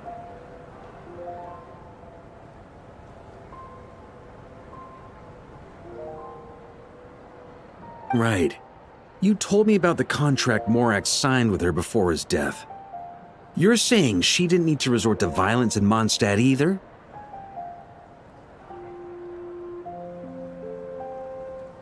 That's right. If she was able to provide a reason convincing enough to persuade Morax, she could have persuaded me no problem. I suppose she just didn't think there was a reason to negotiate. I had just woken up, so I must not have seemed like much of a threat.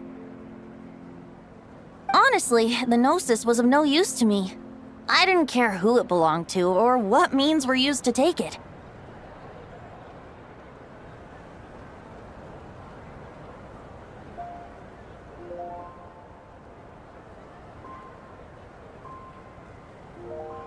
I just knew if I fought her in that moment, the cathedral, perhaps even the entire city, might have become collateral damage.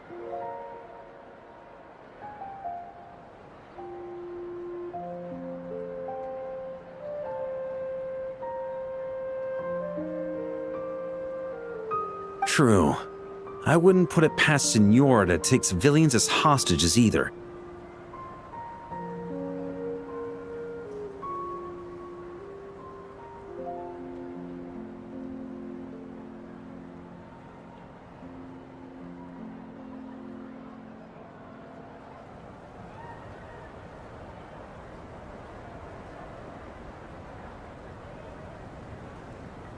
In the end, though, it was those same methods that led to her end. After all, her third target, the Raiden Shogun, wasn't a big negotiator back then.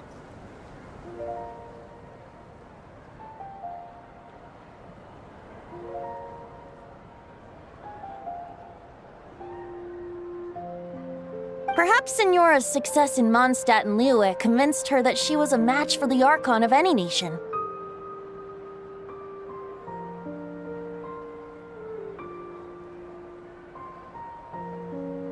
You did the right thing. It pained me to see Inazuma as it was back then. I'm glad things have changed since.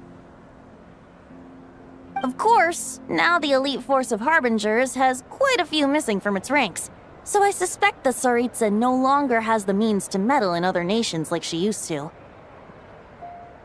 Who knows? Perhaps a chance to formally meet her in Snezhnaya might come sooner than we think.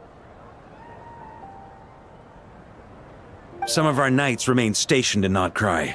If you need help, just say the word, and we'll be there.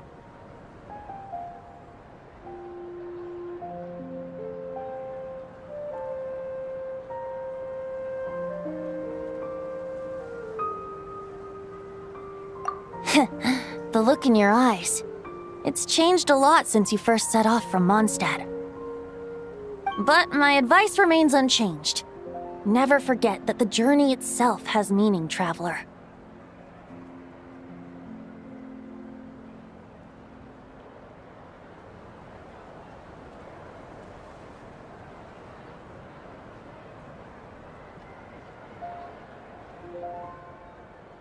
The birds of Teyvat, the songs in the cities, the Tsaritsa, her Fatui and the monsters, they are all part of that journey.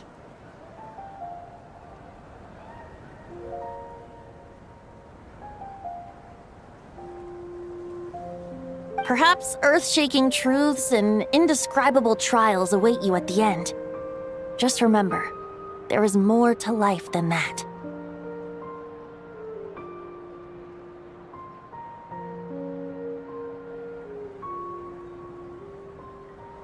Alright, that's more than enough acting like a real Archon for one night. And still, not a sip of drink for dear old Venti at a time like this? You're no fun, Varka.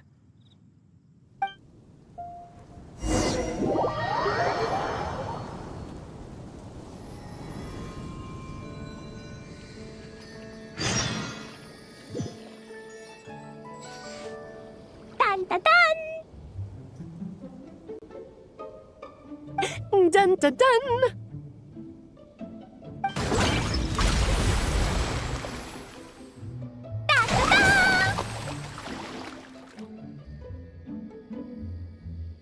Da da da!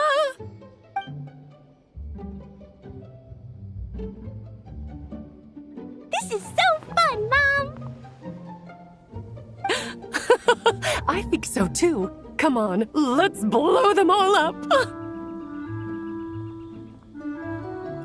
Mom, when can I play with the magic toy you made me? Very soon, darling. In fact, it should be ready tomorrow. I just know you're going to love it. Yay! Can we play together? Why, of course. We'll have ourselves a splendid time.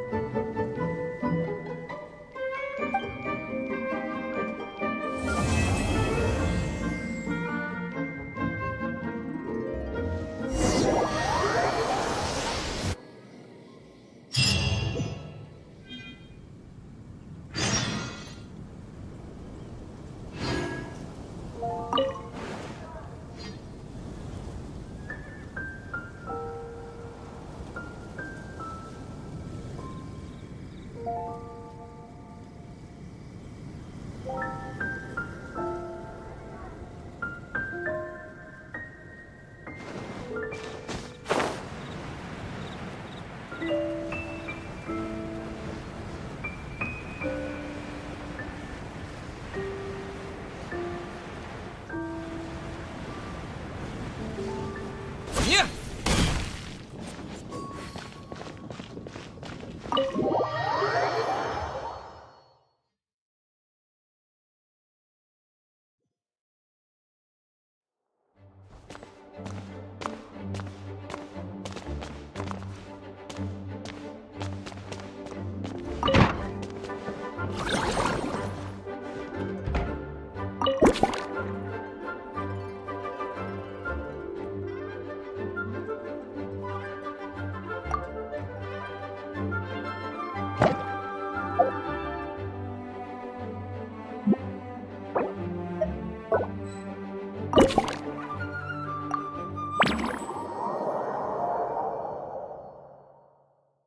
Oh, it's Eula and...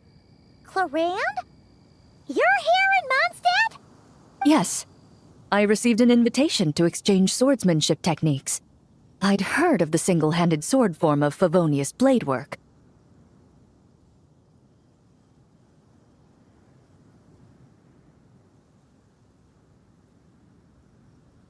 But, after crossing swords with Miss Eula, it turns out the Knights of Favonius are quite accomplished with the greatsword as well. You're quite an accomplished swordsman yourself. Although I suppose that's to be expected of the champion duelist. Even over a few short rounds, I feel like we've learned a lot from each other.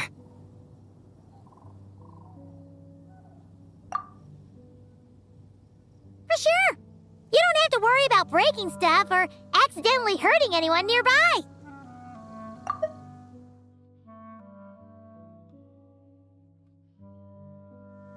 That's right. There also appear to be automatic harpasta launchers in the area. Ah, that's one of your local traditions, isn't it? Shall we have ourselves a game, then? Why not? You should know, though, I'm not easy to beat at this game. Ah, hold on. No muskets allowed. Oh, why not? Doesn't it still count as hitting the harpastum?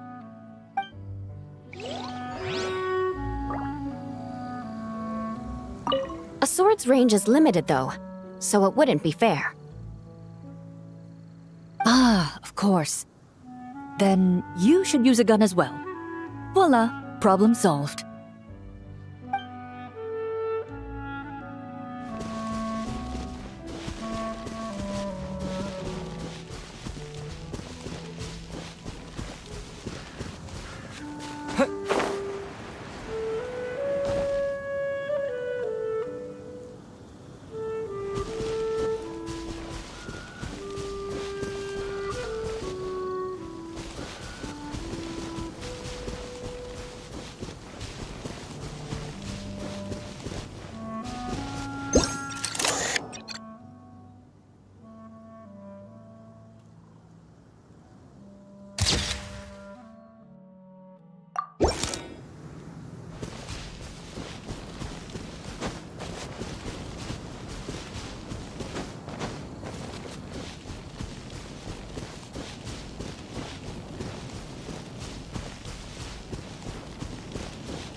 fiery woman came to take Lupacol. I said no.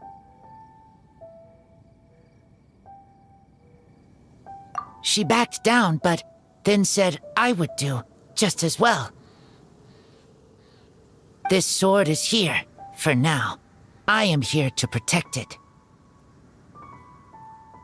Hold on, let Paimon get this straight. Alice was planning to bring Boreas here, but you stopped her. So, she took the illusion of the sword and left you to guard it instead. That would make the trial of Boreas the trial of Razor now, wouldn't it? We fight. I protect Lupacol. Wow! Looks like Paimon's guess was spot on. Don't worry, Razor. No one's gonna take this sword. It's not even real. Not real? Alice's scheming claims another victim, huh? Let's take the photo and get Razor out of here.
If we could build a choo-choo cart track straight from here to Monstadt. An express line right to the best fish blasting spot? Oh, okay. Might not be the best idea.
So that's where it was. Iona? What are you doing here? It's my first time seeing these little guys. They're from that land, right? Oh, they're so cute. Alice put a version of the cat's tail here and asked me to run it. It has the setup I'm used to and everything. Now, all I need to do is make some drinks. And you know what? This is the perfect chance to change all the ingredients to super weird stuff. I'll get people to lose interest for sure. Looks like your campaign is going strong, huh? Even out here. Of course. The only thing missing is the cats, actually. They seem to prefer the real cat's tail. But that's not a huge surprise. Cats are sensitive about where they live. Even if the place looks exactly the same, they'll know something's off. So, Alice said she would find different staff instead. And then these little saurians appeared. Aww. Bennett gave me a few pointers on how to get along with them. Turns out, there's not a huge difference between them and a cat or a dog. Hey! Then you should call this place the Saurian's Tail instead!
Weird.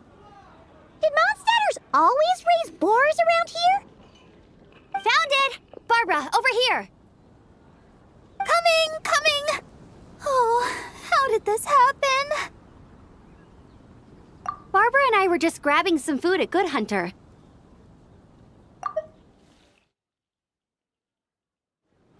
But then, how do I even put this? The sweet madame and sticky honey roast we ordered came to life. Sorry, what?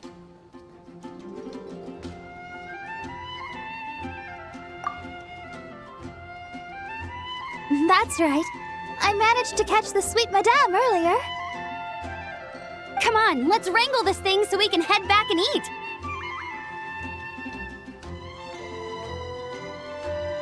Wait, what? Uh-oh. What is it? More pigeons and forest boars! The rest of our lunch is making a break for it!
Hey there, friend. Well, we couldn't just drag Catherine in here, could we? What would the Real Adventurers Guild do without her?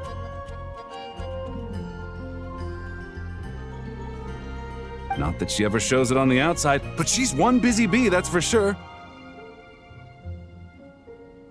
I mean, just think about how much time it must take to travel between all the different nations.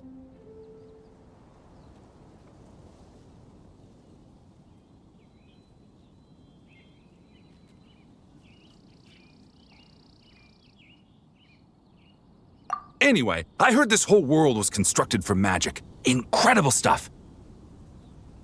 Even the books on this shelf are real. Not a single prop to be found. Huh.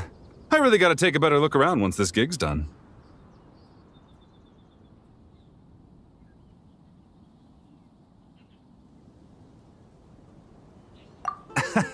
Not today, I'm afraid.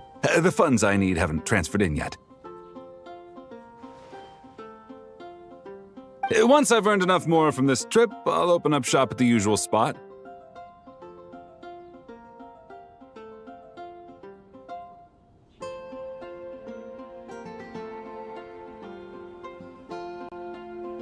True, but it doesn't seem like the people who created this place set up anything like that. Hey, why don't I go ask for some and then we all can have a few?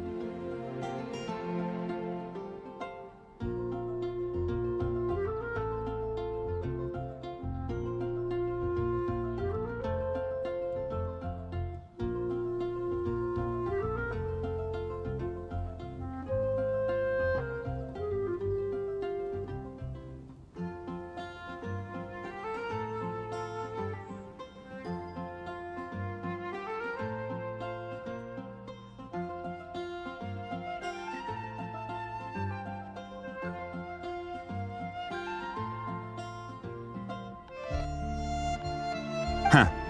But could we even take them back into the real world? That's the question.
Fatui tent?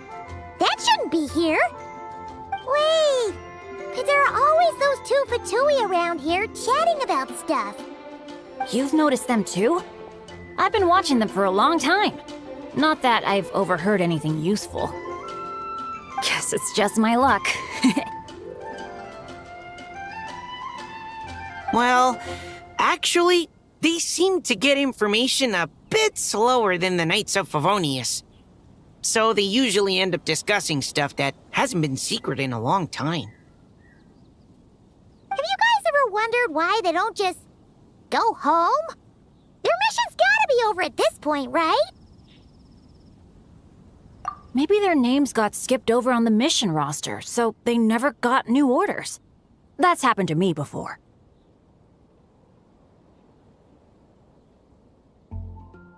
I suppose, but your experiences tend to be quite unique. It's possible the Fatui stationed them here long-term to keep an eye on things. Or maybe they volunteered for this position because they don't want to go back. Either way, we should have Nicole take this tent down. It's making Paimon think we're gonna have to fight someone.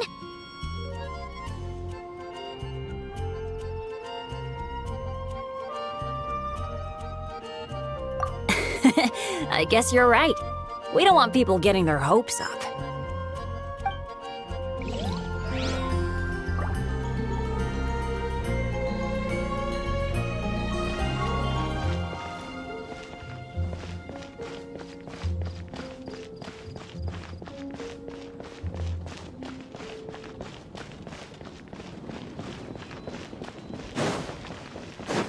How about we explore the area ahead of us later?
How about we explore the area ahead of us later?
Huh?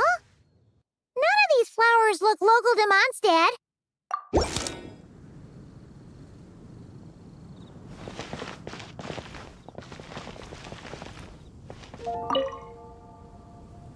Wait, Emily? Huh, it's been a while. Hello, you two.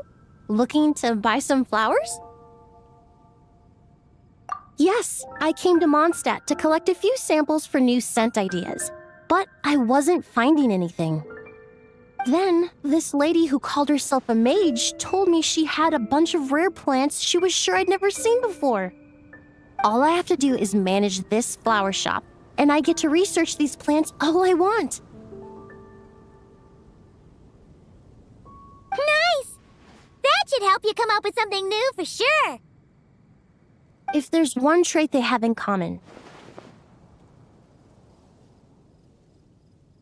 I think it would be the feeling of summer. Refreshing and clear, cutting through the full-bodied and dreamlike floral notes. I certainly have a lot to research, so I think I'll be here for a while. Did you need anything? We're looking for things in here that are different from the real Monstadt. Do you mind if we take a few pictures of these plants? Hey, since you like them so much, why don't we ask Nicole if you could preserve them in some way? Really? That would be amazing. This is my payment after all.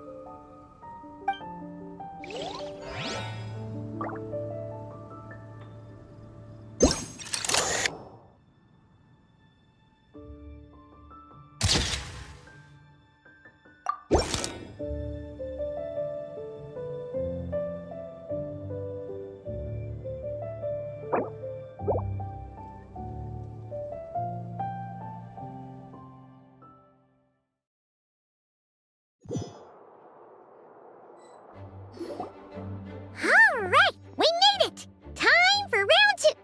Huh? Was this bubble this color before? Is something wrong? I'm not sure. It was like this when I came to check on things this morning.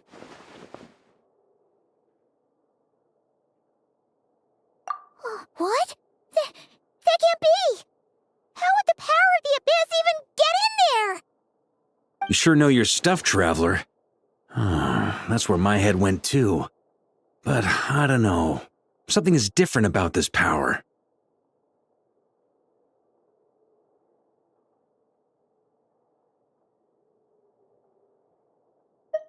What does that mean? It seems to be in an embryonic state. Like an egg that hasn't hatched, the dark clouds before a storm, or an omen before disaster strikes. Of course, the world within the magic bubble is imaginary, so the same should be true of this abyssal power. At least for now.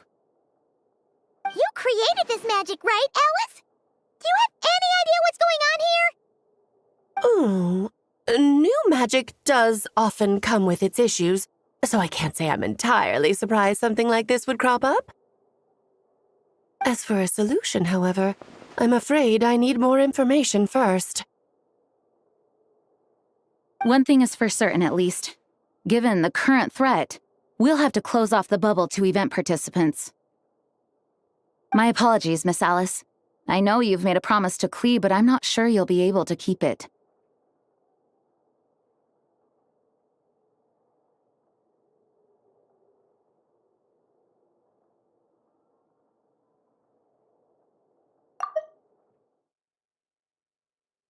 One thing is for certain, at least.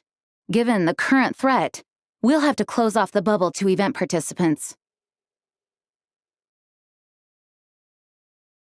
My apologies, Miss Alice. I know you've made a promise to Klee, but I'm not sure you'll be able to keep it.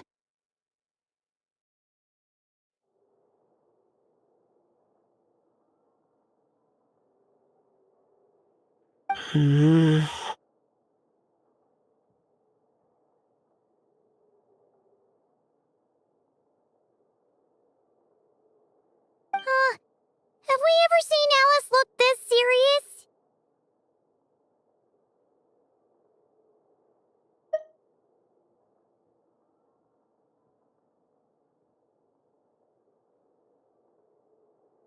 Unprecedented crisis notwithstanding, it's too soon to just throw in the towel. What we should be focusing on is how we're going to fix this. Are we talking about the Klee situation or the Abyss situation? Both.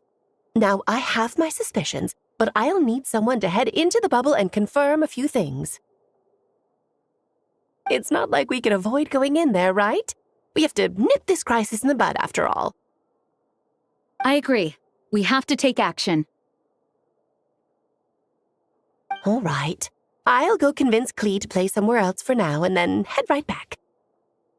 In the meantime, Nicole, be a dear and keep observing the bubble from out here. Oh, and provide any fixes you can while the rest are inside. I don't know, Alice. There are quite a few unknowns here. It's not like I can force people to head in there and take that risk. We angels aren't miracle workers.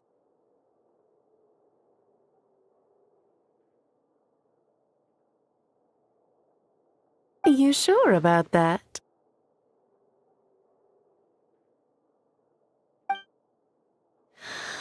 Fine. I'll do what I can. Just be quick, okay? This is your magic, after all. Well, guess this is our best option. We're definitely not gonna sit back and watch.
part where Barbados uses the lyre to summon abyss-corrupted Dvalin.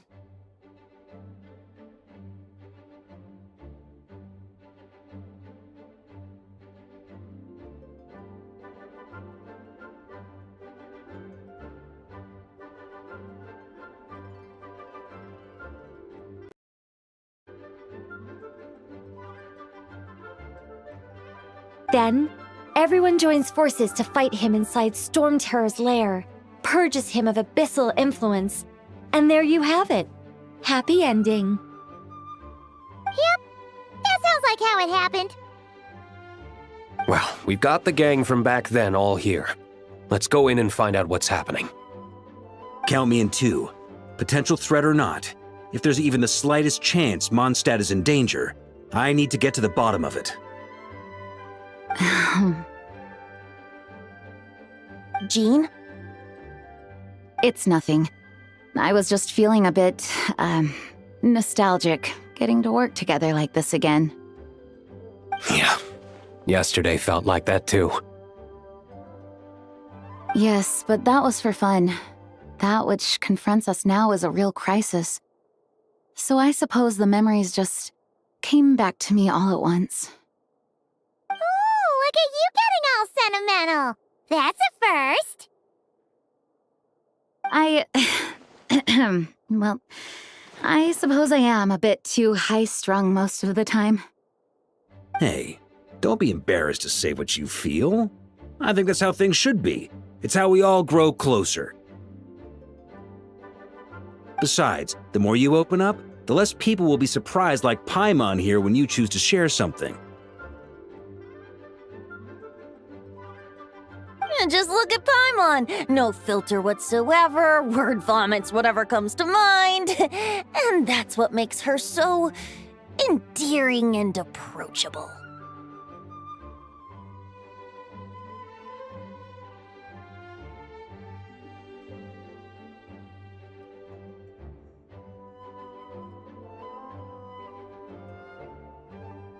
Ha!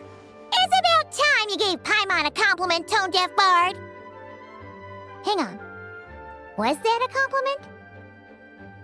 Before we set off, I just want to stress that whatever is happening in the bubble right now is a huge unknown.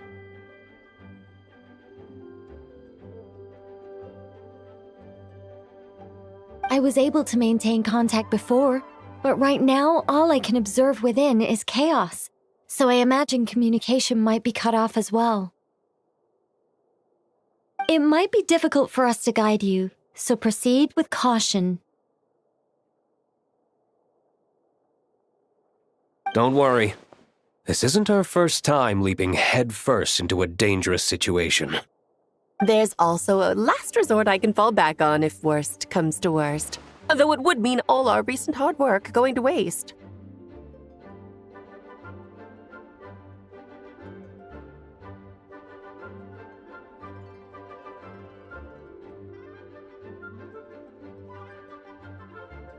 You mean destroying the bubble entirely?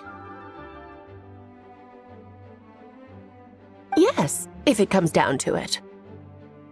All right, I'll monitor the situation from outside and provide whatever external fixes and support I can in the meantime. Understood. Prepare for the worst, hope for the best. Sound good? All right, let's go.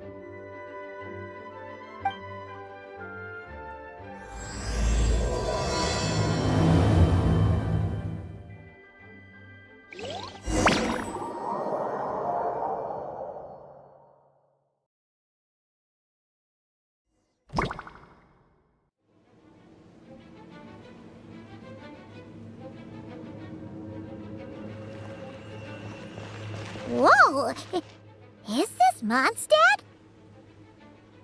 Didn't we all come in at the same time? Where are the others?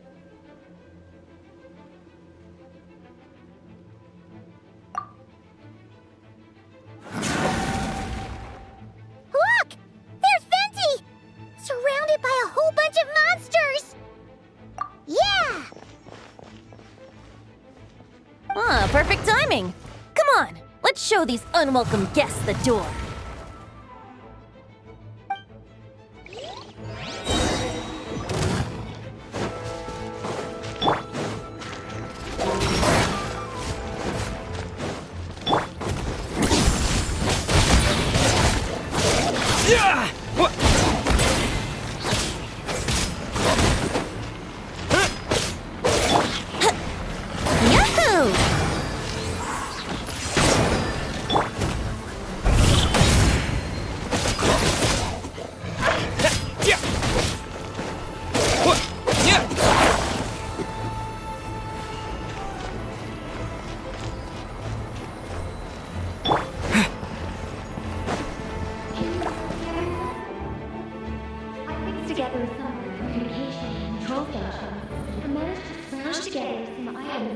give us an advantage.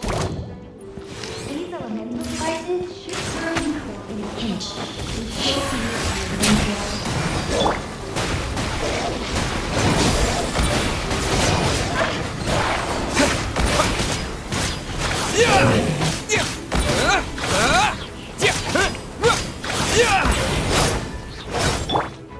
Here we go!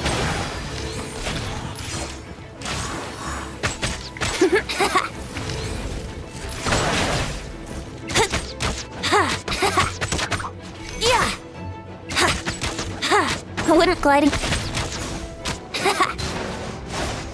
Let's play!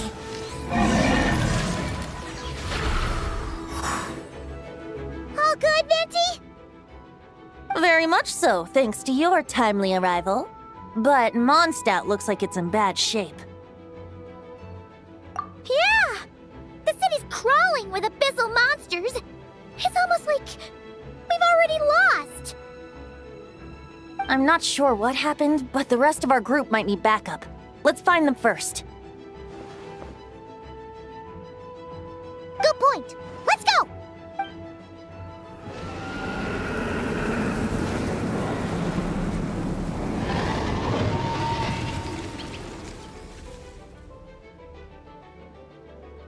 Look! It's the Fallen! Is it just Paimon, or does he look way worse than back then? You're right. The corruption has spread throughout his entire body. If we had failed to purify him in real life, I imagine this is what would have become of him. Wait! It looks like something's falling! It's his tears. Like the ones we purified in the past? Yes, but at this point, these tears are essentially crystallizations of abyssal power. If left unchecked, they will continuously summon abyssal monsters, and this disaster will never end. We also need to get our hands on one of them. No, this degree of corruption cannot be cleansed. Besides, we need them in their corrupted state if we want to summon Dvalin. I doubt the pure sound of the lyre can reach him in his current state. Sounds like this whole thing is still gonna end in a confrontation, though. Just like back then. Yes. I wasn't certain before Dvalin showed up, but now I'm sure this situation is more than simple chaos. It seems more like an alternate version of events, and I have some idea of how it came to be.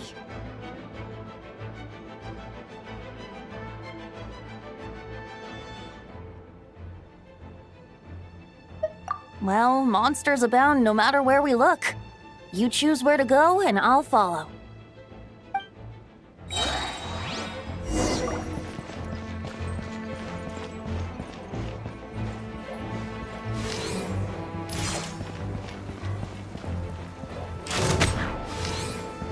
Yeah! Time for takeoff.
Wouldn't gliding be...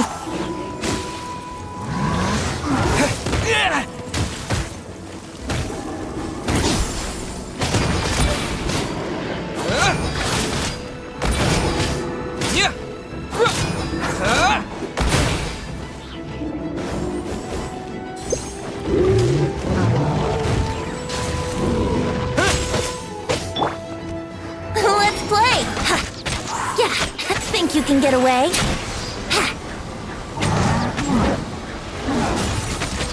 Yeah. Brace yourselves.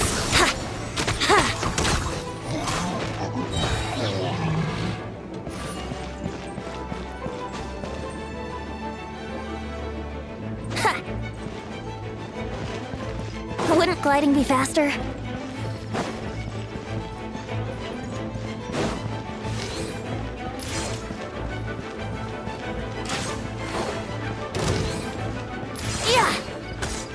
Yahoo!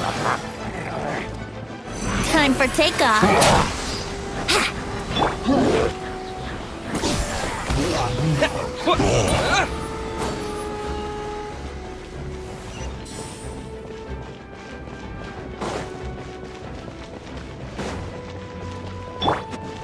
Brace yourselves.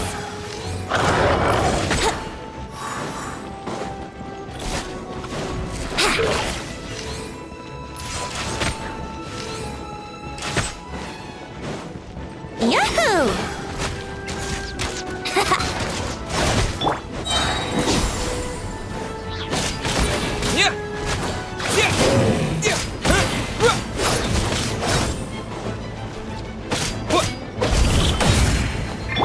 Think you can get away?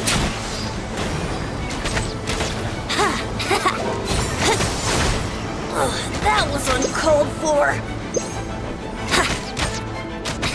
Yeah.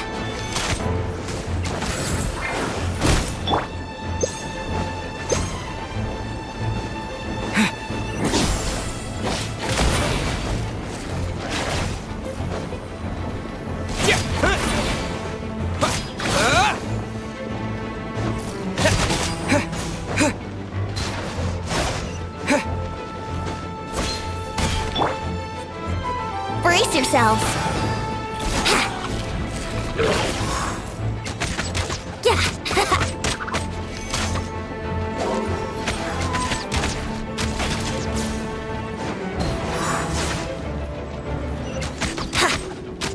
Yahoo! Yeah.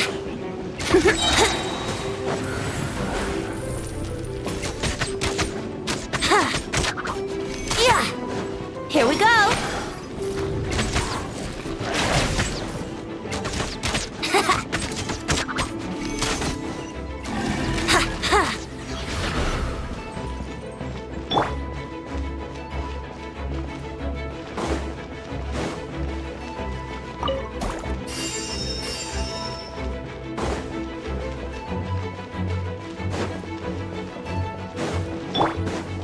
Wouldn't gliding be faster? Let's play!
Time for takeoff.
Here we go!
Think you can get away?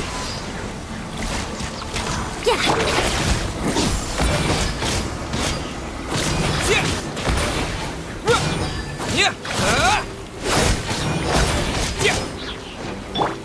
Yahoo!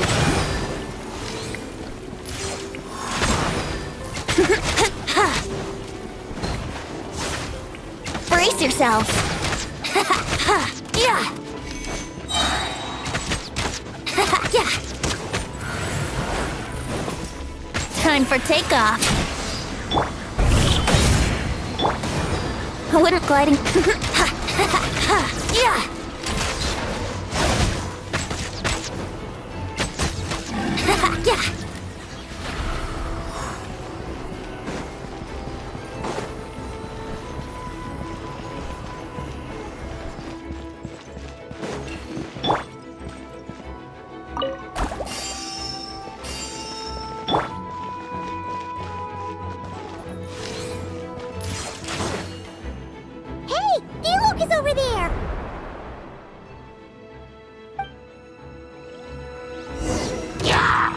Yeah.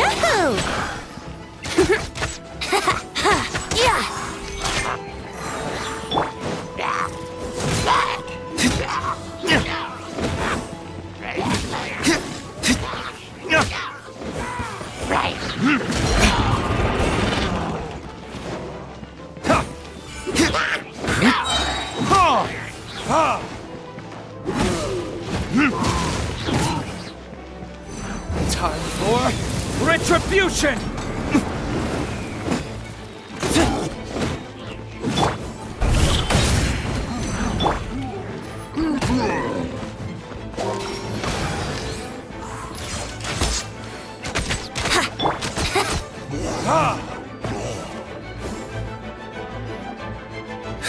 Made it. Thanks for the assist. It looks like Monstadt is in dire straits. Did you see any knights or civilians on the way here? Then my initial suspicion could be right. The knights have abandoned the city and evacuated all civilians to a different location. Abandon the city? In the face of unrelenting abyssal attacks, it's possible they had no other choice. But none of that matters now. An empty city has its advantages. We won't need to divert our attention to protecting civilians, for one. Oh, and this thing. It looks like one of Dvalin's tears. I don't feel good about just leaving it here. That happens to be just what we were hoping to find. Wait, what about Varka? Have you seen him? No, I'm not sure where he is. We'll just have to keep looking. Oh, I think I saw Jean on the other side of the city. I was going to head over after clearing out these monsters. We should go help her. Good idea.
It's Jean!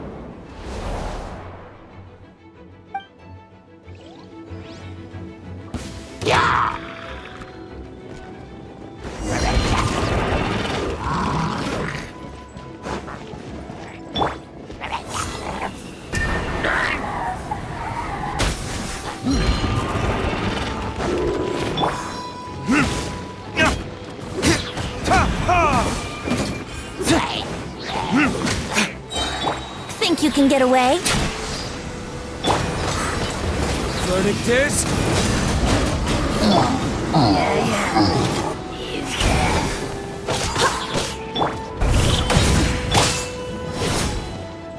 Let's play!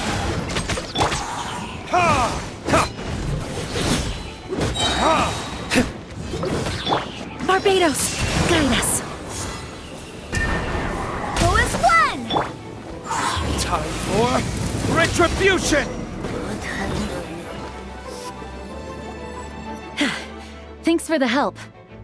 I know everything we encounter in this bubble is imaginary, but these monsters sure fight like the real thing. It's a bit too true to life.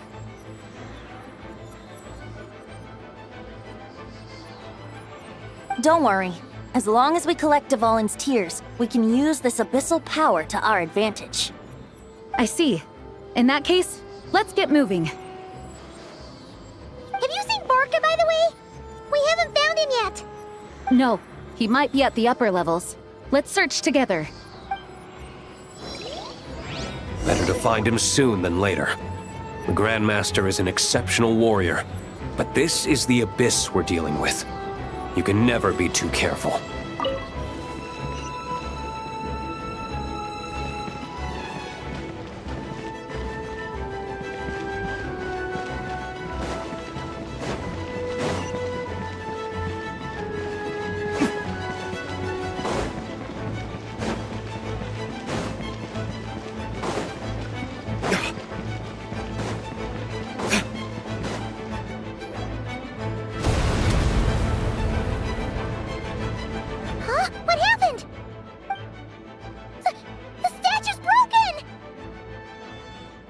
The Grandmaster should be over there. Come on, let's hurry.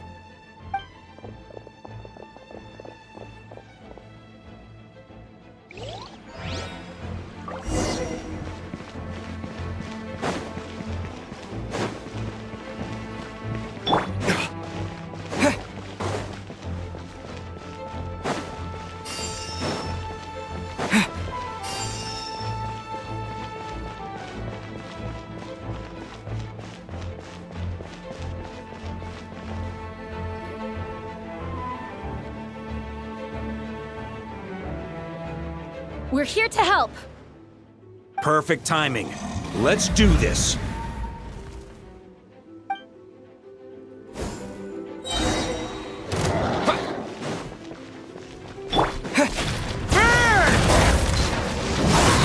Up the ante!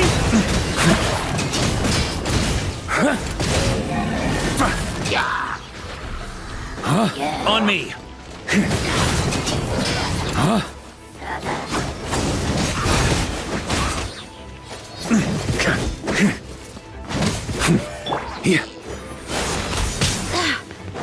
Wind, hear me. Verdict is...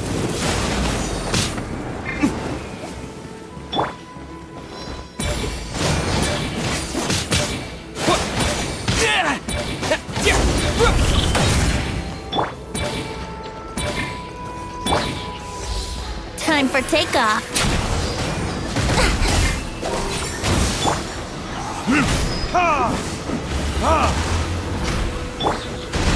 Maria sweeping it! Burn! Up the ante! Looks like we're all back together. Everyone in one piece? Yes. The honorary knight arrived just in time to help us out. Now that we've collected Dvalin's tears, the monster attacks appear to be easing up too. I'm sure you've noticed, Farka, but the city is pretty much a ghost town at this point. Yeah, we should get out of here. No sense wasting our strength.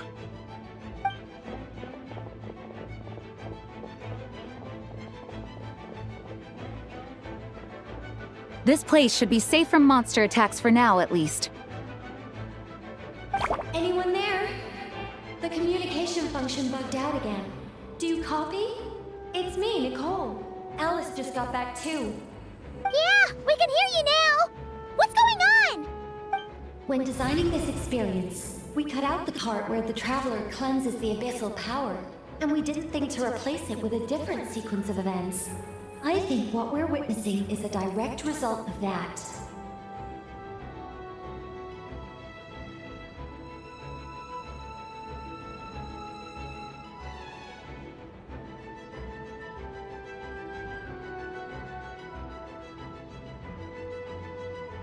Alice and I thought the events in the bubble would be independent from each other. But since the magic is contained in one place, it appears a casual link has formed between all the events within it. And so, because Dvalin was never purified, we've encountered a major bug. I knew it. So, what we're witnessing now is like an alternate version of events where the honorary knight never appeared in Monstadt. Wait, but even if the Traveler never showed up, you could have done something, right, Venti? The Abyss is a far greater enemy than one person can face. I could have handled that specific situation, sure, but it wouldn't have gone quite so well. If I'm not mistaken, you've seen how that version of the story goes yourself, right, Farka? Through the mage's scryglass? Yeah, it was a kind of prophecy. It felt so real, I doubt I could ever forget it. In the end, you were able to seal Dvalin away, but you were wounded in the process. But if Dvalin was sealed, how did things get to this point? Because a seal doesn't solve the root problem. Over time, the abyss would just grow stronger and stronger, deteriorating Dvalin's consciousness until there was nothing left. Wait! Does that mean what we saw earlier was... The aftermath of Dvalin breaking free from the seal. That's right. He is in dire straits. The power of the abyss has fused with his flesh and bones. Purifying him now in this state is no different than sentencing him to death.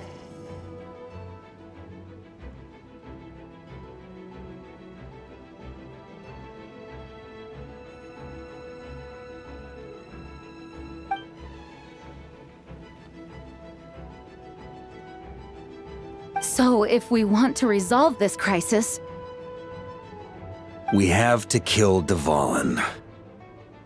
I know that sounds intense, but remember, this is a fictional world. The real Dvalin is right as rain and a lot more mellow than this one, that's for sure. We have our solution, so let's hop to it. Should be a piece of cake for a group like this. No time to lose, right? We've got Klee waiting for us after all. She's playing somewhere else right now, so we do have some time. Of course, the sooner we resolve this, the better. You're right. This is the only way. I know Dvalin means a lot to you. If this is too hard, you can leave it to us, you know? No need to scar yourself over a game, right?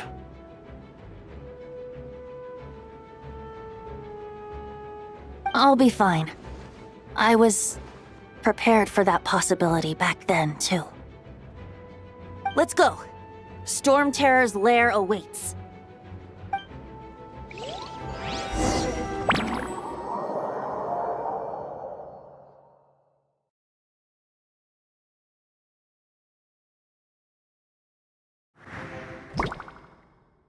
This is it. Ready, everyone? More than. of course. I just hope I learned a thing or two since the first time around. Ha! Guess I'm the newbie, huh? Good thing I'm a quick learner then. What about you, Traveler? This was your first big fight in Teyvat. Were you nervous back then? How about now? I'm not nervous. We've all grown a lot since then. We overcame this challenge once, and we can do it again. Paimon believes in you! Then let the mournful cries of this lyre, tainted and defiled, summon a familiar now utterly warped.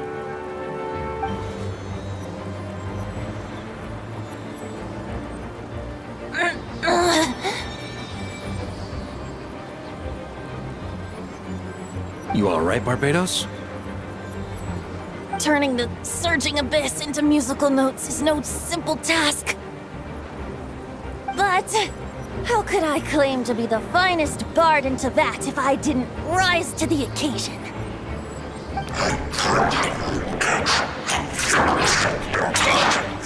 I have...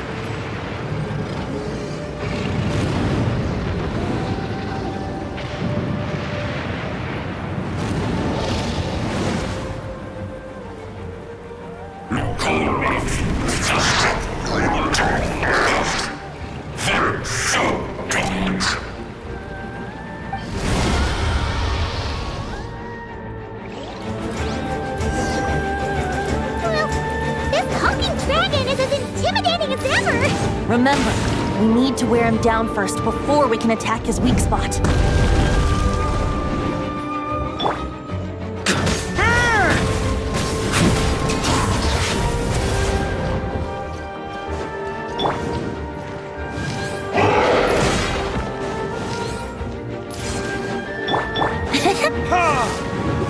Time for retribution!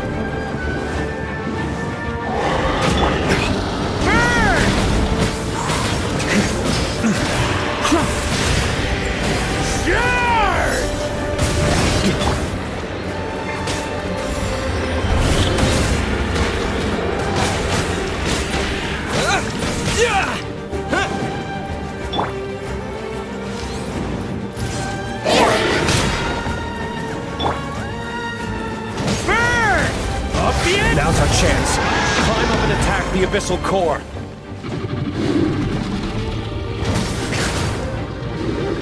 I swear by my sword!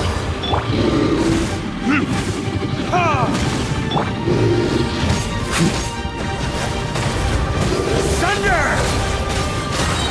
Nice job! One more to go.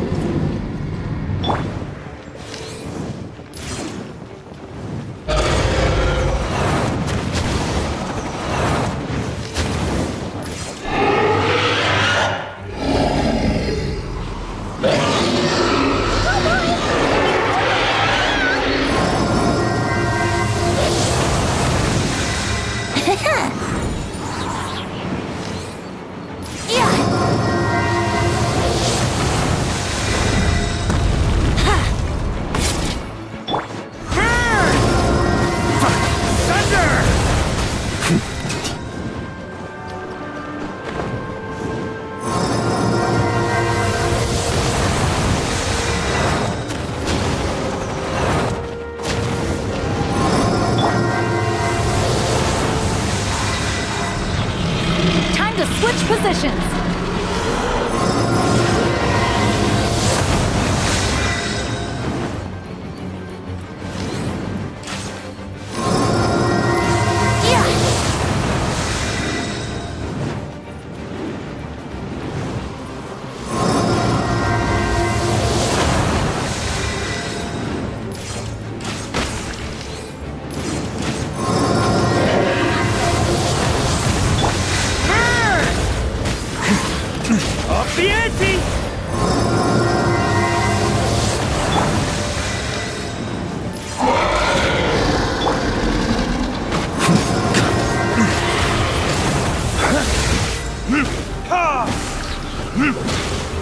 Verdict is...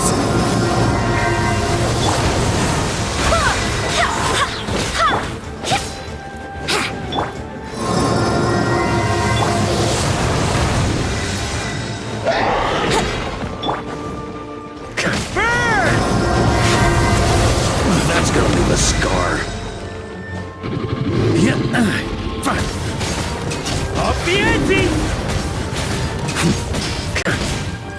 Up the ante!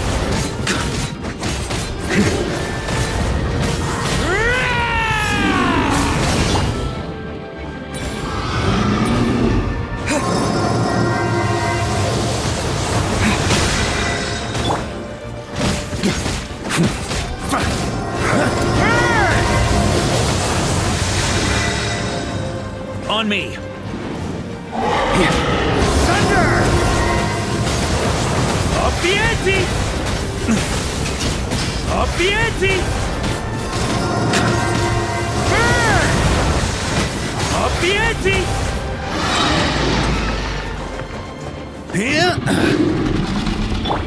Barbados, guide us.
Thanks, Gene.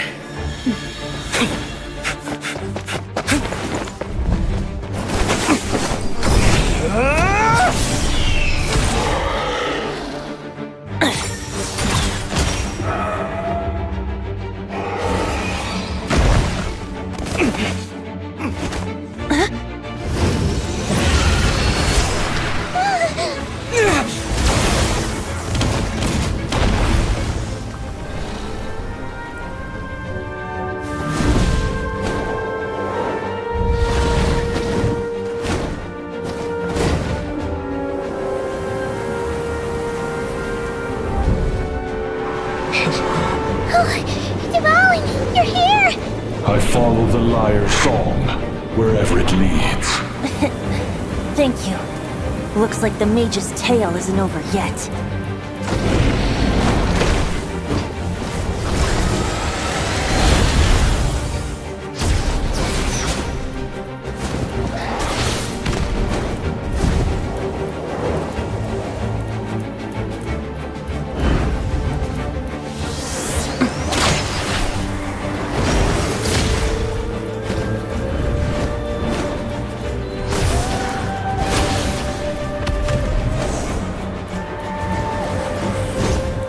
Might not be a happy ending, but someone's gotta strike the final blow. It's your turn to be the hero. I'll take knight over hero any day.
La la la!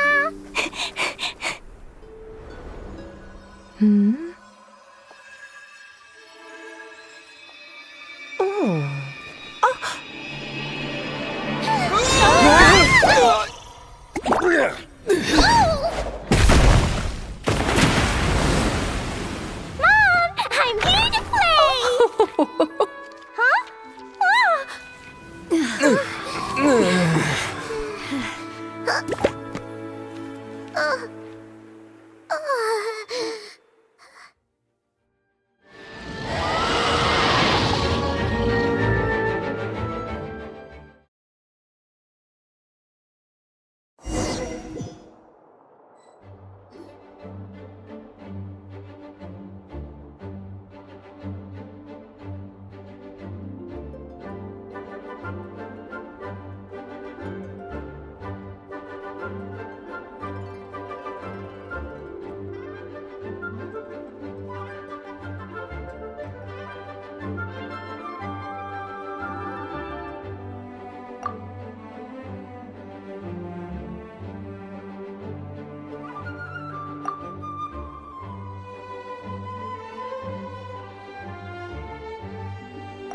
Looks like it was a happy ending after all. choo-choo car ride. It had its fun moments and its thrills. All in all, Paimon had a great time. Guess it wasn't without some collateral damage, though. Sorry about the window, Jean. It's fine. As long as the building itself is intact, I consider that a win. I'll arrange for the window to be replaced at a later date. In any case, we were lucky Dvalin arrived when he did. It would have been tricky to deal with a flying opponent otherwise.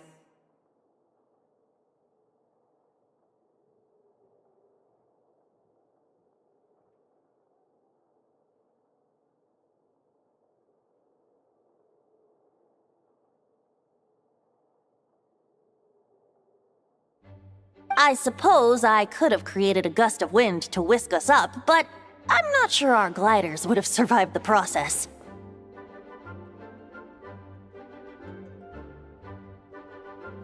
Honestly, after everything we faced, I can't believe Alice still decided to bring Klee in there to play.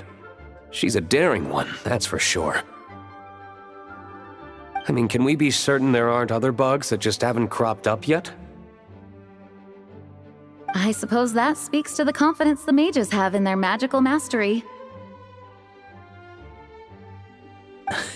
If I know Alice, the whole bubble could have been blown to bits, and Klee still wouldn't have had a single scratch. Her abilities do speak for themselves, I suppose. So, what now? Anyone down for a drink? My treat.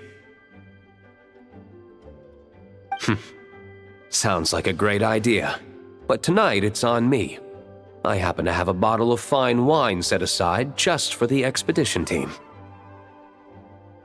Haha, even better. Count me in. Say no more! You had me at fine wine.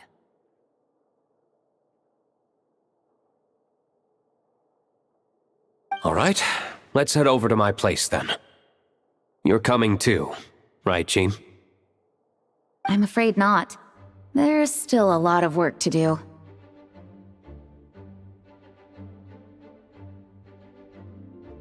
So what? The world's not gonna end if you push it off? Come on, we never get a chance like this.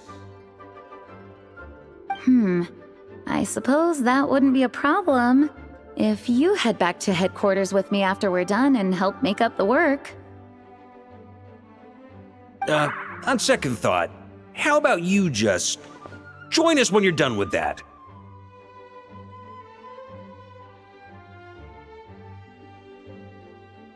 What about you, Honorary Knight? Gonna tag along?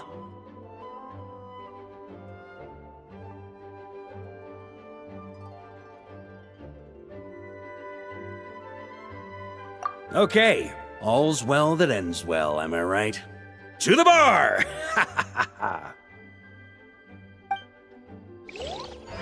Alice loves going to the library. Let's wait for her there.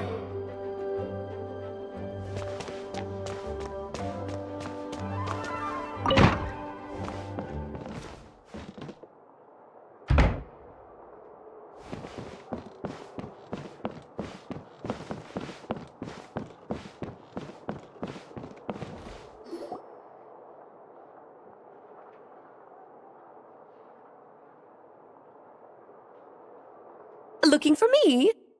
I'm glad. I wanted to thank you for helping me keep my promise to Klee. She had a splendid time in the bubble. Nicole came with us to make sure all was in order and prevent any similar incidents from happening in the future. You live and you learn. It's rare, but even the Dodo King isn't immune to a small slip-up here and there, I suppose. So, it's all fixed? Yes, quite. The recording work is done as well, so now all we have to do is play it on loop. It should be smooth sailing from here on out. Anyone and everyone can now enjoy the bubble at their leisure. Nicole will keep an eye on them, of course.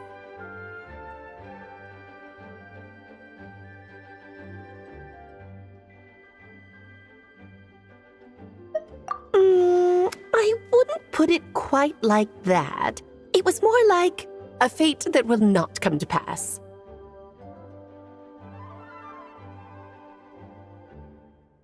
Huh? What's the difference between the two? Let us not forget the courageous dragon slayer in the story. Well, in real life, he had already left on an expedition to nod-krai at that time. Of course, that doesn't mean Dvalin would have escaped his destined death, for another hero would have come along and paid a painful price for victory. But what we saw in the bubble was what happened after Dvalin broke free from the seal. So, couldn't Barca have been back by then? Dear Paimon, you're free to ponder such questions yourself, of course, but it's of little use to ask them aloud. Word to the wise, do not lose sleep over all those what-ifs, over the fates that will not come to pass. It's an exercise in futility. Those who can observe fate see both the good and the bad of what could have happened.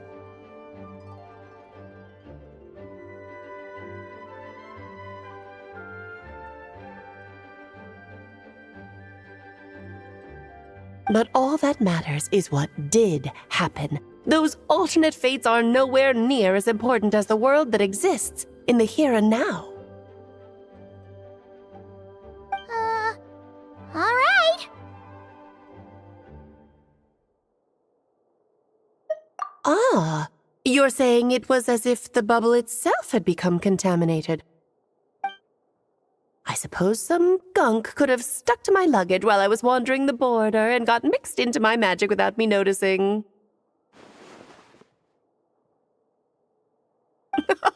Just kidding. I would never be so careless. Your intuition is spot on, Traveler. What developed in the bubble was a nascent form of abyssal power that, if left unchecked, would evolve into the real thing.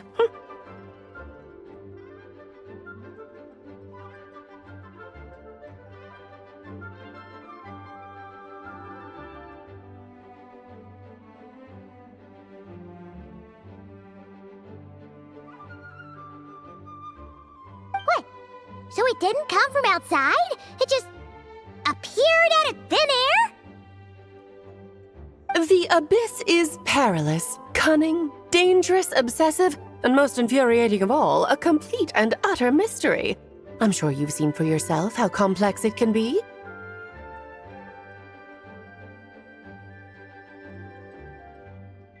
The Hexen Circle has been observing its energies for a long time, and I think Barbalot's interpretation is the most accurate.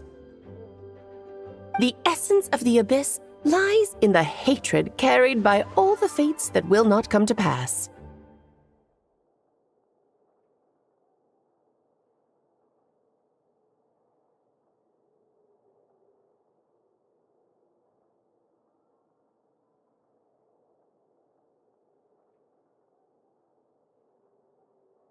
This world is filled with conflicting elements. That one thing should happen signifies that a different possibility has been eliminated.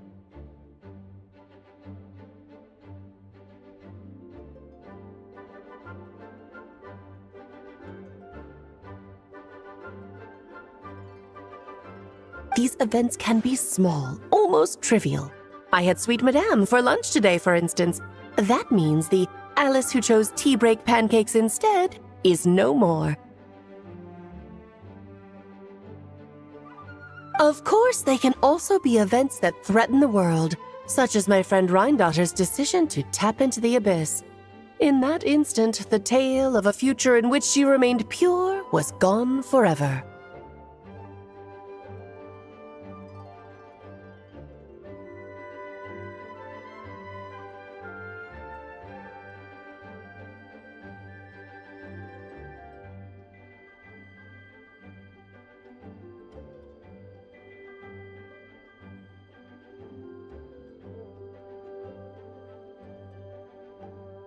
So then, the question at the heart of it all is this: why must these fates be the ones to disappear?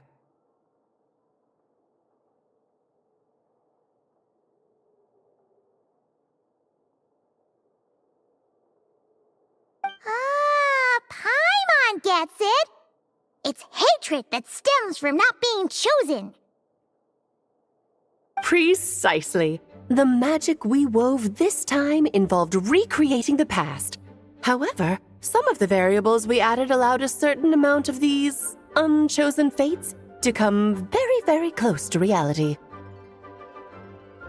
And thus, the Abyss showed its teeth. Of course, much like always, it is not existence that it seeks, but the destruction of all. In the end, though, it wasn't a huge issue. Things like this happen on the border all the time.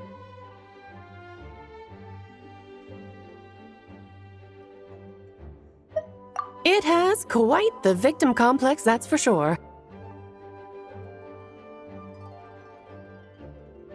It's obsessed with entering this world at all costs. And that is precisely why we must protect our lives and those of our loved ones. Because when you think about it, to exist in this world is to be a spark of luck amidst countless possibilities. How precious is that?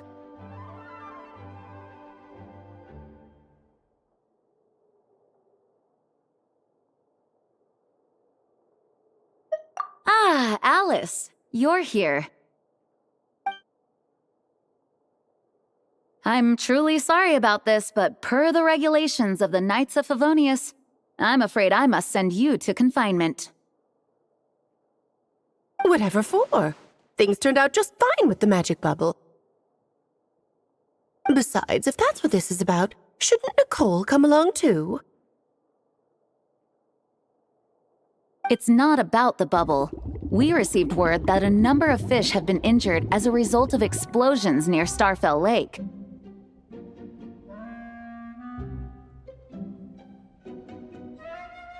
As I'm sure you're well aware, fish blasting is strictly prohibited.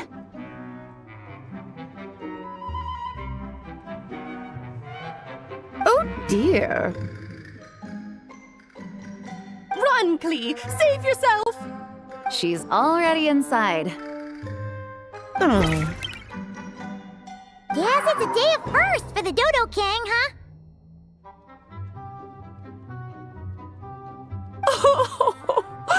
Farewell, forever traveler. You shall never see me again.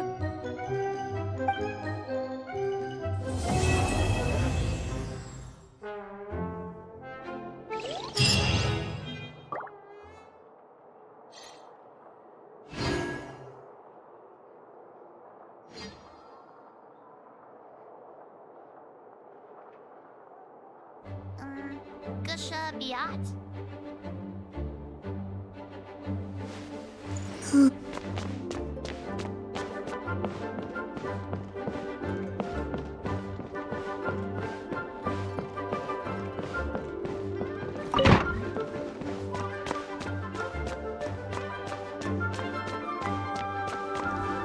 Here, I'll draw him for you.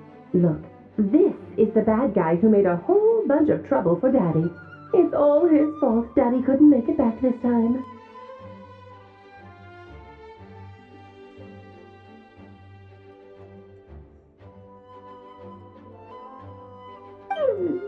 That big meanie! We should blow him up! That's right, he is a big meanie. But thanks to the honorary knight and his friends, he's not going to be much trouble anymore. Yay! The honorary knight is the best!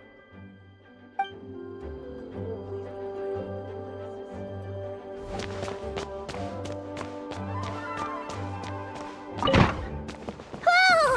Looks like it's been fixed already!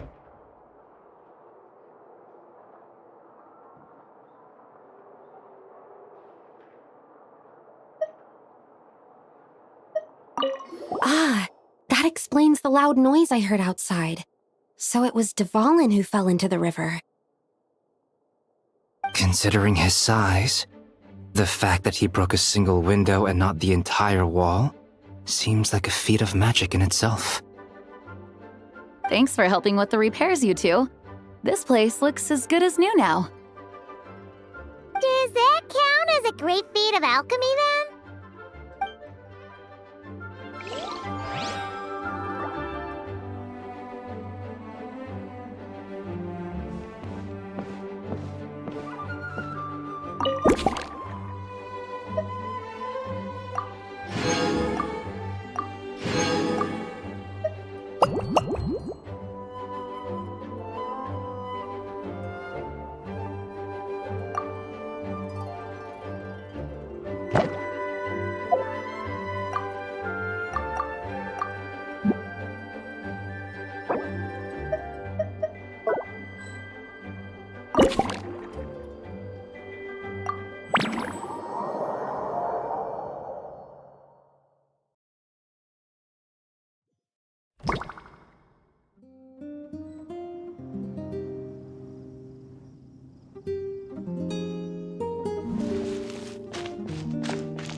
such a succulent fragrance of grapes. Ah, this place is heaven. Had I a mouth that could move, I doubt I could resist eating them right off the vine. This is awesome. Whoever lives in here must be a person of means indeed. Even in a storybook world like Simulanka, we can never afford such a big estate. Wait, but this is a world inside a story too, isn't it? Oh, hello! Is something wrong? My apologies, but the event taking place at Dawn Winery is not open to the public quite yet. Allow me to show you around a different area. Ah, I see. That's unfortunate. Oh, it's Noelle! Hey there! Oh, hello, you two. Well, Miss Alice thought things might get complicated around here, so she said she needed someone capable who could get the job done. So she flattered her way into dumping a bunch of work on you? Stuff that isn't even related to the Knights at all?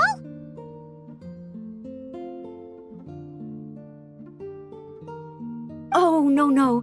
Mr. DeLuke was there too. He said he would appreciate some help guiding the tour groups from different worlds that are here to visit. Tour groups from different worlds? Oh, right! The Golden Apple Archipelago, the Relurian Mirage, Simulanka? The gang's all here!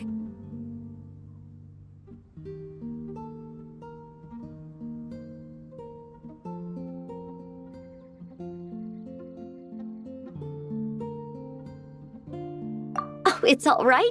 I'm happy to help.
I heard this thing was terribly ineffective when first invented.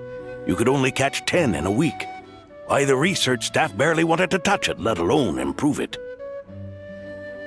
But for some reason, it gained traction among adventurers once it entered the market. True, it takes time. It beats having to do it yourself, I suppose. But there are so many crystal flies around here. Surely it's not that difficult to just do it the old-fashioned way? It's a bit far, though. Just imagine how tiresome it was back in the day, having to come out here over and over again, and no gadget to help. Does that count as trespassing on private property, I wonder? I suppose it hardly matters anymore. Adventurers aren't quite so keen on crystal flies nowadays. At times they are a-changin', eh? So it would seem. What are they mumbling about?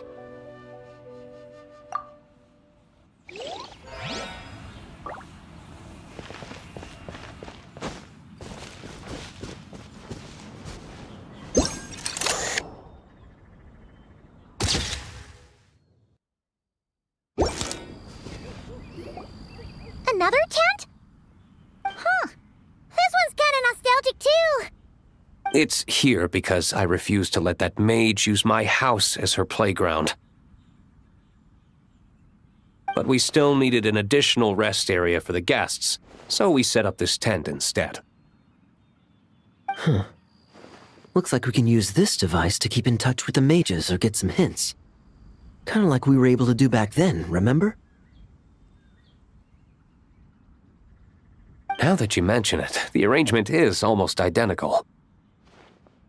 Nights on vacation, summer, the sea, and a small little wave rider. It's all taking me back.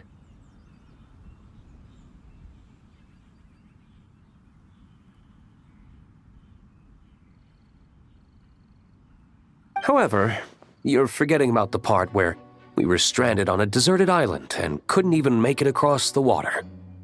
That's what stuck with me the most. Oh, I remember. At least I wasn't dead weight in that situation. Fun times, huh? So, the mages prepared this stuff then. Guess we should take a picture and go check in with them. Be my guest. You know, the expedition in nod-krai is coming to an end, but knowing Grandmaster Varka, I imagine there will be another chance to set off in the near future.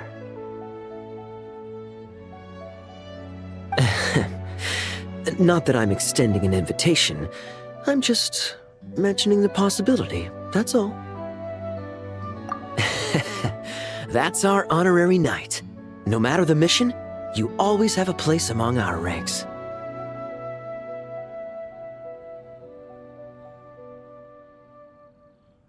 Come talk to me when you do have an official invitation, then. I have other things to do in the meantime. The intel I have on hand is pulling me in 100 different directions, but unfortunately, time off isn't one of them.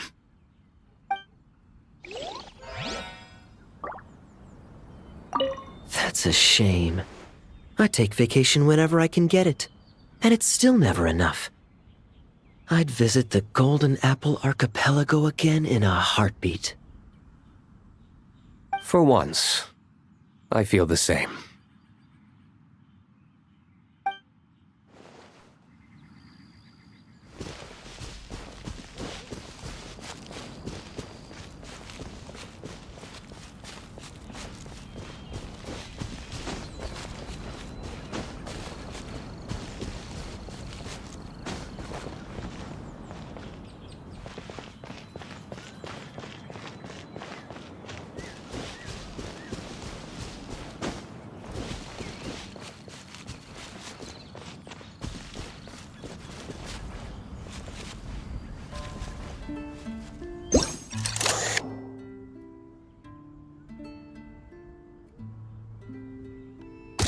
Oh, there you are.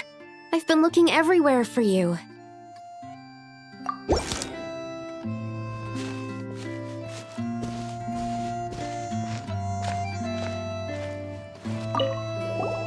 Something wrong, Sucrose?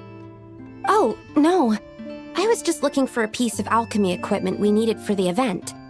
Master Albedo has always been careful with our costs. We maximize the use of every piece of lab equipment we have. So if something hasn't been used in a while, it's usually pretty old. Take this, for example. We've used it a few times before, but we found the effectiveness and ease of use somewhat lacking, so it was sidelined quite quickly. According to the mages, it was meant to be placed in the city, but it went missing after being tossed into the magic bubble. Luckily, I found it. I just don't know why it ended up here of all places. Well, all that matters is that you found it in the end, right? We'll contact Nicole and get her to send it back to the right spot. Great. Thank you so much.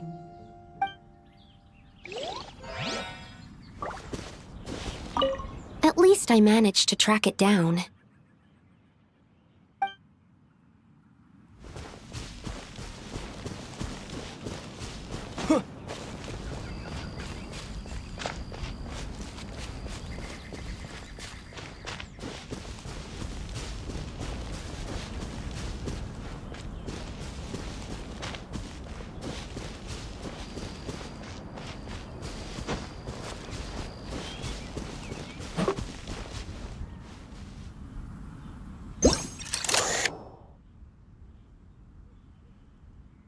A tent tortoise? That shouldn't be here at all! Definitely not.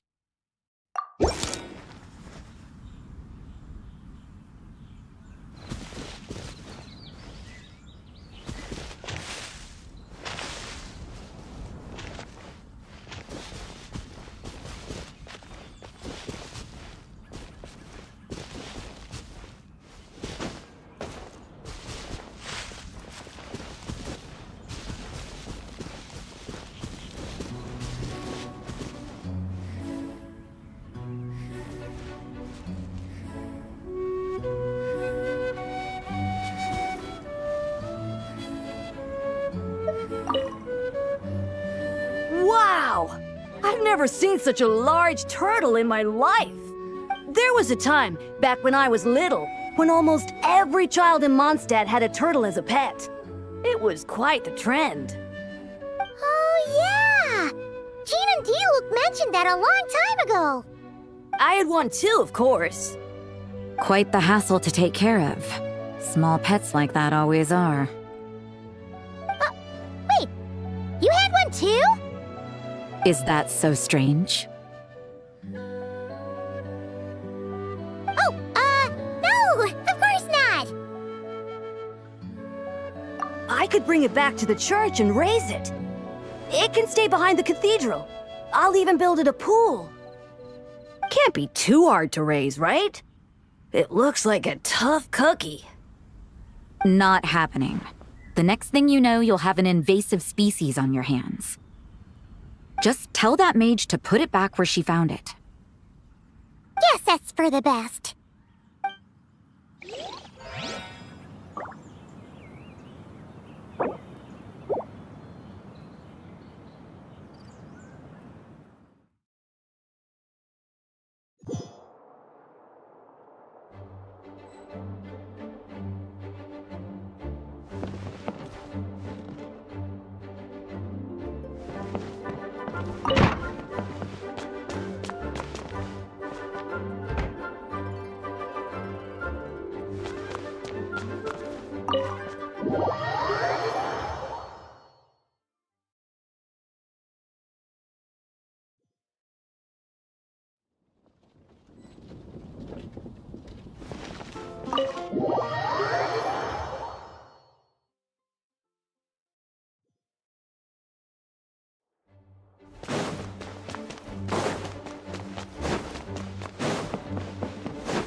rot if I don't deal with them in time.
A pleasure to fight by your side.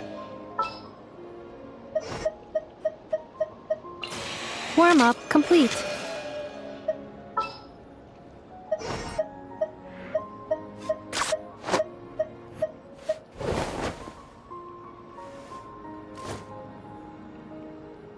Watch and learn.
Insulation chamber deployed. You're not going anywhere!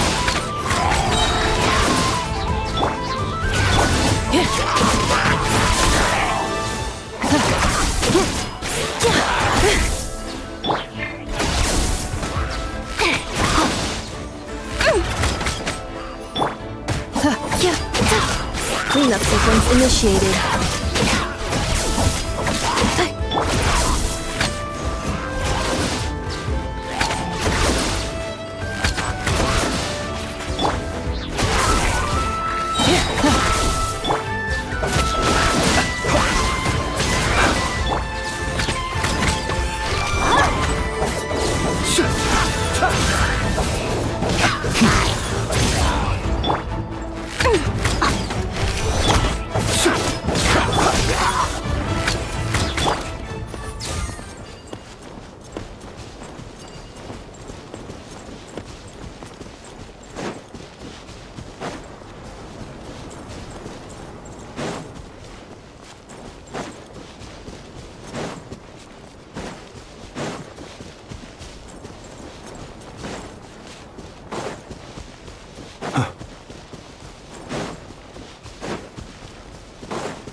time! Insulation chamber deployed.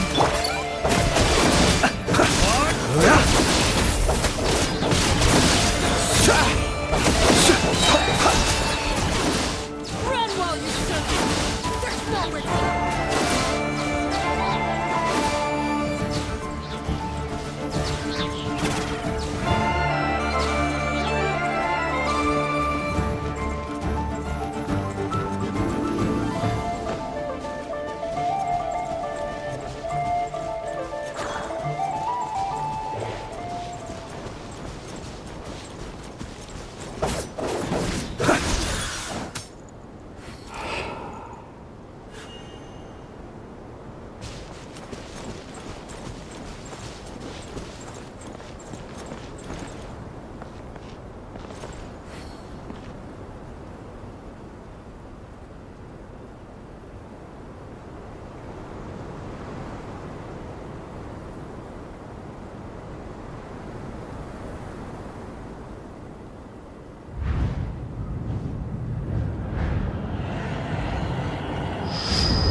The meeting's probably gonna be in the biggest tent, right? Looks like a bunch of people are there already. Why don't we go chat with them?